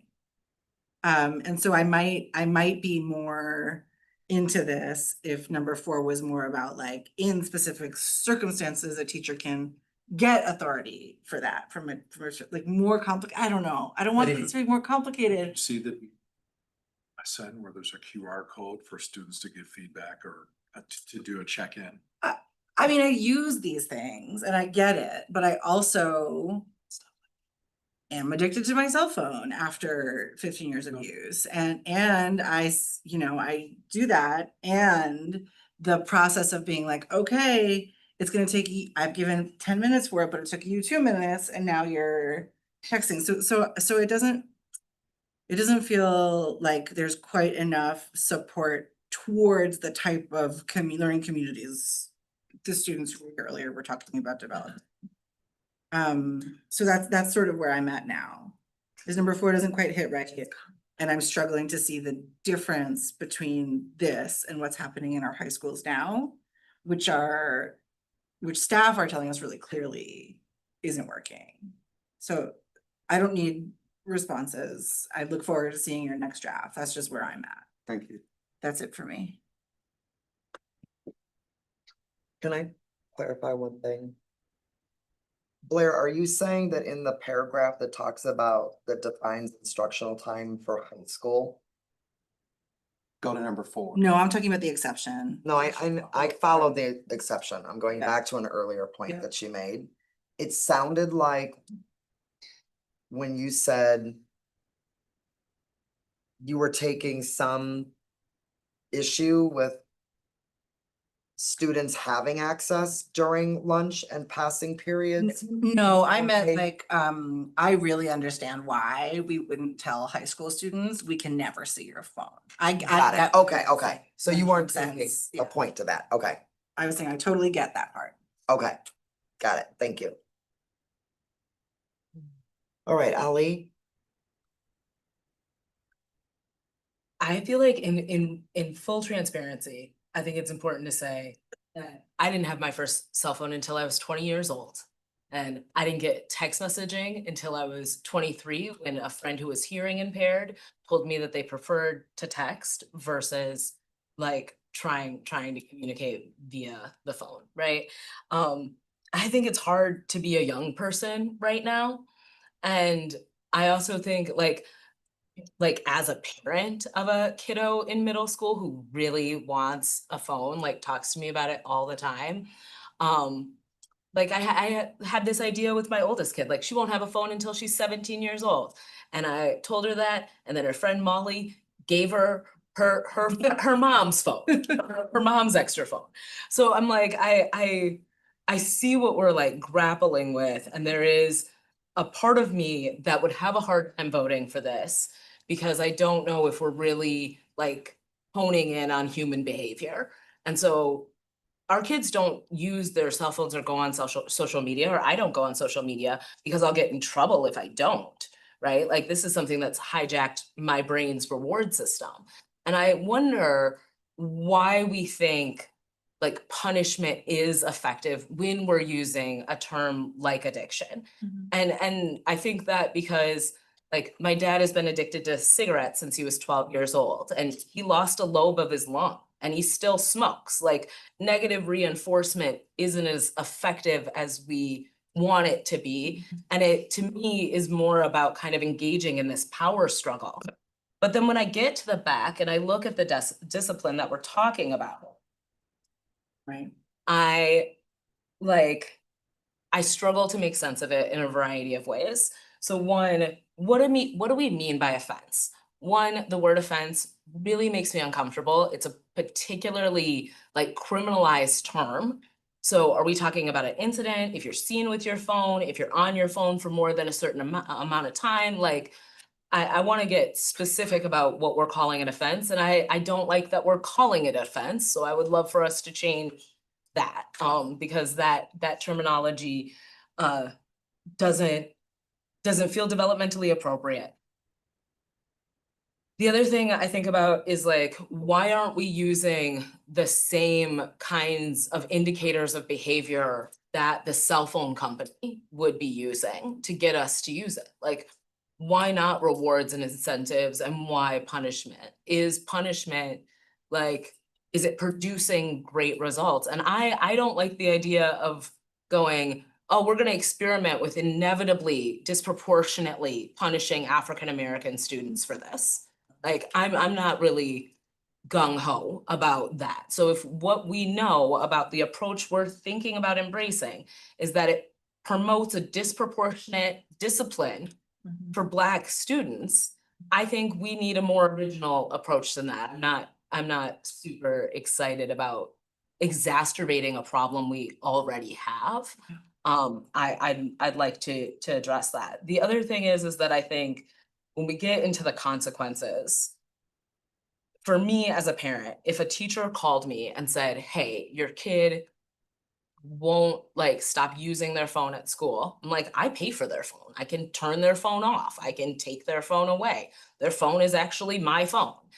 And so I wonder how we are partnering with parents to have a response that is reinforced in a more holistic way. And I do understand like that is easier said than done. So I'm not saying that because I think like every parent is gonna, you know, be easy to get a hold of and show up at the school and take the phone away. But I do think like it's really complicated. The other thing I want to say is I think it's really hard to take a kid's cell phone away and say, hey, we don't want you using this, and then say, but we do want you to spend an hour on your Chromebook. And I do think those are conflicting messages, and I'm concerned about what we're modeling to our students as adults and how we want this to make sense to our students, because I think young people are aware of like some of the absurdity of being like, not this device, and this is the right device and this is the wrong device. And it is that way because we said so. And so I am struggling with this policy, not because I think like there's ill intent in creating it. It's that I don't think it is necessarily something that gets us where we want to go. And I think there's an element of it that is reactionary and is about like, we don't want our kids to be addicted to their phones, so we don't want them to use their phones as much. And therefore we want to force them to stop. And I think that hasn't worked well in the past.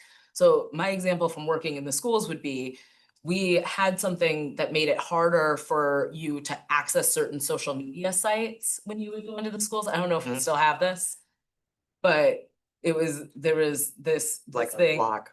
There was this thing that was supposed to keep your kid off of Snapchat. And I remember going into the West High School to do spoken word with Mary Swenson, and I wanted to pull up a video that I had posted on Facebook, and the kids taught me how to go around the blocker. So I think like we're not dealing with amateurs here. You know, and I think we've got to take seriously the relationship our kids have to their devices. And I think we have to cultivate a community that kids are really excited to be a part of. And I don't know if we get there by punishing our children. So I really appreciate this first draft. I'm excited to work on it.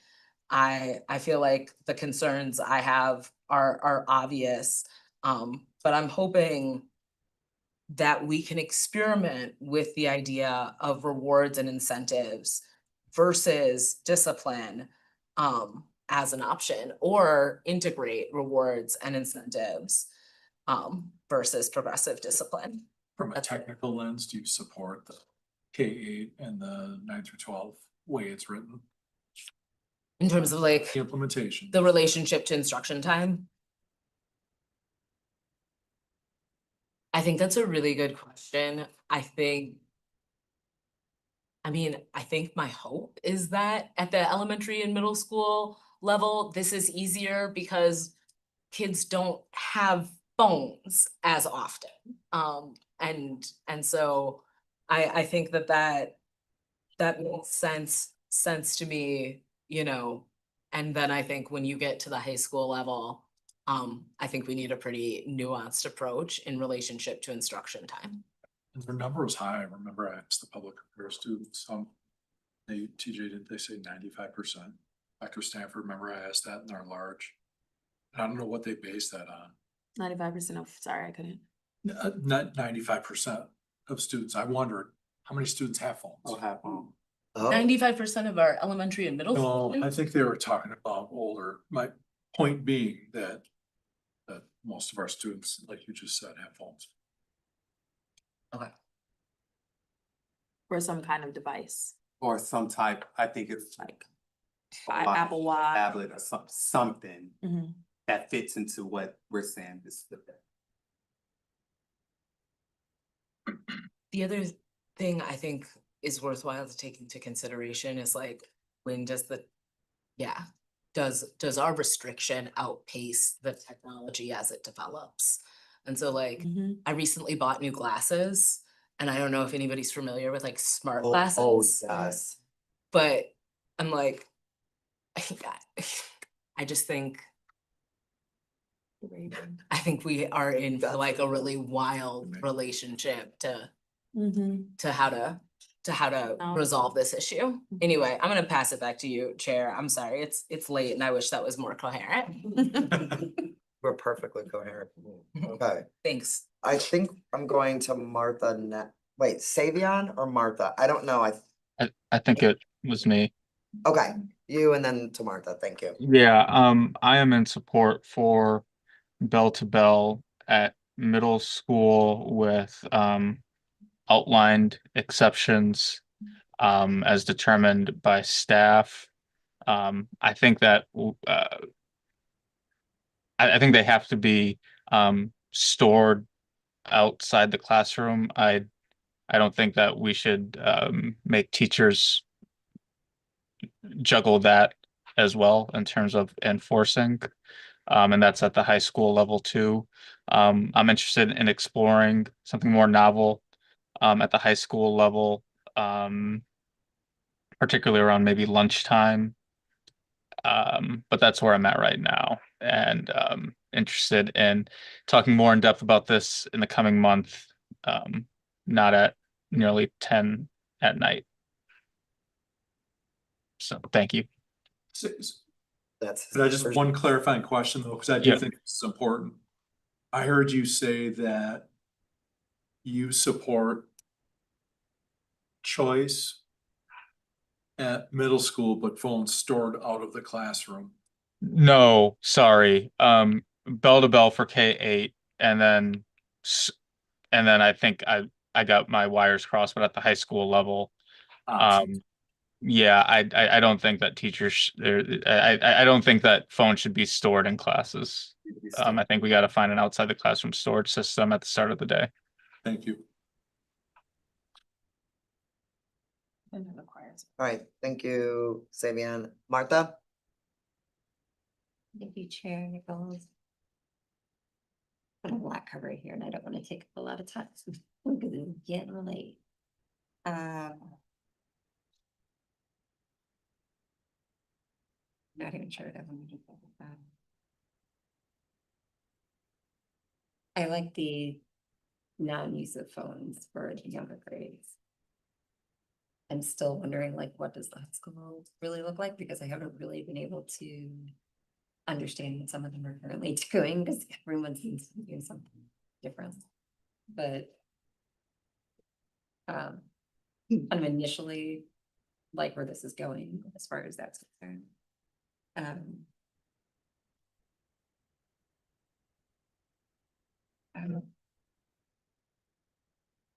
I think I keep thinking about like the watches that are out there right now and what does that look like? Because those are really common and used for many things. I also sold phones for 7 years, actually, but it was when we were switching over from like flip phones to smartphones. So the way that the smartphones got pumped out there was ridiculous, but they never had like school mode. And I'm thinking of watches right now, at least some of them. I don't know if all, but like my daughters have school mode and I can dictate that as a parent. And so that I think that we've had parent classes for devices. Like I'm wondering if our parent classes about tech include how to do parental controls and those kind of things. I'm just kind of wondering, like, where is that? Is it mirrored somewhere? Is that what we do? And I know it's not gonna be covered in here, but that's just pairing those things together. I'm wondering why, when you're talking about when things are at the discretion of the building principal, is the end designee the same? Where over here, they were talking about the principal designee. That word, that's what it is. Is it not in here? Because there was no definition that happened like the principal, 4403, the principal was in there so that we define or designate, or 4404.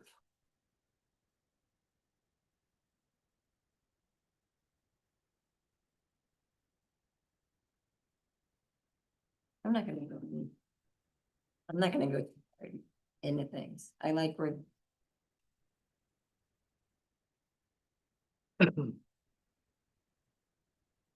Those are things I was thinking. I like the proactive strategy side of things that board member Mulder was talking about. What do you do to positively go and to not actively do something, or to turn on the do not disturb, or something like that. Like look proactive, what things are we doing actively to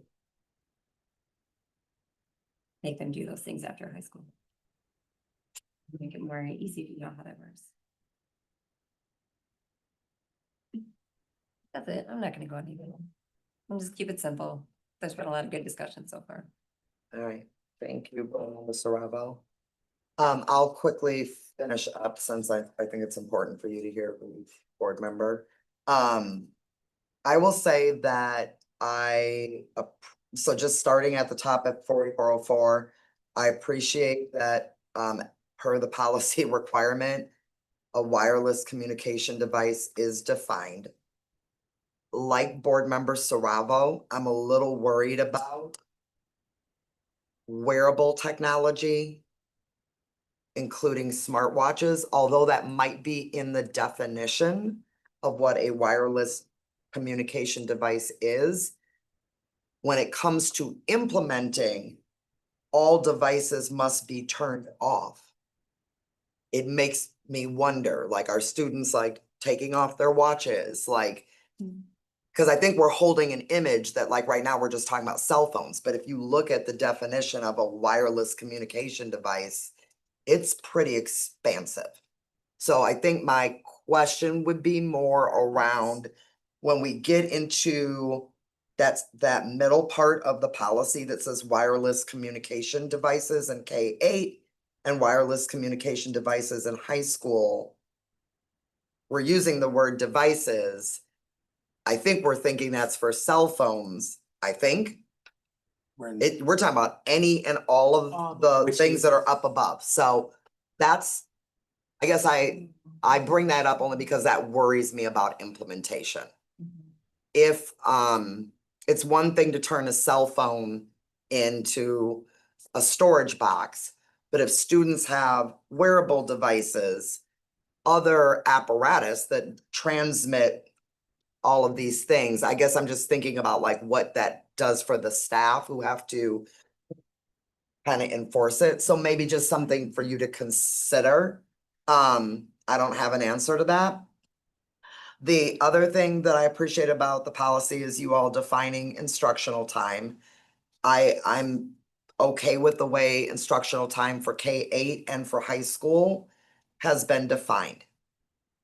I want to clarify, particularly for our students that go on field trips, that we would consider a part of instruction is because field trips are not included. We may want to just determine like how that instructional experience would be treated, even though students may be getting on a district-sponsored bus and going somewhere and returning in the same school day. I don't know what that means about their cell phones. I would just flag that. I do think under exceptions, I want to go back to a point that I heard Savion say earlier.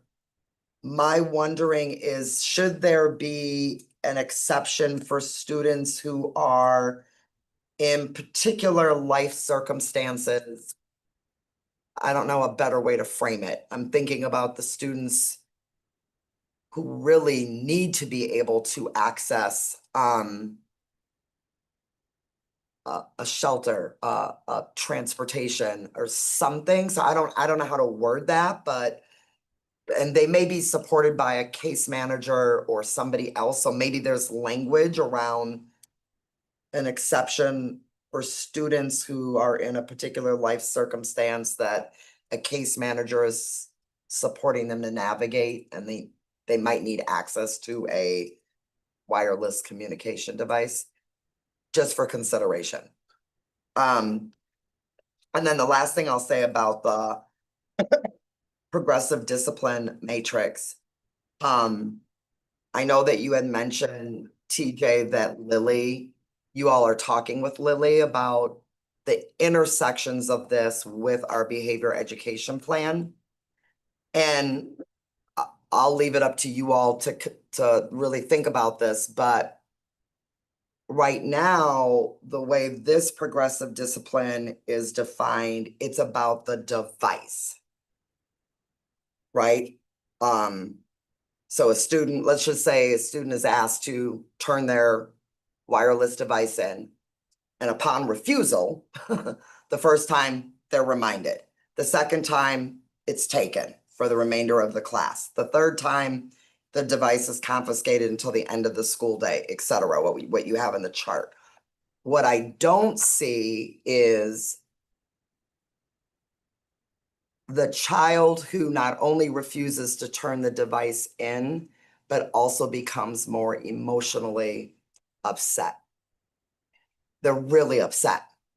And so how does that come together? It's not, and it's not to say that in a disparaging way about students, but it's not just the device, right? Like if people feel attached to the device, they're gonna feel some kind of way about not wanting to turn it in. And if all of that is happening in a class or even immediately outside of the doorway of a classroom, and students feeling like they're being put on blast or whatever, that could escalate in ways that I don't think we want the policy to cause. So as you all are continuing to do some work, I think that we need to be thinking about that integration and intersection with our behavior education plan.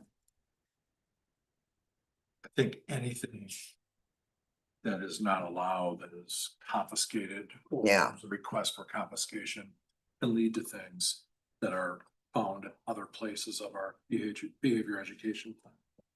Yeah. Insubordination, to swearing, to I'm mad and I brush by a staff member, make contact with them. It may not have been intentional, but I mean, it's how things do start, and we do have to pay very close attention to that and make sure that we have really good systems of supports in place and very clear. It's also important that we develop a consistent manner of approaching this. Because, if there's 1,000 different ways to implement this, if the device is present, that inconsistency can obviously impact, other behaviors from being exhibited that we would have to use the behavior education plan to address. Yeah, and I won't belabor it because it's late, but I know, just given tonight's presentation and the research about who is disproportionately on the receiving end of those kind of disciplinary reactions and consequences, I think that we do need to be thinking proactively, like anticipating that, like, once we are trying to build this new way of doing school without wireless communication devices, and knowing that there are going to be students who, if they've been in MMSD for a while and they've had their phones, do you know what I mean? Like, that's a shift. And so, like, what are we anticipating their reactions might be? And how do we help get adults on board with so I know lots of schools that have already been working on this, when they've come in before, have also talked about how they've coupled it with incentives, or at least at the middle school level. I remember a presentation a couple of years ago in our instruction work group where it was like, we heard from like 2 or 3 middle schools. I think it was Senate, Wright and maybe Cherokee. Because we were talking about cell phones then, even before this legislation was passed. And we were hearing how schools had tried different approaches and they were also building in some cool incentives. I don't know from a policy perspective how you can systematize all the incentives.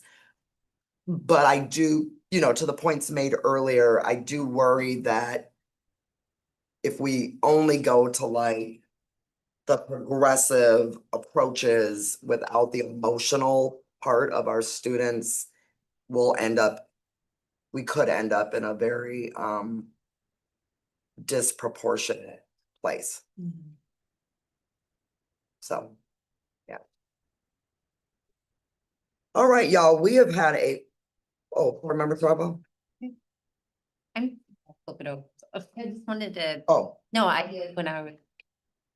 But I wanted to say thank you for bringing that up because I was wondering why the parent involvement was like the third one. And only because not to try to use like a parent as like a point of getting them in trouble, but like, you know, like what's the lay of the land? Like, what are they used to? Like have a conversation with them, like shared language can be really important between and home. Yeah. And utilizing that and just being collaborative, I guess. Appreciate you bringing that up. Something on my mind as well. But yeah, Just- thank you for all your work on moving these forward. I think what's really important for us to remind is two things. The one that we must have a policy in place by July 1. That is the thing. And the second thing is one of the things we talked about is what is the requirement of the policy. Yeah. So ensuring that the things that we talked about, so number one, again, is just make sure that we have a policy that prohibits the use of wireless communication. We've defined what those wireless communication devices are, and we have those exceptions. So this policy meets this threshold. Right. And so I just want us to be mindful of, there are a lot of different things that are already in play. To board member Feltham saying like, it feels like we're kind of already there. We are, but what this does is make sure that there's consistency across campuses. So where things are really working well, we can see those things working well. So it's not a lot of inconsistency of, I might be doing this on this campus, but only in this classroom or here. Yeah. It does help to create that consistency, which is where we're trying to hopefully be able to get to. So my ask is that board members just be centered in understanding like the purpose of this particular policy is to make sure we have what we are asked to under Act 42. Yeah. Which this policy does, and then review it, and please feel free to provide any additional comments as you bring them or you have them. Direct them to me so that I can be prepared to make any updates for the next week. Thank you so much. With that, y'all, I'd like to move that we adjourn. Can we? Second. Who was that? Second. Thank you. All right. All in favor of the good? Aye. Right, thank you all for your engagement tonight.